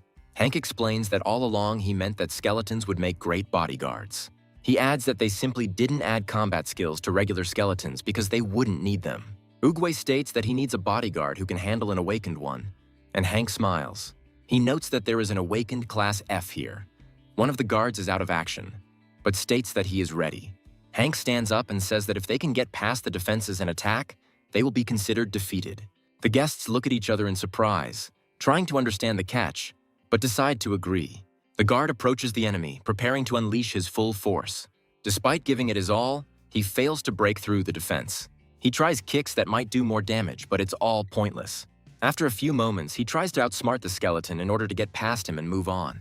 He decides to take advantage of the moment to make another maneuver and hit the skeleton. The skeleton is in no hurry to turn around, so Oogway's bodyguard delivers a powerful blow straight to the unprotected back. Oogway looks at the situation more optimistically and sees that the bodyguard is indeed very good. The fact is that the skeleton bodyguard managed to return and protect the owner from attacks. Hank states that the skeleton is completely focused on security and prioritizes protecting the facility. Oogway notes that having a 24-hour bodyguard who can fight awakened is great. Hank adds that this bodyguard will never betray his master since he is his master. Oogway listens carefully to the creature's characteristics and notes that it is impressive. He emphasizes that he is concerned about the power level as he seeks an additional replacement for Director Pak. Hank says there's no need to worry, as he has level E, D, and B skeletons. Oogway is surprised that there are skeletons that can handle high-class awakened ones. Hank asks if he can take a few bodyguards to protect him from Class A. Hank confirms that it is theoretically possible and states that he has 5 such skeletons. It is considered that one awakened one of the highest rank is equal to approximately 5 of the lower ones, which is a fair conversion. Hank states that these skeletons have no combat functions and are created solely for security purposes. He emphasizes that they are capable of neutralizing the threat, and Oogway asks if it is worth it. Hank says he'd like to test it out as he's never tested them on anything like this. Puck asks how far to go with the test, and Hank recommends not holding back. Oogway notes that then he will have nothing to buy since Director Park is unusual. Hank states that even if the skeletons break, he will create new ones within a few hours. Pak rolls up his sleeves and announces that he will fight at full strength. Charging his fist with otherworldly energy, he rushes forward to deliver a powerful blow. A few moments later, when the fist hits the skeleton's body, a powerful explosion is created. However, after the explosion dissipates, the director sees an amazing sight before him. He notes that a person would not have withstood such a blow, but the skeleton remains on its feet. Some of his limbs are shattered, but they are still in good condition. The remaining bodyguards immediately rush at Director Park, and he emphasizes their incredible experience. At first, it seems that this is not just a skeleton, but people controlling golems. He finds himself in a very difficult situation when several security units surround him. He tries to quickly analyze the combat situation in order to make a better decision. However, they do not want to give him time to think, approaching ever faster. Pak throws aside one of the bodyguards, then turns around to change positions. Once near other opponents, he punches the ground, creating a powerful explosion. Meanwhile, the bodyguard who remains next to Hank picks him up for possible evacuation. He realizes that his comrades are defeated, but quickly turns around and runs away. Pak looks at this sight in surprise, after which he is immediately attacked by damaged skeletons. He tries to fight them off, but the battle stops when Hank declares that he has seen enough. He also notes that it was impressive and notices that the skeletons had activated their escape mode. Puck asks what that means, and Hank explains that if the enemy is too strong, one skeleton runs away with the target. Oogway says he had no doubt that his loyal subordinates would be truly reliable. Hank agrees with him, saying that he thought it would take fewer skeletons to stop such a fighter. Pack states that as long as the chairman isn't targeted by the S-Class awakenings, he will be safe. Oogway notes that if they add 2 more to make it 7, the situation will be completely safe. Hank says that since they have no offensive abilities, the upkeep cost will be reduced by half. The hero has at his disposal skeletons of the awakened level and more than 1,000 ordinary ones that can be restored at any time. Pack takes this into account and reflects that a person is capable of overcoming any obstacles alone. After this, he turns to him and asks him to take care of the chairman and help him. Hank replies with a smile that there is no need to worry about that, because he will do everything in the best possible way. After some time, they move to an unknown alley where there are dubious characters. One of them explains that you need to slightly intimidate the target so as not to create problems. Another participant asks if they are sure they won't get into trouble, since they are talking about an important person. The leader says there is no point in panicking. The main thing is that they don't get caught. Then there won't be any problems. He adds that they already have inside information about the person to get inside. He notes that only newbies are left there after the A-Class awakened named Puck quit. He believes that since there are only 7 bodyguards, they will be easy to deal with. Waiting until nightfall, they approach Oogway's residence, believing it is time to act. After examining the residence, they realize that the chairman's room is on the 2nd floor. They understand that the alarm has probably gone off, so they need to act quickly. The gang leader looks them over carefully and suggests that they are too rough. After a while, the sounds suddenly fade away, and he assumes that they have completed the task and left. After that, he jumps onto the balcony and tells the guys that they should have been called after the end. However, to his surprise, what happens is not what he initially expected. He discovers that despite breaching the wall, they were immediately neutralized by bodyguards. The leader of the criminals realizes that the information they were given turned out to be false. Suddenly, free bodyguards, who are not busy with anything, head towards him. The bandit carefully watches the intended target and decides to strike immediately. The bodyguard approaches without taking any action, and the bandit decides to hit him in the head. However, this idea proves unsuccessful as the bodyguard intercepts the blow. The leader understands that if he was able to block the blow, then he is at least a B-class bodyguard. After this, he tries to deliver a quick blow to the bodyguard's head in order to knock him out. However, despite the destruction of the helmet, the skeleton's hard head remains in place. The bandit watches the creature in surprise, trying to understand what it is and how a skeleton can be so strong. His subsequent fate turns out to be unenviable, as he was caught and neutralized. After some time, the news reports that the attack appeared to be staged. However, Hank has nothing hidden, and thanks to the incident, he receives many inquiries. The popularity of such bodyguards increases sharply, and he receives many orders. Over time, requests come in only for the latest bodyguard models, which are difficult to manufacture. Hank realizes he can create even stronger bodyguards, but it will be suspicious. He wonders whether he should hold back or go full throttle. On the other hand, he understands that with a higher class of clients, there will be fewer. Hank states that he is going to take the class placement test to make a final decision. The interlocutor says that he understands and wishes him luck in his endeavors. Hank notes that there is no point in taking the test since everyone already knows about his powers. After this, he turns to his partner, telling her that she needs to get up and get ready to go out. However, before he can leave the office, his phone rings loudly again. He gets a call from the registration center and wonders why they are still contacting him. Hank decides to pick up the phone since he needs to leave soon anyway. Hank carefully picks up the phone and almost immediately hears the director's loud, annoying voice. Word is that Hank finally decides to answer the call after several months. He adds that everyone knows that he belongs to Class F and that he still has no updated information about himself. Hank states that he wants to take the test at the registration center in this city. The director informs him that he will quickly prepare everything and will soon contact him about it. He also asks not to worry and just wait until the information arrives on his phone. Meanwhile, the center's staff are wondering whether the test could show Class S or higher. One of them notes that Hank has a lot of abilities but no fighting skills, so he is unlikely to be highly valued.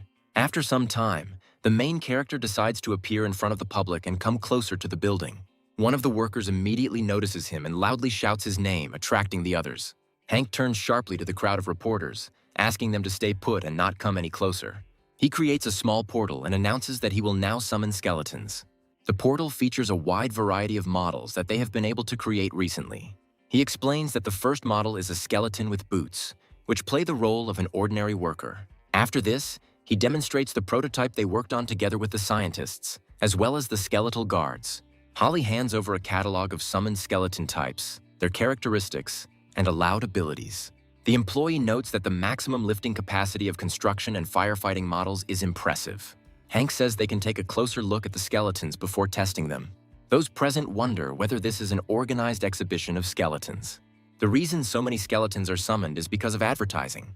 Hank understands that if he can demonstrate impressive results, attention to the product will increase. Suddenly, he notices his old friend Herbert among those present. Hank asks what he's doing there, and Herbert says he volunteered to help them. Hank is extremely surprised and asks what he means.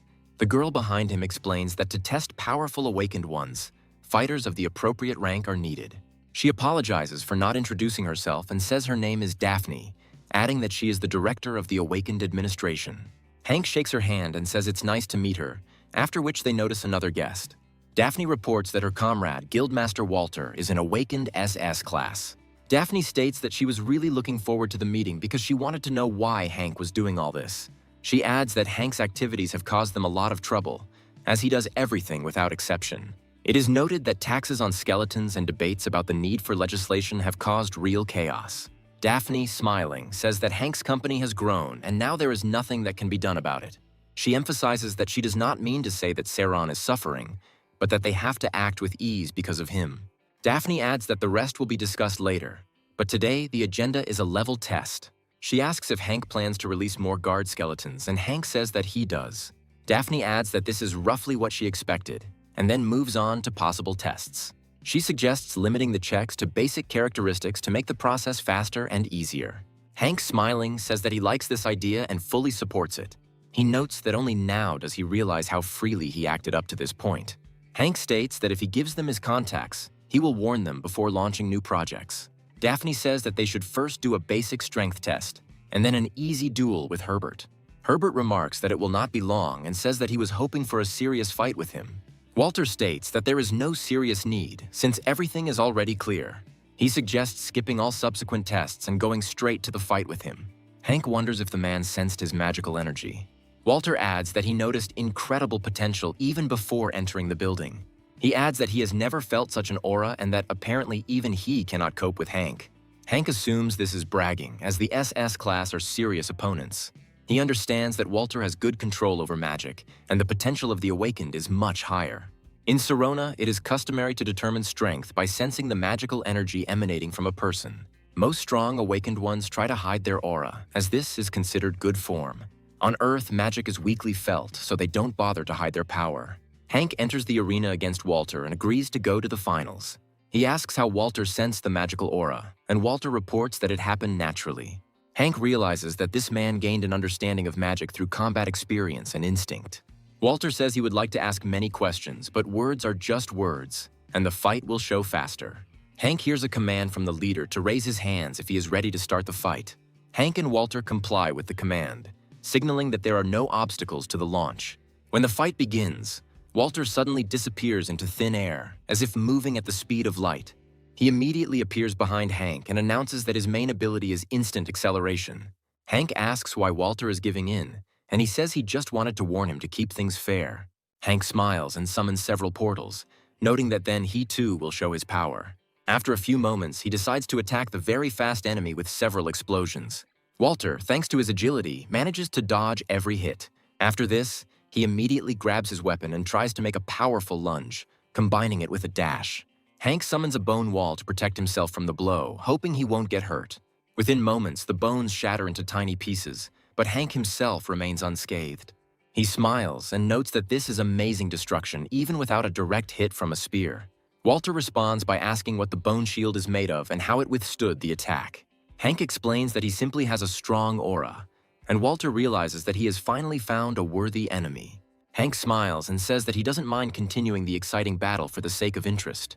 Walter agrees and says that in that case he will prepare for an attack. However, Hank notices that the enemy is in no hurry to attack, as if evaluating possible options. Walter is in no hurry, as an attack now is too risky given the significant stakes. After a few moments, he finally decides to attack, choosing a suitable route. After making several bounces in different directions, he quickly closes the distance for a quick and accurate strike. Having reached his target, he swings to deliver a confident and quick blow. Hank had anticipated this move in advance and dodged it with ease. After this, he begins to more closely analyze the opponent's movements, realizing his impressive speed. He realizes that even if 10 S-classes came, they still wouldn't be able to handle this enemy. Ultimately, however, it is just Master Sirona, whom Hank has long since surpassed. Walter notes that the fight has already begun, and Hank hasn't attacked yet.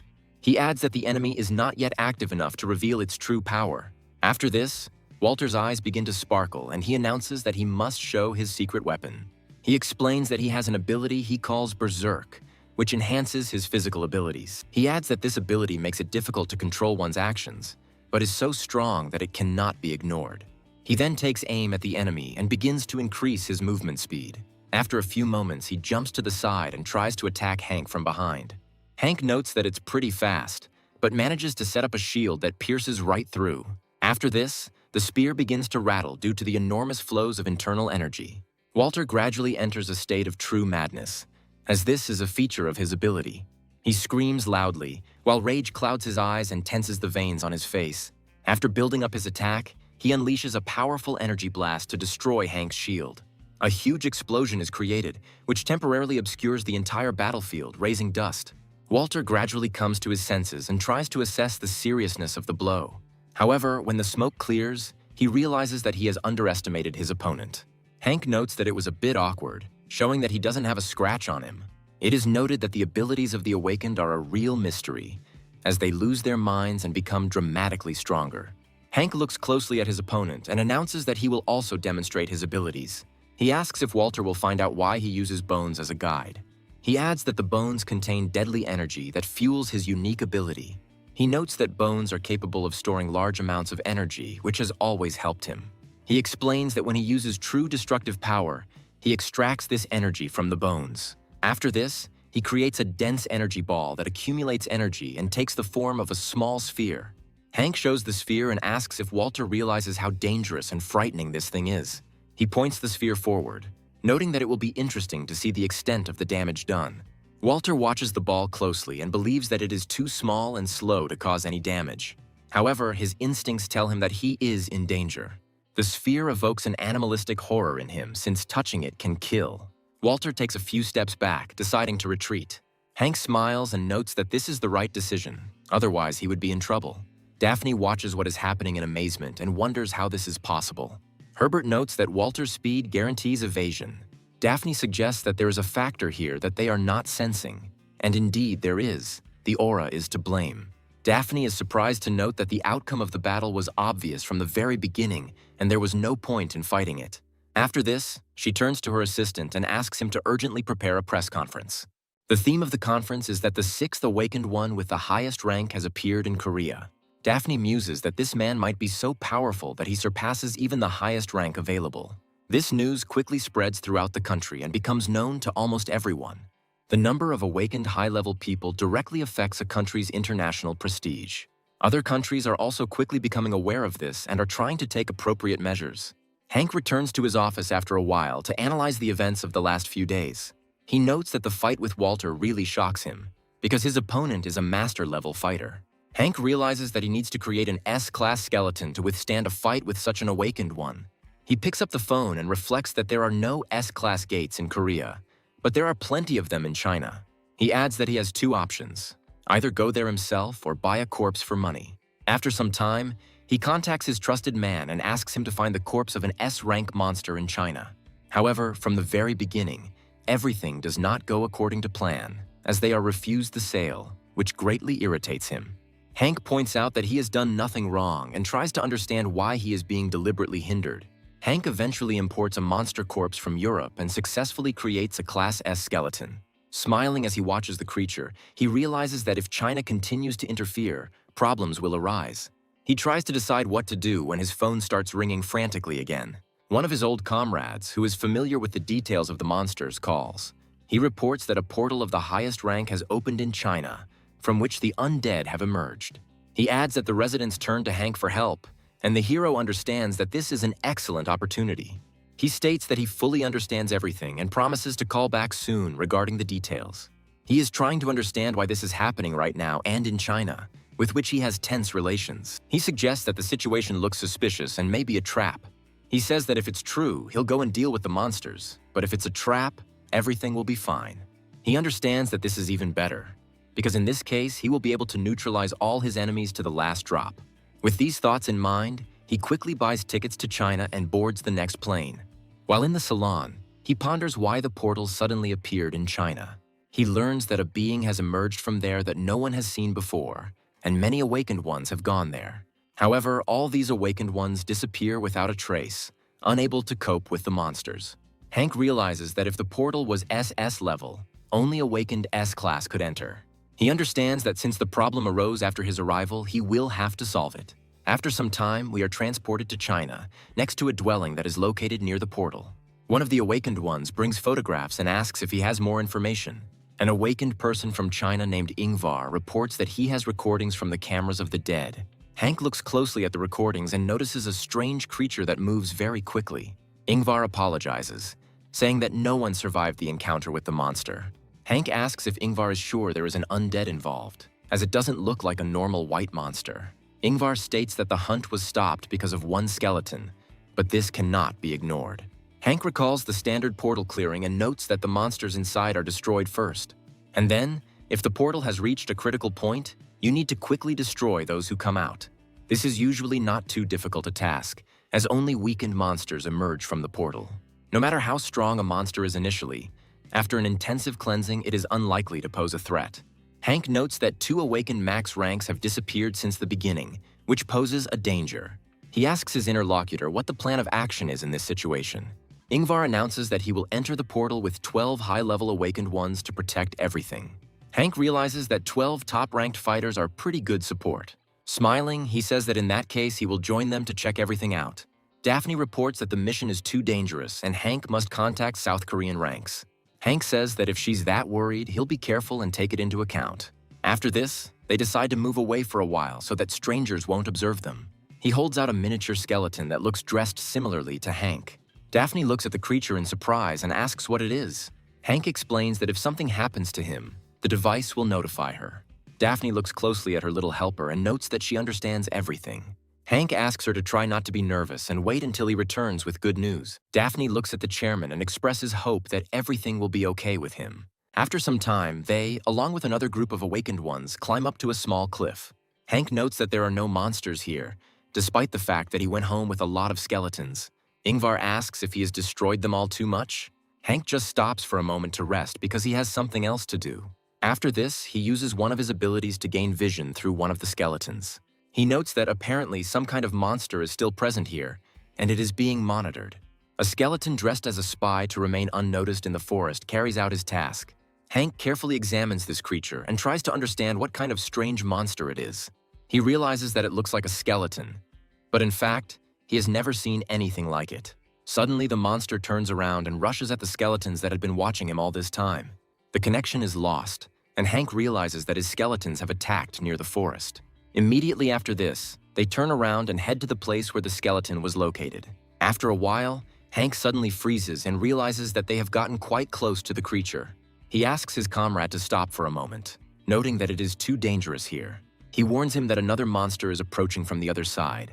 Ingvar says that they need to split into 2 groups and asks Hank to stay put. A few moments later, he and his comrades scatter in different directions, leaving Hank alone. Hank wonders what's going on, assuming it's not an undead army, but the aftermath of a single portal. The sun is slowly setting, and he reflects that it would be a shame if that were the case. A few moments later, several fighters led by Ingvar appear in front of him, and he realizes that this is a trap. Ingvar declares that Hank is too dangerous and must be eliminated for the sake of China's future. Hank smiles, and it becomes so funny to him that he can't help but laugh.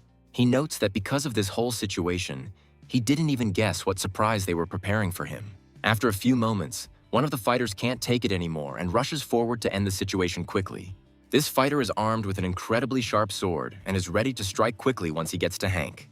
However, Hank instantly reacts to the movement and creates a special barrier in front of himself. The barrier turns out to be so strong that not a single crack appears on it. After this, his barrier explodes as a large fireball from another fighter hits it. Hank immediately turns his attention to this fighter to get back on the defensive. At the same moment, another fighter moves behind him to strike him with a giant hammer. Hank creates a powerful barrier of bones, after which the shockwave throws him aside. Ingvar, meanwhile, begins to spin a special chain to attack Hank. However, Hank flips in mid-air, creating another obstacle to block the blow. He realizes that he is being attacked by a group of 6 high-ranking people who are quite strong. However, for Hank, such things do not pose a serious problem, as he has faced more dangerous enemies. Ingvar senses serious changes in the enemy's aura and understands that the battle is just beginning. Hank creates several portals from which numerous units begin to burst out. Ingvar doesn't even have time to understand why the pace of the fight changed so quickly. He looks at his comrades, who are already defeated, and realizes that he is facing a monster. Hank notes with a smile that calling him a monster is too much, and he won't be able to forgive it. Ingvar falls to the ground in fear, and Hank continues to approach him to interrogate him. He uses special magic to penetrate Ingvar's thoughts and understand what happened. After this, he places his hand on Ingvar's head and penetrates his thoughts, finding out the true events. He realizes that someone in China knew about his interest in the undead, lured him in, and set a trap for him. The plan was to send a crowd of high-class awakened ones into the portal. Then they had to send one fighter capable of transformation and teleportation. Hank realizes that in addition to the monster skeletons, there were 2 transformers. He realizes that several weak awakened ones were sacrificed for this purpose. Ingvar reports that he was threatened and forced to participate, but receives a slap in the face. Hank points out that this is complete nonsense, since the state cannot threaten such a fighter. Ingvar also states that the remaining 6 awakened ones were needed as witnesses. Hank realizes that these 6 people and the missing couple are a gift from the Chinese government. Smiling, he says that what he needed were the corpses of the S-class fighters. He adds that they could be handed over, but this is unlikely. He notes that dead people don't tell stories, so there's no point. Ingvar asks not to turn him into a skeleton, but Hank shuts him up and asks him to be quiet for a bit. After this, he approaches the bodies of the fallen fighters and thinks about what to do next. He understands that he needs to create a more powerful skeleton first. He decides to use the decomposition skill to dissolve the body of one fighter, leaving only the bones. As his first target, he chooses the knight who seems to him the most promising. After all the procedures are completed, he allows the use of the skill of reviving the undead. Gradually, the skeleton rises into the air and slowly begins to move, moving its head. Hank carefully observes the resulting creature to assess its combat capabilities. He analyzes the result and realizes that it has some interesting feature. He notes that something is clearly wrong here, as the skeleton's abilities are not what he expected. Hank wonders if the skeleton really retained the ability to fly even after death. He realizes that, apparently, the power of the awakened remains in the skeleton's body even after resurrection. Smiling, he notes that this is an incredible find and turns to Ingvar. He says that Ingvar most likely does not want to become a skeleton since the procedure is painful. Ingvar declares that he asks for mercy and is ready to do everything to earn it. Hank notes that in that case, he must bring someone in his place to earn forgiveness. He adds that he knows other awakened ones who are collaborating with the Chinese government. He clarifies that if they are stopped, perhaps Ingvar will consider mercy and become an ally. After some time, he meets his comrades and tells them that all his friends have died. Ingvar claims he barely escaped, and Hank calls it a real monster that is impossible to deal with. His friends ask if they can defeat the monster if even 6 of them couldn't do it. Ingvar notes that he has the skill of teleportation, but he has a plan to overcome obstacles. From that moment on, Hank attacks his former comrade in order to deal with him as quickly as possible. Another warrior is shocked by the way his comrade's head was cut off and tries to understand what happened. He calls Ingvar a traitor who turned away from them at the last moment. He tries to escape, but Hank appears on his way, watching him with interest. Smiling, Hank notes that he won't be able to since he is the main gift. After the man's death, he notes that it looks like he won't even have to intervene. Ingvar asks fearfully if Hank is ready to let him go after what happened. Hank notes that these 2 are just the basics and it's time for a bonus. He states that Ingvar must go outside, report the failure of the attack and the serious injury, and ask for reinforcements. Ingvar says he might get caught, and Hank notes that no one will guess if he continues to cooperate. Hank emphasizes that Ingvar is already an accomplice since he killed his comrades, and he has nowhere to retreat. He adds that Ingvar must be diligent, as this is his chance for the best in life. Hank clarifies that he needs a person to become a shadow, and Ingvar is suitable for this role since he knows Korean. He comes closer to him and uses a strange spell, warning him to think carefully. Ingvar looks at his body in surprise and asks what kind of spell this is. Hank notes with a smile that this is insurance, and now if Ingvar dies, he will turn into a skeleton. It was a bluff, of course, but Hank couldn't afford to let such a man go. Smiling, he notes that it is time to find out the plan he just came up with. After some time, they return to a small Chinese camp near the portal. Ingvar jumps out of the portal, showing the intensity of the battle. They ask him what happened and why he went out alone without his comrades. Ingvar guiltily reports that everyone died in a difficult and unequal battle. He is asked if he dealt with Hank. Ingvar remains silent, and his interlocutor is surprised that this, apparently, did not work. He claims to have inflicted a fatal wound, the consequences of which will soon become apparent. He adds that he cannot cope alone and needs as many high-level awakened ones as possible. After these words, the Chinese government sends 40 fighters through the gate, including S-class awakened ones. The head of the operation is thinking about what should definitely happen now since many people have been sent. However, his soul is uneasy, despite the massive reinforcements. Despite this, exhausted fighters emerge from the portal with almost no strength left. Ingvar follows them out in the company of another person who is behaving strangely. The boss asks what happened, assuming that success was again not achieved. Ingvar bitterly reports that the mission has failed. The chief is surprised how this could have happened, since many experienced fighters arrived. The ally explains that the guild leader fatally wounded Hank and now he needs to be finished off. Ingvar states that they cannot give Hank time to recover. They must begin the pursuit immediately.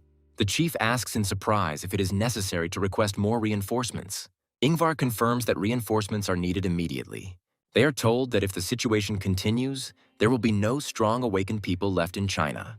The boss tries to argue, but another participant in the operation appears. He reports that a report has come in that skeletons in Korea have suddenly stopped moving. Ingvar notes that Hank is so badly injured that he is unable to control the skeletons. The captain anxiously declares that in that case, the men will have to be sent out again. Daphne receives a message that the skeletons have suddenly stopped. The informants assume that something has happened to the chairman, but Daphne reassures them, noting that they need to wait. She is asked how one can say such a thing at this moment, and she notes that the chairman's influence is too great. Daphne advises against panicking and notes that their task is to prevent information from leaking to the media. She hangs up the phone, noticing that her hands are shaking badly, as she herself is very nervous. She wonders what's going on there and why Hank has been gone for so long. She realizes that the first thing she needs to do is somehow contact Chairman Hank. After this, they get a skeleton that sleeps peacefully for several hours and try to figure out how to interact with it. After a few moments, the skeleton quietly opens its magical eyes and looks around. Daphne notes that the skeleton is moving and asks if it is a model for Hank. The skeleton quickly checks its owner's vital energy and gestures that he is all right. Daphne asks how he is feeling and if he received any injuries on the mission. The skeleton uses familiar gestures, understandable to everyone, to show that he is okay. Daphne exhales tensely, noting that she has begun to become very nervous about Hank's fate. She assumes that stopping the skeletons was part of the plan and tries to figure out what they intend to do next. The skeleton explains the plan with gestures so that Daphne doesn't worry and understands what needs to be done. Daphne carefully remembers everything that the skeleton conveyed and declares that she will act according to the plan. After this, she recommends taking care of yourself, and the skeletons are sent off again for a well-deserved rest. A few moments later, the phone starts ringing loudly as another person calls. Daphne picks up the phone and realizes that this time it is Mr. Donald calling to inquire about the situation. Donald immediately becomes worried and asks if the chairman has contacted him, and Daphne says no. Donald notes that the skeletons at the factory have stopped working, meaning something bad has happened. Daphne adds that it looks like something really did happen and recommends looking into the matter. She emphasizes that they are now obliged to correct the situation no matter the cost. Meanwhile, we move to the place where Hank is, who is trying to implement his plans. Smiling, he notes that it is time to keep a close eye on the areas he now controls. Looking closely, he notices that many people have come here to hunt him. He claims that if so many people came, it means everything is going according to his plan. After thinking carefully, he realizes that he really only has two options. The first option is to kill everyone who came, and then tell the world that China tried to kill him for its own purposes. Hank understands that China will then be criticized by the international community, but it will not cause any harm. He also realizes that this will do little good, as the Chinese will likely find a way to shirk responsibility. After this, he decides to move on to the second option, which seems more attractive to him. First, he must dismantle the bodies of the unfortunate into pieces, and then pump out a large sum of money. However, before that, he decides to open the third gift that these people kindly presented to him. The highest-ranking awakened continue to patrol the surrounding area in search of their target. One of them wonders how the guild leader can be so strong. Ingvar states that the only thing he understands is that he must be killed, otherwise there will be no other chance. His comrade notes that their surprise attack didn't work, although this has never happened before. After a few moments, The fighter turns his head in surprise towards the nearby bushes. He detects movement and quickly realizes that Hank is approaching. The awakened one finds himself in horror, wondering how Hank managed to survive. He adds that he saw Ingvar pierce Hank with his powerful attack. The last thought was that they might be traitors, but it didn't matter. A few moments later, Ingvar kills the unsuspecting fighters and switches to the last one. The latter had no chance, as he did not expect the guild leader to turn out to be a traitor. Ingvar deals with all the enemies with incredible ease and tries to understand what will happen next. Hank puts his hand on his shoulder and notes that he did well and completed the task. Hank grins and says that Ingvar did better than he expected, which is commendable. Ingvar asks fearfully if this means he deserves mercy. Hank becomes pragmatic and says that this issue still needs to be discussed. He adds that he initially intended to kill him after the operation, but changed his mind. With a grin, he declares that he has changed his mind, hoping that Ingvar will continue to be useful, to which he agrees. Hank notes that Ingvar must now become his subordinate and carry out difficult tasks. Ingvar agrees and asks what needs to be done now. Hank smiles, preparing to voice his cunning plan. He states that Ingvar must head for the exit and squeeze everything he can out of the Chinese government. After some time, we are transported to the portal where the leader of the operation was located all this time. He thinks that there is no retreat and that he will have to go to the end to fulfill his duty. After a few moments, the portal begins to pulse quietly, and someone's leg appears from it. Ingvar calmly walks out, looking around, hoping that there are no unnecessary witnesses nearby. The head of the operation looks at the guild leader in surprise and asks why he went out alone. He starts bombarding his boss with questions about how the operation went, but he is in no hurry to give answers. Ingvar reports that the mission to destroy the monster has been successfully completed, after which the portal is reactivated. The head of the operation looks in surprise at the man who came out of the portal and cannot believe his eyes. Ingvar clarifies that the operation was completed thanks to the help of Chairman Hank, who came to their aid. Hank smiles and notes that there is no need to thank him, since he only did what he had to. The head of the operation grabs Ingvar's clothes and asks if he really decided to give them the information. Ingvar replies that this is not the most important thing now, and there is no need to think about other things. Ingvar sternly informs his comrade that he is giving him a chance to hush up the whole matter and shift the blame onto the monsters. He immediately asks if he wants the truth to come out and for absolutely everyone to know about it. Hank smiles and says that if they don't want to negotiate, they can go all the way. He emphasizes that next time he will not limit himself to this and will cause much more damage. The head of the operation realizes that he has no choice but to negotiate with his enemy. Closing his eyes in irritation, he notes that he will contact senior management and discuss everything. A few days later, Hank heads to a meeting with a senior official to discuss the situation. Foreign Minister Pike Yang appears before him. Hank extends his hand to him, expressing pleasure at meeting him. Hank asks Ingvar if this was the man who was at the gate, and Ingvar replies that he was detained for investigation. Baekyan invites him to sit down and make himself at home, to which Hank expresses his gratitude. Hank says he's always happy to help out good neighbors and asks how the survivors are doing. Baekyan clarifies that several heroes died, giving their lives to contain the disaster. He adds that survivors will also receive appropriate payments, and Hank notes that it is possible to return to normal life. After this, he adds that he first wants to receive payment for destroying the monster. Baekyan asks if he has any wishes, noting that they will try to take them into account. Hank states that he is taking Mr. Ingvar and his guild members along with their families to Korea. He adds that he has received their consent, and Ingvar nods, confirming Hank's words. Of course, no one would have agreed to let them go so easily, considering that Ingvar was to blame for the incident. He is asked about other wishes, and Hank reveals that China has been preventing him from purchasing monster bodies. He adds that since he destroyed such a serious danger, the payment should be appropriate. Baekyan notes that he will convey Hank's request to senior management at the next meeting. It's late at night, and Hank returns to the special hotel allocated for him. Daphne says she was shocked by the news that the skeletons had suddenly stopped working. Without hiding her excitement, she states that she thought something very serious had happened. Hank apologizes and explains that circumstances worked out that way and he had to improvise. Daphne asks if he can tell her what happened at the gate, and Hank adds that it was nothing special. Daphne notes that if he says it with confidence, she will not insist. She recalls that China continued to send reinforcements to the portal despite everything. After this, she adds that Donald called her and told her that the skeletons had stopped, which worried her. Hank asks her not to worry and apologizes for the trouble. Daphne declares that the most important thing is that Hank is alive, and then her phone starts ringing. She steps back, takes the call, and asks what happened. After a few moments, she says that she understands the situation and asks her interlocutor to continue. After a short break, she wonders if everything is really as she was told. She announces that a top-class gate has opened again in China, from which the undead emerge. Hank wonders if this gate has just opened now, as if there couldn't have been a better moment. He realizes that he has a bad feeling that dangerous creatures may emerge from the gate. We are transported to the place where the portal actually opened, this time without outside help. A skeleton dressed in heavy armor emerges from the portal and looks around. Hank realizes he must act quickly to prevent serious civilian casualties. He notes that since high-class gates have reappeared in China, action must be taken. Daphne states that she completely agrees with Hank and notes that this time the sources of information are reliable. She adds that skeletons of monsters have been spotted in the forest, doing nothing nearby. She also reports that, fortunately, a high-level awakened one dealt with them. This awakened one noted that the monsters were very strong, and after some time discovered a portal. After this, the reconnaissance group decides to go inside to understand what is happening on the other side of the portal. However, the sight that meets their eyes is both amazing and terrifying. They are faced with a gigantic number of skeletons, which are in battle formations. Realizing that there are too many enemies, the group decides to retreat into the portal and not engage in battle.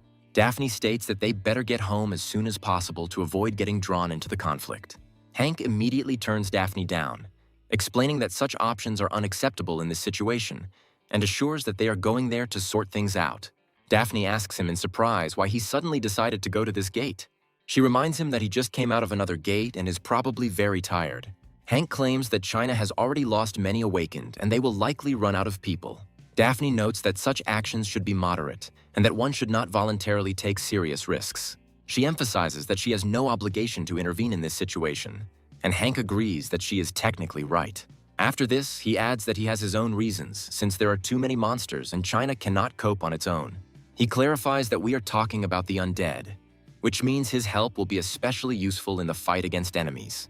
Daphne states that China would of course be happy to help them, but she is responsible for her people. She notes that such a risk seems excessive to her, since China must solve its problems on its own. After that, she asks him if there is another reason why he wants to go there. Hank thinks that there really is such a reason, but he can't voice it out loud. He understands that this portal is definitely not a Chinese plot, as they would not tempt fate twice. Besides, the formations Daphne mentioned are most likely Hank's undead army. Hank notes that China irritates him, but if these skeletons are his creation, he has to deal with them. He adds that in any case, he will be able to cope with the task and will not make any wrong decisions. He honestly promises to act with caution and to retreat immediately at the slightest sign of danger. Daphne believes that, judging by his reasoning, it is useless to try to convince him anyway. After this, they inform the Chinese government of their readiness to help clear these gates. Baekhyun smiles and notes that they will be very grateful and guarantees support for their help. Hank thanks him and heads towards the gate, noting that no other awakened are coming with him. Hank carefully examines the gate, and the foreign minister reports that they are approaching the location. According to him, intelligence reported that there were indeed a lot of monsters there, and reinforcements might be needed. Hank states that he has no reason to trust the Chinese awakened. After this, he clarifies that he first wants to assess the situation himself without outside help. Ingvar asks if he will go there alone without any help, and Hank confirms this. He adds that he will simply look into the portal and return immediately, after which he recommends that they wait here. After a few moments, he calmly enters the portal, expecting to encounter various problems along the way. However, as soon as he steps over to the other side, he finds himself in a giant icy wasteland. He looks around and notes that it is quite cold and unpleasant here, so he needs to act quickly. He sets out to find his undead army, hoping that it is hiding somewhere nearby. The search takes some time, and Hank realizes that the weather is wearing him down. However, he senses the aura of the dead and heads towards the nearest flashes. Quite quickly, he discovers several rows of silent bone soldiers standing motionless. Their numbers are so great that if they emerged from the portal and started a battle, they would sweep away the entire country. Hank decides to take a closer look at their equipment and realizes that nothing has changed since it was created. He also understands that these are definitely his creations, since only he could create such a perfect form and armor. Hank adds that it's clear from his manner that he doesn't directly control their skeletons. With sadness, he realizes that he has no choice but to destroy them, despite their large numbers. He also realizes that, judging by the scale, there must be a commander here giving orders. After some time, he finally finds it, which completely meets his expectations. It turns out to be a Death Knight who was nearby the whole time, sitting on a horse. Hank realizes that he will have to prepare thoroughly to deal with this enemy. To begin with, he decides to return to his dimension to understand how to act better. However, after a few moments he realizes that he has already been noticed and is unlikely to be able to leave safely. He quickly creates a special bone barrier to stop the magic arrow. A few moments later, the arrow falls into a snowdrift and no longer moves. The Death Knight looks at the result of the shot in surprise, as he expected to kill the enemy immediately. Hank notes with a smile that the weapon's performance proved ineffective. After this, he puts out his hand to use magic and asks to wait a little. He rushes forward and with a smile announces that he will soon return and personally deal with the enemy. Meanwhile, people at the portal are closely monitoring his actions. Hank runs out of the portal, and Baek-yan notes that he is largely unharmed. He asks how the cleanup went, and Hank replies that there are indeed too many monsters. He adds that there are over 100 skeletons there and even a Death Knight similar to the boss. He concludes by noting that the cleanup will not be easy and will take a long time. Baek-yan suggests that in that case, it would be better to send other awakened ones. Hank refuses and says that for this very reason he will go there alone. They ask him how he plans to cope alone, assuming he has some way. Hank claims that this method does exist and can be explained in simple terms to make it clearer. He notes with a smile that he will simply overwhelm his opponents with numbers using his skills. He specifically emphasizes that when he speaks of superiority in numbers, he means only skeletons, not people. From his point of view, China will not lose anything in any case, and will be able to send reinforcements if necessary. Hank asks them to trust him, explaining that he can handle it alone and does not need anyone's help. He adds that he won't be able to handle it quickly and needs some time to prepare. Baek-yan reports that China will provide him with the necessary resources to protect the gate. Hank claps his hands, calling this the excellent news he was hoping for. After this, he proudly declares that it is time to prepare for a raid the likes of which the world has never seen before. He is supplied with various materials that can be useful for creating skeletons. Hank realizes that he will have to try hard if he wants to create something really good. He turns to his great magic, which allows him to program any undead creature in the desired way. After some time, his painstaking work finally pays off. He looks happily at the resulting skeleton, noting that he managed to create another S-class skeleton. After this, he discovers that the new skeleton has the gift of electricity. Hank notes that creating skeletons at someone else's expense is the best job in the world, recalling that China was previously against this. However, now they have to help him create skeletons, and this is a fair punishment. Hank explains that if he created skeletons without obtaining monster bodies, it would attract unnecessary attention. He now has significantly more skeletons of this category, and his strength has increased significantly. After making sure that all the necessary items to clear the gate have been created, he decides that it is time to return. After a while, someone knocks loudly on the door and asks if Hank is there. Hank announces that whoever knocked can come in, and a few moments later, Daphne enters the room. She asks if he knows what she's going to say, and Hank states that she knows he won't listen to her anyway. Daphne smiles and says that even now there is the opportunity to turn to Korea for support. Hank, giggling tensely, says that it's okay because the skeletons will be doing the fighting and he will stand behind them.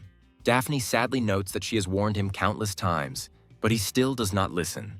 Hank states that thanks to China, his strength has increased significantly, so there is no need to worry about him. Daphne finds this information encouraging and asks when he will take action. Hank replies that he has just finished preparing and plans to set out tomorrow afternoon.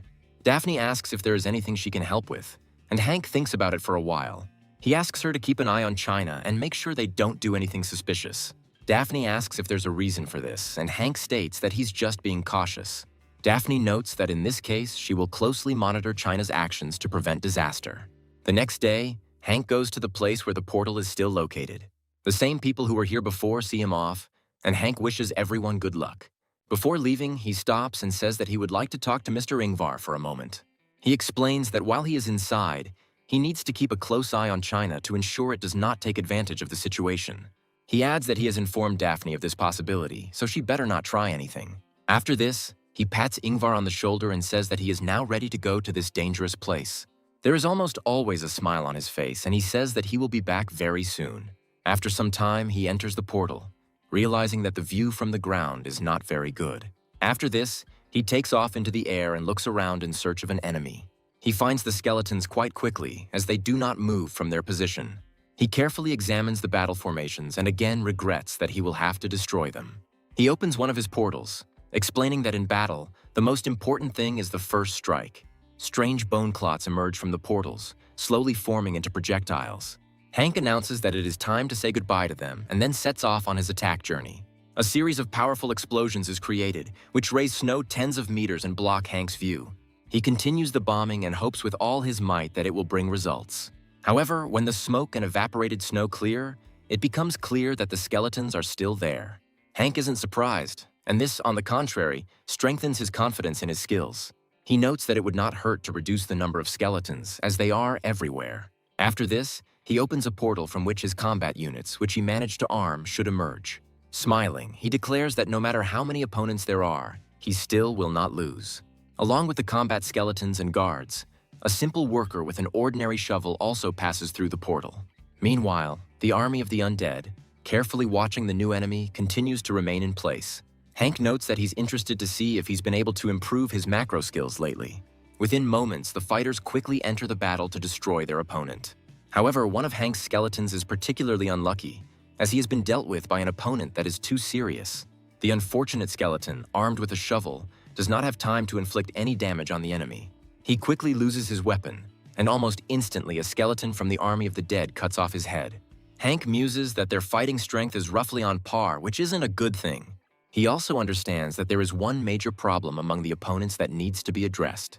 Of course, we are talking about the Death Knight, because of whom Hank cannot look at the battle as calmly as before.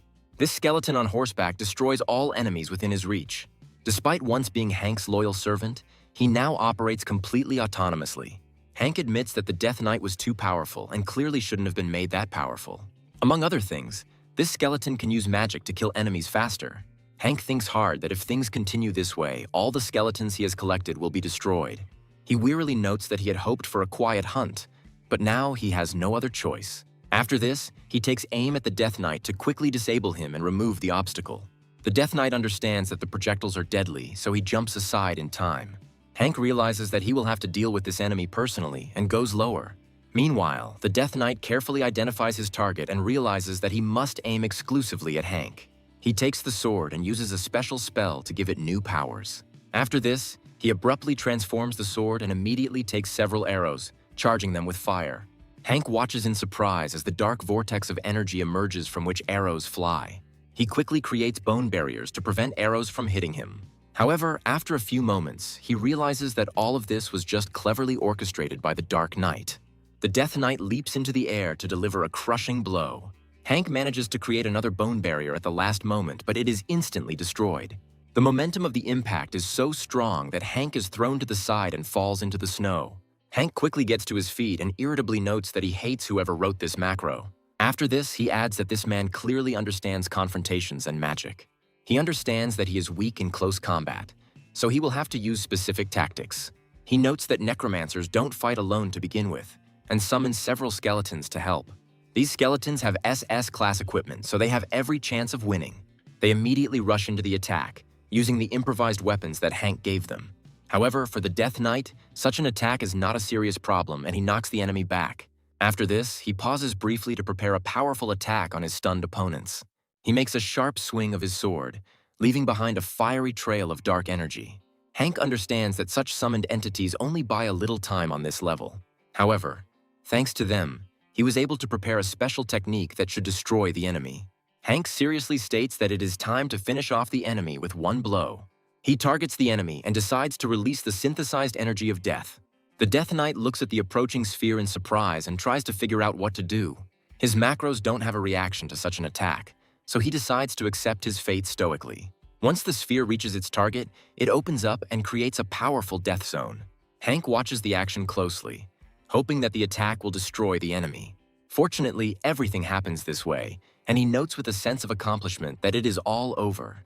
A few moments later, a small piece of an unknown manuscript falls into his hands. Hank studies the text carefully and freezes in surprise for a moment. In the text, an unknown person wrote that he would take revenge on the cursed necromancer for the events in Falm. Meanwhile, Daphne continues to wait for Hank to return, hoping that he is okay. Her excitement gradually reaches its limit, but she quickly feels the vibrations of the portal. She turns around in surprise and happily reports that Hank was able to get out unharmed. Hank confirms that this is indeed the case, after which he notices that the gate has closed, meaning there are no more monsters. Daphne notes that he cleared the gate quickly and asks if he is injured. Hank reports that he is okay, and Daphne expresses her joy that he is safe. Hank adds with a smile that he already told her that he would be fine because he was too serious. Baek Yang reports that he is glad that they returned safe and sound. With a sly smile, he thanks them for helping China fight the monsters. Baek Yang also stated that the country will offer adequate compensation for the unfortunate incident. Hank smiles and says that he wouldn't refuse such a prospect because he needs the money. A few days later, he returns to Korea's international airport. Hank buys stylish glasses to look more presentable when meeting with journalists. The journalists immediately say they have questions, and he agrees to answer several of them. One of the journalists reports that the skeletons suddenly stopped during the raid and asks what happened. Hank adds that the aura supply was unstable during the fight with the monsters. But now everything is fine. He is informed that the incident has shown that the company is entirely dependent on the chairman's abilities. Hank points out that this is a reasonable point and the company would indeed be in crisis if something happened to him. He emphasizes that he himself learned an important lesson from what happened and rethought many things. He adds that he wants to prepare a system that can operate stably even without his participation. He is asked how this is possible since skeletons are his main ability and cannot be copied. He is asked to disclose details, but he states that he cannot share such information yet. He explains that in simple terms, it will be an energy business. After some time, he calls a meeting with his confidants to discuss these matters. He announces that he is thinking about creating an artificial essence, and everyone asks what it is. Hank explains that it is an artificially created monster essence from which energy can be extracted. In fact, experiments were already being conducted in Sorona to create artificial essence from magic stones. However, the experiment failed for several reasons, as it required the development of magical power. The second reason was that the compensation for the energy expended was negligible. However, the situation here is completely different because people have not thought about developing magical powers, and they have a lot of money. Chuck notes that extracting energy from people is a risky endeavor that will invite criticism. Hank reassures him, saying that he will control the amount of energy taken so it will not be dangerous. He adds that the maximum consequences of the process will be limited to mild fatigue. Donald says the new business is a great idea, but he could use a break. He adds that it might be helpful to imagine the person who is nearby. Hank reports that this is Guildmaster Ingvar, whom he met in China and has now taken as an ally. Ingvar reflects on how he feels ashamed after meeting so many high-ranking awakened ones. Hank adds that China sent them a big gift box, so they have a lot of work. Donald loudly asserts that the chairman needs a rest. Otherwise, this will end badly. Hank explains that he has a lot to do, so he doesn't have much time to rest. He adds that he has already been on holiday in China, after which Donald asks if that is not enough. Donald insists on taking a vacation because he has never taken a vacation since the company was founded. Hank reminds us that he himself has never had a single vacation, even though his job is no easier. Chuck notes that a compromise can be found in this situation. He suggests that everyone go on a vacation together to relax and discuss new things. Hank ponders the prospects of this idea and believes that it will be effective and correct. In order to have a good rest, he buys tickets to a sunny country and flies away with his friends. However, while he is getting ready for vacation, a real nightmare is happening in other parts of the world. An unknown individual informs his superior that the Death Knight army has been destroyed. The strange, demon-like creature notes that this is an unexpected situation from the enemy. He asks the lesser demon what happened to the letter, and he tells him that it was delivered. The interlocutor notes that this is good news, and he will look forward to further developments. After this, he slowly gets up and says that the best fighter needs to be sent. The younger demon asks if this is really the same demon that is so effective. The Demon King announces that he wants to send one of the original golems he created there. The Demon King adds that he felt humiliated after losing to that guy. However, now risen from the dead, he declares that the Necromancer will experience all of this for himself. Hank, meanwhile, scratches his ear, feeling that something has gotten into it and is causing a tickling sensation. He wonders who could have done this, as such symptoms are considered a sign in Korea. After some time, his short but productive vacation ends and he returns home. Almost immediately, he sets to work to make up for lost time. First of all, he begins to develop an artificial essence and mechanisms for its rapid production. Hank extracts magical energy from people and stores it, making it usable as monster essence. He collects the amount of energy that a person could restore for money and starts a special business. At first, people resist, calling it energy theft, but after confirming safety, they calm down. Hank uses the resulting artificial essence as a source of energy for the skeletons. This allows other people to control them, and the skeletons are given the ability to move freely thanks to the batteries. Hank organizes skeleton competitions that look like fights where people control them with consoles. This way he gets combat macros faster, and competitions quickly become popular. The winners receive substantial prizes, and Hank receives high-quality macros for future fights. In addition, he expands the scope of skeletons and earns even more. In addition to the delivery skeletons, he begins to create combat soldiers to guard the border. A significant portion of the funds received goes towards the creation of high-ranking skeletons and their constant improvement. The reason he was so fascinated by this was because of that very note, which was written in the Saron language. Hank recalls that long ago, on a grand scale, he destroyed the Demon King at the site of the final battle. Even though there are many who could answer him, he understands that there is one enemy who is more dangerous than all. The one who was most offended by him was the Demon King, but the problem was that he had to die. Hank understands that the creature still survived and will now probably try to prevent him from earning more and more. He realizes that under current conditions he cannot determine its location and can only prepare. Hank suggests that perhaps a weapon should be created to deal the final blow against the great Demon King. The solution, of course, goes to local areas, but they are too large to be introduced into the city. However, he decides not to destroy the program completely, as it can still be of great use. After a while, his phone starts ringing and he wonders who decided to contact him. The interlocutor asks if he has a minute, adding that he wants to ask something. Hank announces that he is listening intently, rising impatiently from his chair. The interlocutor reports that a portal has opened in one of the provinces, and hunters have been immediately sent there. He adds that of the 4 hunters, only one survived, and he was forced to save himself. Hank learns that an S-rank hunter was sent there, but he was destroyed without a chance. He is also informed that an unknown undead monster has emerged from the portal and is promised to send a photograph. Hank receives a strange photo and notices that the creature is very familiar to him. The photo shows the meat golem that was lost during his battle with the Demon King. Now, one of the 5 weapons of Hank's final blow has come into this world and is beginning to destroy everything in its path. Hank realizes that this is a monster among monsters who was able to single-handedly deal with the Demon King. The news reports that there is no one in the entire world who knows more about the undead than Hank. They ask him for help in clearing out this monster, and he says that he is leaving immediately. However, the next second Daphne calls him, and Hank immediately understands the reason. Hank, smiling, notes that he will probably have to face danger, but he has no other choice. After some time, he heads to the province where a large portal is still pulsating. Daphne is already there when he arrives and notices him immediately. She thanks him for his promptness, adding that she is glad that he agreed to help. Daphne reports that several awakened were instantly destroyed, and the situation is too serious. Hank approaches the gate and realizes that it is the source of the main problems. Daphne says it would be helpful to assemble a team of powerful awakened to help. Hank states that there is no need for this, emphasizing that he will go there alone. Ingvar looks at him in surprise and asks if it would be advisable to take him along for support. Hank explains that he is not ignoring help, but is going alone because he cannot let anyone die. Daphne and Ingvar listen to him attentively and are surprised by his kindness. Daphne asks how strong this monster is if the chairman is so serious. Hank clarifies that he will be able to say more precisely only after the battle. But for now, the chances of victory are slim. He notes that at least the quarter is fairly stable, so there is some time before the critical phase. Daphne reports that the portal's critical phase will occur in about a month, and Hank thinks that's a good thing. After this, he declares that he is going out on reconnaissance and will quickly return with fresh information. He emphasizes that he will quickly check the situation and return, so they need to wait. Daphne and Ingvar do not say a word, but they watch him carefully. Hank senses that he has a tense time ahead of him, as dealing with the creatures will not be easy. He opens his eyes and realizes that the time has come to meet the masterpiece he once created.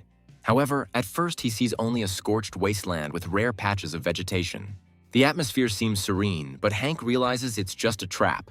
He creates special shields to make the blows that fall on him ineffective. He further strengthens his defense with new spells to survive the first blow. This combination should help in the fight against the meat golem, since its physical strength is too great. Hank notes that these are only basic security measures, but they should be sufficient. After this, he takes off into the air to enter the phase of searching for the giant creature. He stops and notes that he won't have to go far to find the creature. From a respectful distance, he notices the incredible size of the creature. Hank considers himself crazy because he got too carried away with creating unkillable monsters. He asks himself why he didn't make him a more adequate opponent. However, he understands that the only advantage is that there is no one here except the meat golem.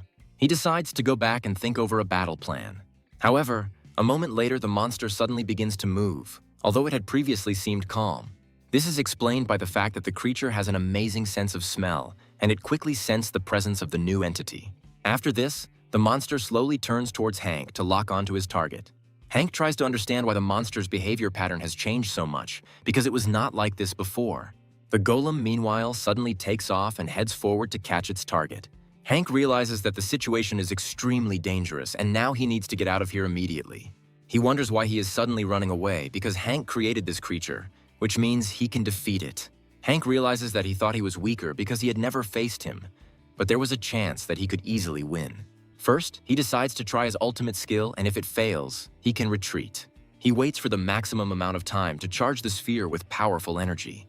After this, he notes that he will be interested in testing the golem's durability and his own abilities. He summons a dark storm spell into the air, the likes of which he has never created before. The golem is instantly trapped and takes significant physical damage to the body. Hank watches the action with joy and notes that the golem is not as weak as he initially thought. However, this does not mean that one spell is enough to defeat a monster. The golem overcomes the incredible pain and uses its chains to absorb the spell. Before Hank can blink, he sees a powerful blow with chains flying towards him. He doesn't have time to create a full-fledged barrier, receives serious damage, and lands on the ground. When landing, it creates a small vortex due to the kinetic energy of its own body. Hank notes that without the magical protection, he would already be dead, and the monster caused him a lot of trouble. He carefully rises to his feet and watches as the giant monster approaches him. He notices that the serious wounds inflicted on the monster are gradually beginning to heal. Hank angrily notes that the monster has learned to regenerate, which complicates the situation.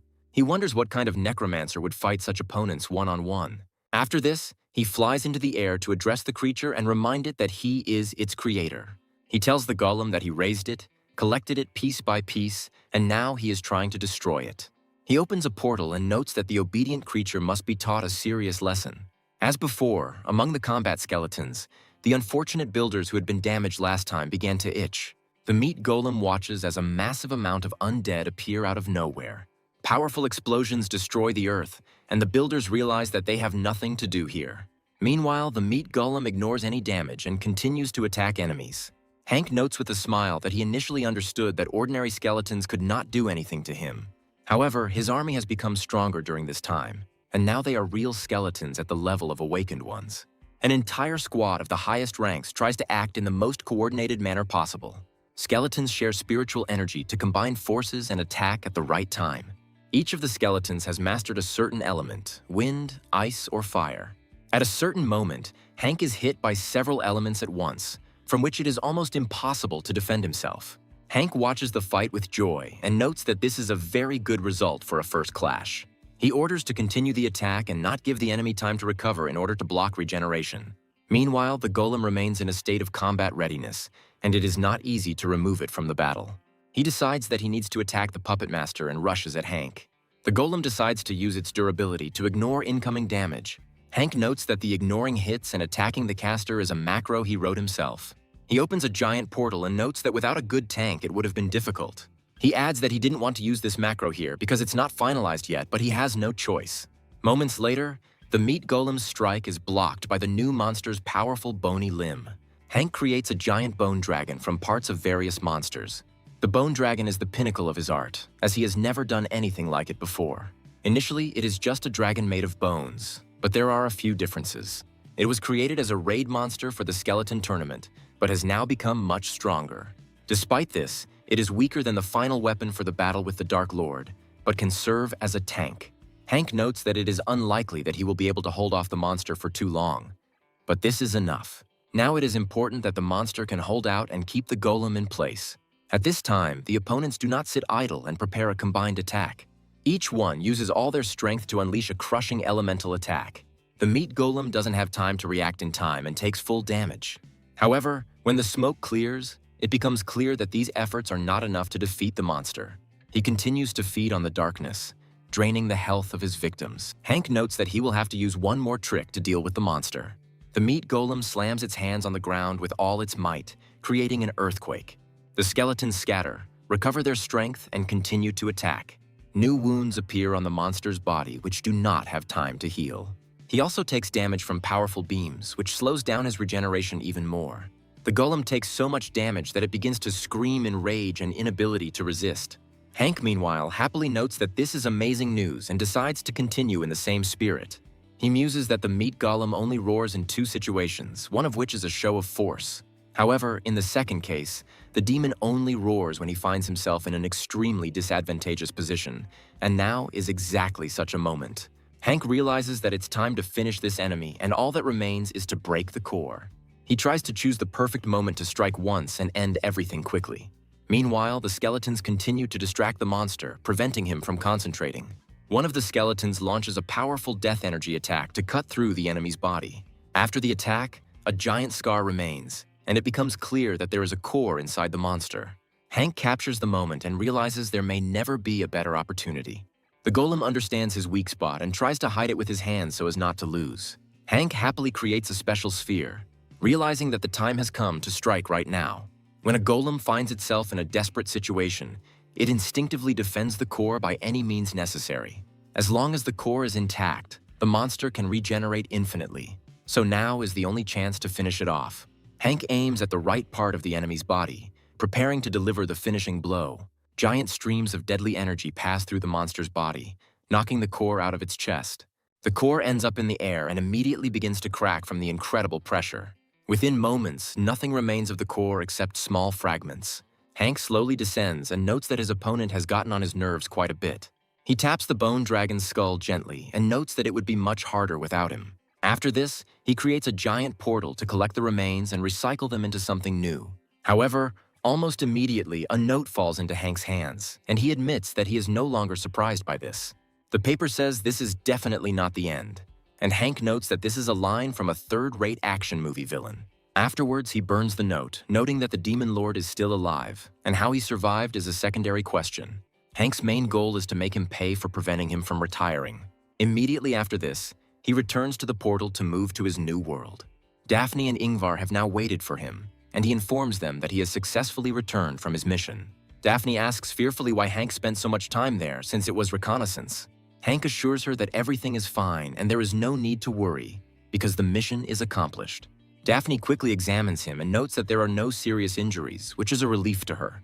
Hank grins and declares that everything is indeed fine, after which the gate closes behind him. Daphne and Ingvar look at him in fear and ask if he was able to destroy the monster the first time. Hank reports that this is exactly what happened, and that's why he was a little late. Daphne says that they were already starting to worry and called the rescuers, and Hank is glad that he hurried. Daphne notes that thanks to Hank, additional losses were avoided and everything ended well. Thus ends the mission with the golem's portal. But Hank realizes that he needs to upgrade the defeated monster. Hank notes that his regeneration is good, but his defense is suffering, so he needs to add some bones. He turns to his magic and notes that the original form must first be restored. The process of working on a creature takes many hours, as these monsters were the pinnacle of his skills.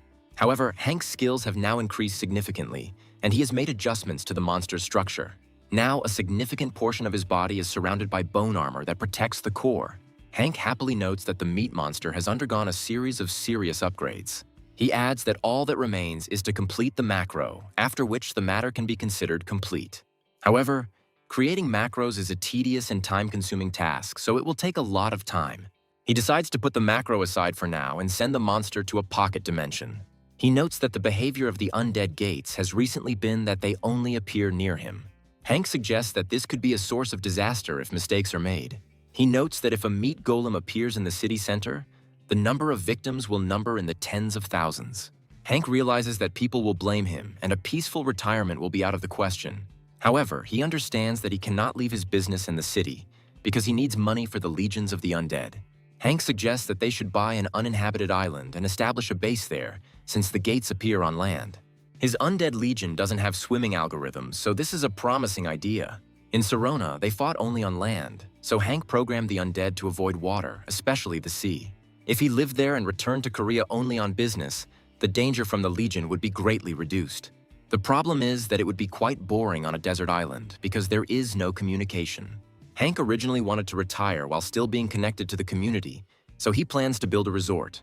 He smiles and notes that the staff will be there permanently, so a basic infrastructure will have to be created.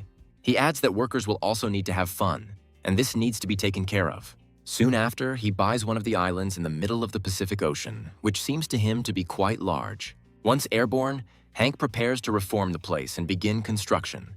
Moments later, he creates a powerful explosion to scan the island and slightly alter its terrain. It turned out that the purchased island was located above underwater mountain ranges with shallow water between the islets. This shallow water could play an important role in the design of the resort and the safety of people.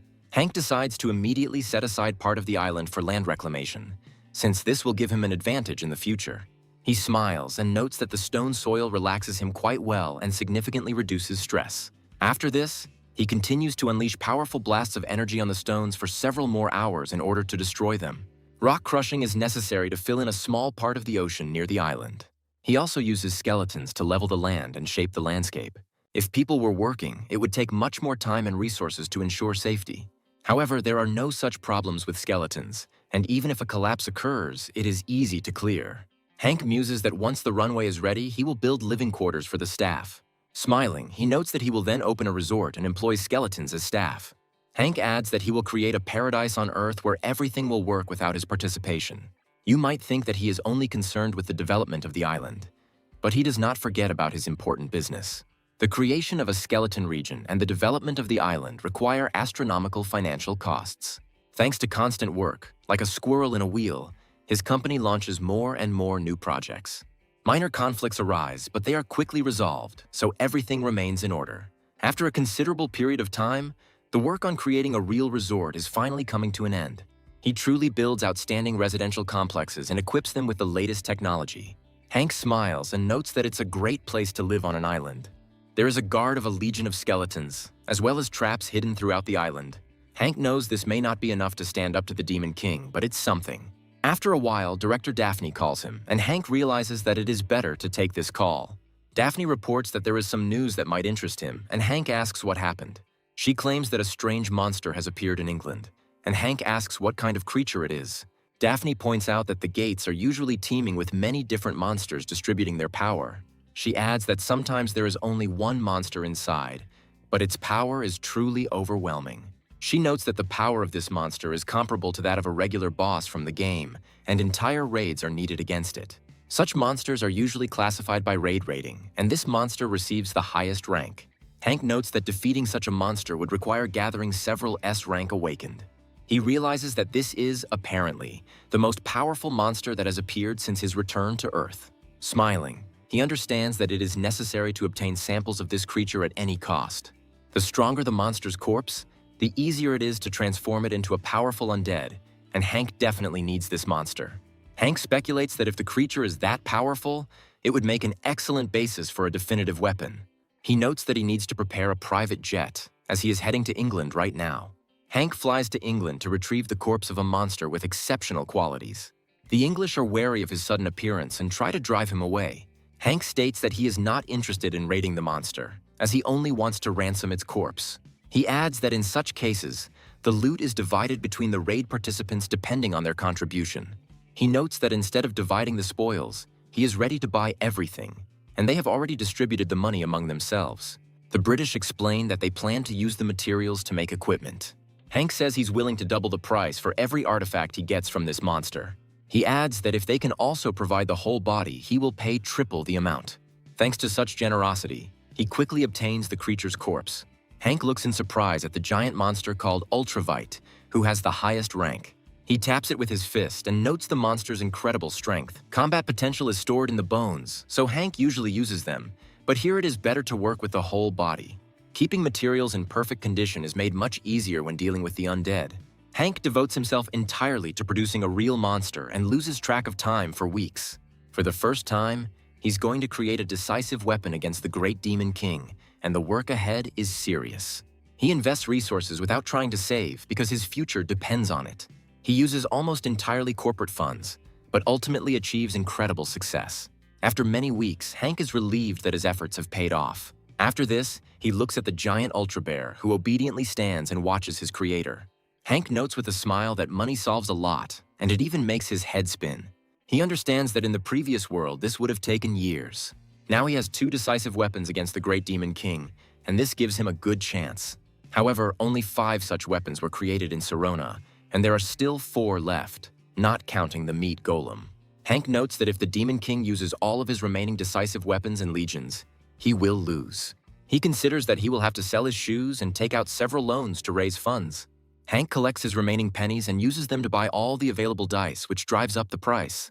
Many people believe that the company in Sirona is planning a new business, and this has given rise to a lot of speculation. Hank focuses on producing undead, from high-level fighters to weak but profitable ones. The work, of course, takes place on the island of Sirona, so as not to endanger other people. With the Demon King sending threatening letters, there is no other choice, and no one knows when the invasion will begin. Hank realizes that even if he loses the battle with the Demon King, isolating the island will give him extra time. Day after day, he creates legions of undead, waiting for the gate to appear and listening to the energy vibrations of the island. One day, he finally begins to feel strange changes, which are explained by nothing other than the gate. He realizes that this may be the beginning of a very serious fight, and immediately flies into the air to find the portal. He looks around for the portal and finds it fairly quickly. A huge number of skeletons run out of the small gates and immediately form battle lines. Hank watches them with interest, analyzes their formation, and realizes that they have finally arrived. He notes that the time has come to fight them for real and settle this issue once and for all. Hank expresses a preference for the Demon King himself to appear in person to answer for his sins. After this, he orders his minions to destroy all enemies and grind them into dust. After some time, the battle ends and the opponents are irrevocably destroyed. Hank looks up at the sky and wonders if there are any more enemies, but there are none. He reflects in surprise and realizes that the fight took much less time than expected. After this, he discovers another piece of paper floating in the air and falling into his hands. Hank reads a note that says this is just the beginning and the most serious tests are yet to come. He begins to get more and more irritated, realizing that such information makes him exceptionally angry. He crumples the piece of paper and throws it aside, wondering what to expect next. Hank begins to trample on the paper, noting that the Demon King can send as many enemies as he wants because he will kill them all. However, 6 months pass, and since then not a single serious threat from the Demon King has appeared. Gates containing legions of undead appear on the island 3 times, but Hank meets them fully prepared each time. Unfortunately, only minor opponents come to him, and each time they leave letters with the same message. Hank notes that if he had wanted to bore them to the point of genuine boredom, he had almost succeeded. He feels another energetic fluctuation and understands that new gates are opening. At first, he decides to ignore them, but this time the normal gate opens. He goes inside, thinking that there must be a monster or some kind of undead there. However, once he gets inside, he realizes that he is in an unknown place. This place does not look like a lifeless wasteland and is a well-finished palace. Hank notes that this is simply impossible since he is well acquainted with such interiors. A few moments later, a dark figure belonging to the Demon King appears in front of him. He immediately focuses on a new target and hopes that this time he can get revenge. Hank watches the figure with joy, realizing that now he will definitely be able to finish her off after so many years. However, he still can't believe it and wonders if it really is the Demon King. The Demon King looks at him angrily and reminds him that he hasn't seen this pathetic necromancer for a long time. Hank waves his hands happily, noting that he has managed to miss her a lot during this time.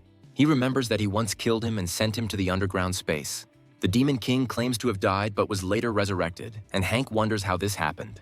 The Demon King explains that he possesses a secret technique that has been passed down from generation to generation. Hank clarifies whether the undead army was his gift or someone else did it. The Demon King says it was his doing and asks if Hank liked this move. He asks in surprise why the king looks so pleased. Hank notes that anyone would be happy to receive anonymous threatening letters for a long time without knowing the blackmailer. After this, he adds that he finally found out the name of his vis-a-vis and can now get even with him with a clear conscience. The Demon King becomes enraged, noting that the pathetic necromancer is still arrogant. Hank states that before the battle, he would like to know how the king was able to steal his undead army. The Demon King smiles wickedly and says that if Hank is interested, he can check it out for himself. Immediately after this, he quickly uses a spell to summon several entities here. Hank watches carefully to see what the Demon Lord will try to surprise him with and sees a large squad of skeletons. He also notices that he has many skeletons from the higher undead caste fighting on his side. Hank analyzes this carefully and realizes that the army really did belong to him in the past. Moreover, he discovers that among this army of undead there are unexpected guests. Among the army are 3 final weapons to fight the Demon Lord, who now serve him. Hank realizes that the power gap between him and the Demon Lord is too great at this point. However, such almost impossible circumstances are certainly no obstacle for Hank. He decides to first test the new power of his creations to see how great his progress is. Smiling, he notes that the offer seems very tempting to him, and he might not even refuse it. After this, he declares with undisguised fury that he can simply beat the answer out of the Demon King. He adds that the undead army of Earth and the undead army of Siron must clash in a brutal battle to see who is stronger. The battle truly becomes legendary as each participant gives it their all. It is impossible to determine definitively which of the participants wins, and the fight continues on equal terms for some time. Even the new weapons perform very well against the Demon King, despite the early macro system. However, Hank also has to fight with all his might, because no one will give him the opportunity to stand still. He flies into the air to dodge the numerous projectiles that the Demon King sends his way. Hank watches him with a smile, wondering if the Demon King is impressed with how much he's leveled up in this time. The Demon King menacingly reminds him that he was originally much stronger than Hank, but the army of the undead surprises him here too. Hank asks why the king wants to fight without the undead, since he himself is a necromancer. The Demon King remembers that he always loved to tease him with his incomprehensible expressions. Hank reflects that he is holding his own for now, but if the fight drags on, it will mean defeat for him. He notes that since he came here, the subconscious space has merged with his consciousness. He asks if this space is habitable, which makes the Demon King even more furious. Hank says he finds it hard to understand the despair of opening your eyes in a place where the undead are scattered everywhere. He notes that this is very familiar to him, as he first felt this way when he woke up in Sirona. After this, he recalls his first steps in this world, which take place in an ordinary village without the internet. Hank asks how the king was able to transport the undead to another dimension, and the Demon King decides to answer. He claims that one day magic suddenly became distorted, and the monsters in a certain area disappeared completely. The Demon King admits that at that moment he sensed a faint magic emanating from the distorted flow. Hank realizes that he only transferred the undead army when he was able to directly capture the necromancer's magic. He also asks why the king fights separately from his army, when it is much more effective to stand behind. The Demon King explains that he does this solely to uphold the rules of a fair fight. Hank watches in amazement and tries to understand since when he cares about such rules. However, after some time, he realizes that the reason lies in much more serious things. He sharply questions the Demon King and realizes that he is only using a mask behind which real power is hidden. He notes that these creatures attack not only him, but also the Demon King if he gets close enough. With these words, he opens a portal so that all of his undead can escape into the pocket dimension. Smiling, he adds that if he leaves now, he will have to maintain order among his own army. The Demon King calls him a vile scoundrel and promises to answer for his insolence. Hank suddenly warns him that he better watch out because a serious blow is about to land. The Demon King jumps to the side as one of the great weapons immediately takes aim at him. Hank smiles and wishes them a good date, noting that they look like a great couple. After that, he heads towards the portal and the Demon King tries to stop him, saying that the fight is not over yet. Hank states that he already has an appointment and they will see each other later when he is stronger. The Demon King tries to stop him, but Hank ignores him to avoid wasting time. Finally, he decides to cheer up the Demon King with a characteristic gesture, hoping that he will cope with the monsters. After some time, he emerges from the portal and notes that it is unusual for him to cohabit with the Demon King. He adds that you need to wait until the enemies are exhausted so that it is easy to finish them off. He also notes that it is clear that after he finishes off the Demon King, life will get better. Meanwhile, in the Demon King's dimension, real horror begins, as he is attacked by his own creatures. Energy erupts from one of the special weapons created to kill the Demon King. The Demon King dodges, but realizes that this cannot continue for long. He thinks that the situation is getting out of control and something needs to be done. After this necromancer's curse disappears, the army prepares against him again and the battle is about to end. The Demon King realizes that he can't run away forever, and sooner or later he will run out of resources. He wonders what will happen if someone tries to get out of here through the gate. Smiling, Hank realizes that he can sow real terror among people. He realizes that the Demon King and the undead army will come out once the gate reaches the right point, and that he has been specifically preparing for this. A few days pass and he feels another fluctuation in energy.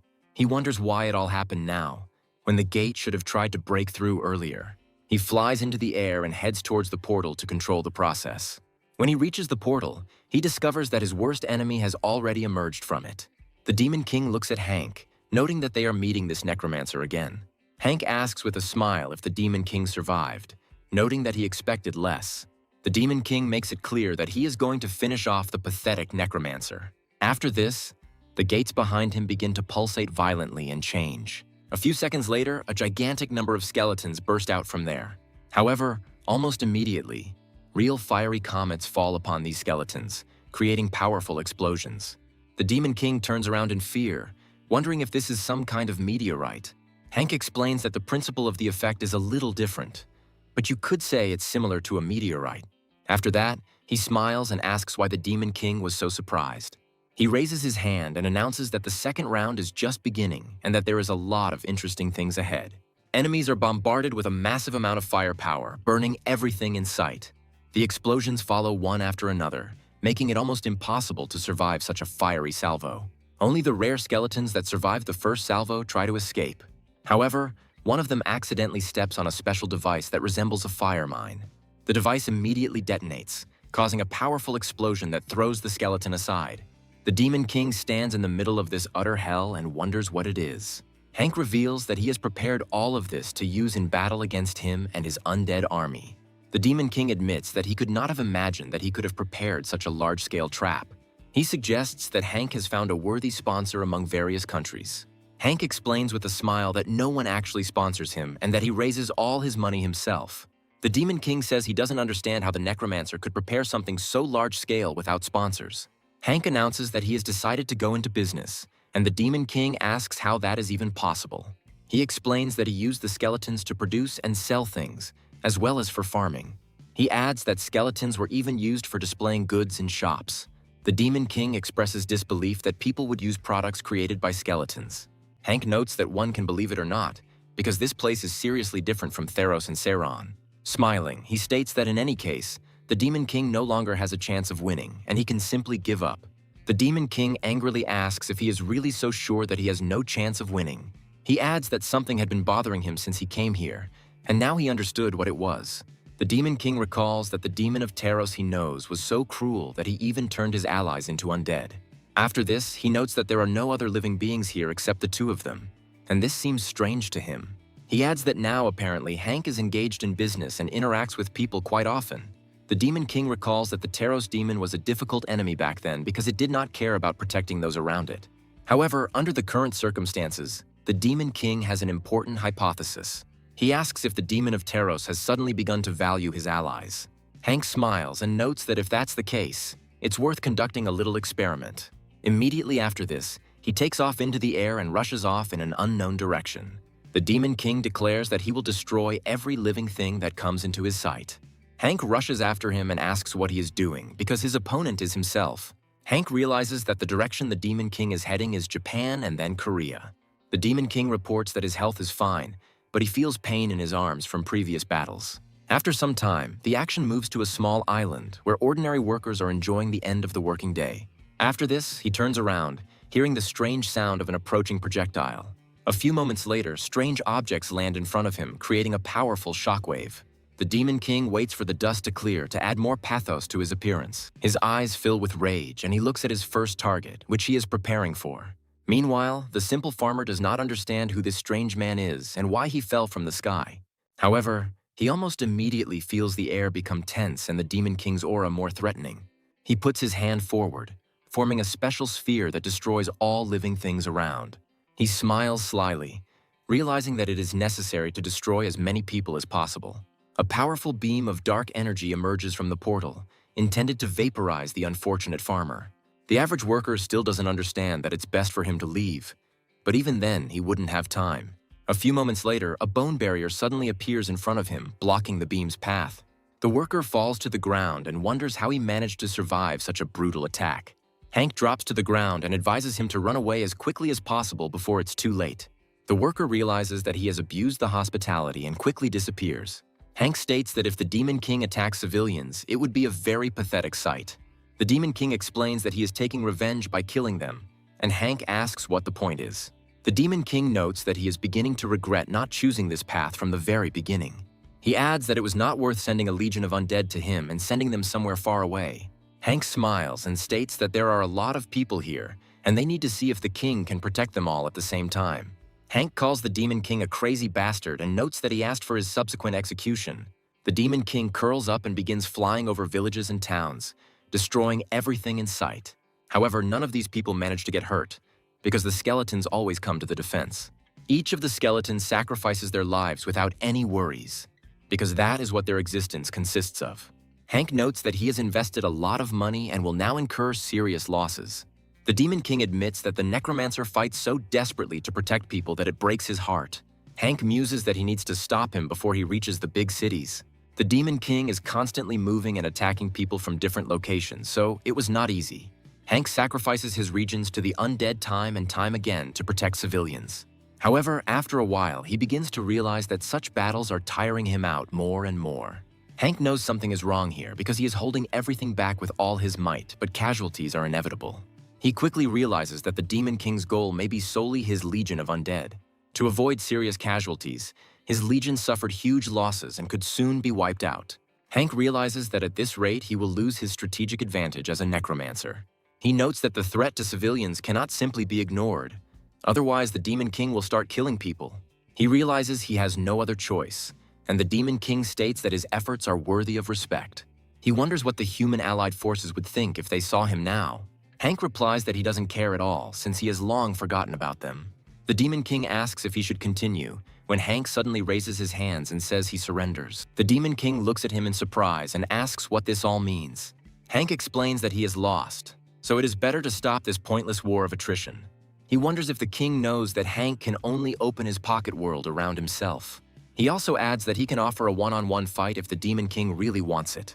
The Demon King notes that this is a very unexpected idea, and Hank declares that he will not tolerate any tricks this time. The Demon King says that this offer is impossible to refuse and that he must be in despair. After some time, they reach a stunning location, perfect for the final battle. Hank and the Demon King stand opposite each other to prepare properly. The Demon King states that his spirit of self-sacrifice for the people is commendable. Hank insists that feelings of kinship have nothing to do with it, as he is simply working towards a carefree retirement.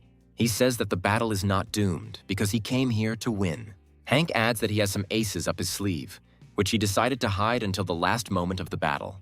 He decides to show the Demon King how much he cares about this land he has decided to protect. Immediately after these words, a seal appears under his feet. The Demon King says he senses fighting energy and is surrounded on all sides.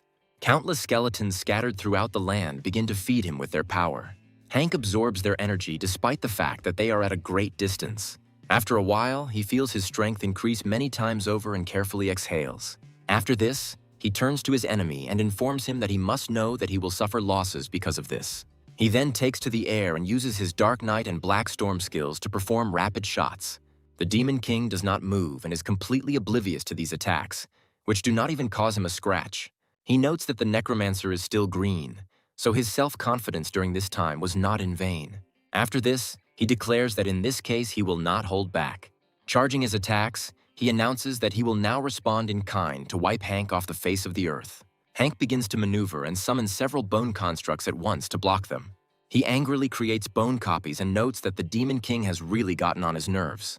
The Demon King smiles and claims that there is no getting rid of him, and Hank can only do this in his dreams.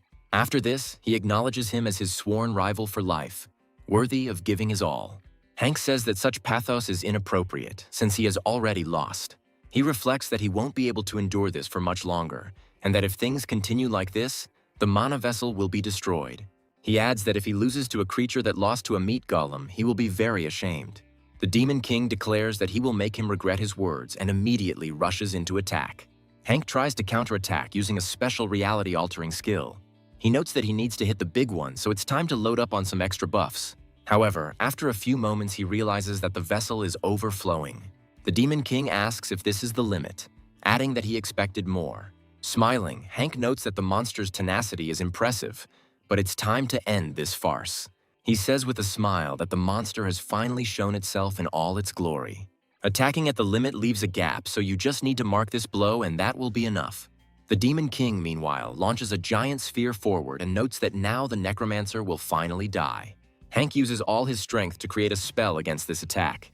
He quickly attacks the sphere, but it is unstoppable and approaches him. A few moments later, a powerful explosion occurs where he had just been. Hank is seriously injured and starts bleeding heavily, which needs to be treated quickly. The The Demon King states that it was impressive, as Hank was even able to block the blow. After this, he raises his hand and notes that now his end is definitely in sight, and his creation will be destroyed. Finally, he says that it was interesting, but now the Necromancer must be wiped off the face of the earth. Hank starts laughing loudly, and the Demon King looks at him in surprise, trying to understand what is happening. Hank explains that he thought it was all over, but now he must finally accept his fate. After this, he looks up and notes that it's all over, but not for him, but for the Demon King. The Demon King immediately realizes what the catch is, when suddenly a portal opens above him. He looks up in surprise, but is too late to dodge. The giant bone golem slams its mighty paw down on him, pinning him to the ground. The Demon King does not have enough strength to break free from the grip. He is surprised that the monster is here because he thought he left it somewhere else. Hank adds that there was too much magical power in it to be a fake, so they had to use illusions. The Demon King calls him a vile creature who still hasn't learned to fight fairly. Hank happily notes that he is now free because his main mission has been completed. He states that once he has sorted out the remaining affairs on the island, he will be able to retire. The Demon King laughs and claims that it is too early for him to think about retirement. He threatens that even if he is destined to die, he will torment Hank until his last breath. He talks about his plans, according to which the legions of the undead will automatically resume their movement. He also notes that we need to continue to detain them without rest. Otherwise, they will start killing everyone in their path. Hank watches his enemy and wonders if he has forgotten one very important thing. With a smile, he reminds his opponent that he himself is a necromancer, and the Demon King understands where this is heading. Hank declares that if he dies here, he will deal with this army of the undead himself. The Demon King realizes how much fate truly awaits him and claims that it would be better to die. Hank notes that now the Necromancer will not allow him to do this, because he himself asked for such a fate. Using his magic, he announces that from now on he will deal with the entire undead army in the region. 3 years later, we are once again transported to the Saron Company, which during this time has become even larger and richer. Hank takes on another case, a call about whether another promising monster can be created. He notes that it will be impossible to create something similar a second time, as he was very lucky with the material. After this, he announces that it is time to begin an important procedure that he has long dreamed of. He is asked what this procedure is, and he explains that he is going to resign. After some time, he moves to a construction site where one of his important subordinates works. Holly holds up several of the chemical spheres Hank gave her and looks at him in surprise. He says he's going to retire, so she won't need his help anymore. With these words, he activates a spell that creates a seal under Holly. Her hair, which had previously been completely gray, is gradually beginning to acquire its natural color. After some time, the famous silhouette comes to an unknown apartment to ring the bell. The door to the apartment is opened by a young man who wonders who has come. After a few moments, he freezes in place, not believing his own eyes. His dear sister, who during this time has regained her soul and consciousness, comes to him. Her parents run out to meet her, surprised that they were able to live to see this day. Hank happily moves away so as not to draw attention to himself. He notes that he did not think that it would take 3 years to decipher the king's manuscript. After this, he turns to his comrades and announces that it is time for him to retire. He adds with a smile that things will go better without him, so he will be happy and relax on the island. Chuck asks what they should do in his absence, to which Hank replies that they should do the same thing they did before. He proposes Donald for the post of next chairman, who only notes with a smile that it would be better to wait with this. A few moments later, Hank's phone starts ringing and he decides to take the last call. He says irritably that the moment is not the best, but there is not much choice. He is informed that there is an urgent problem with the skeletons that needs to be addressed immediately. Hank prepares to leave the office and says he will deal with this before he retires. Bernard, Donald, and Chuck are left alone in the office and understand that there will be many more such calls. Donald immediately reassures his comrades, asserting that their boss will definitely not retire. He smiles and notes that Hank has always been planning to leave for as long as he has known him. Finally, he notes that their chairman attracts problems to himself and is doomed to work forever.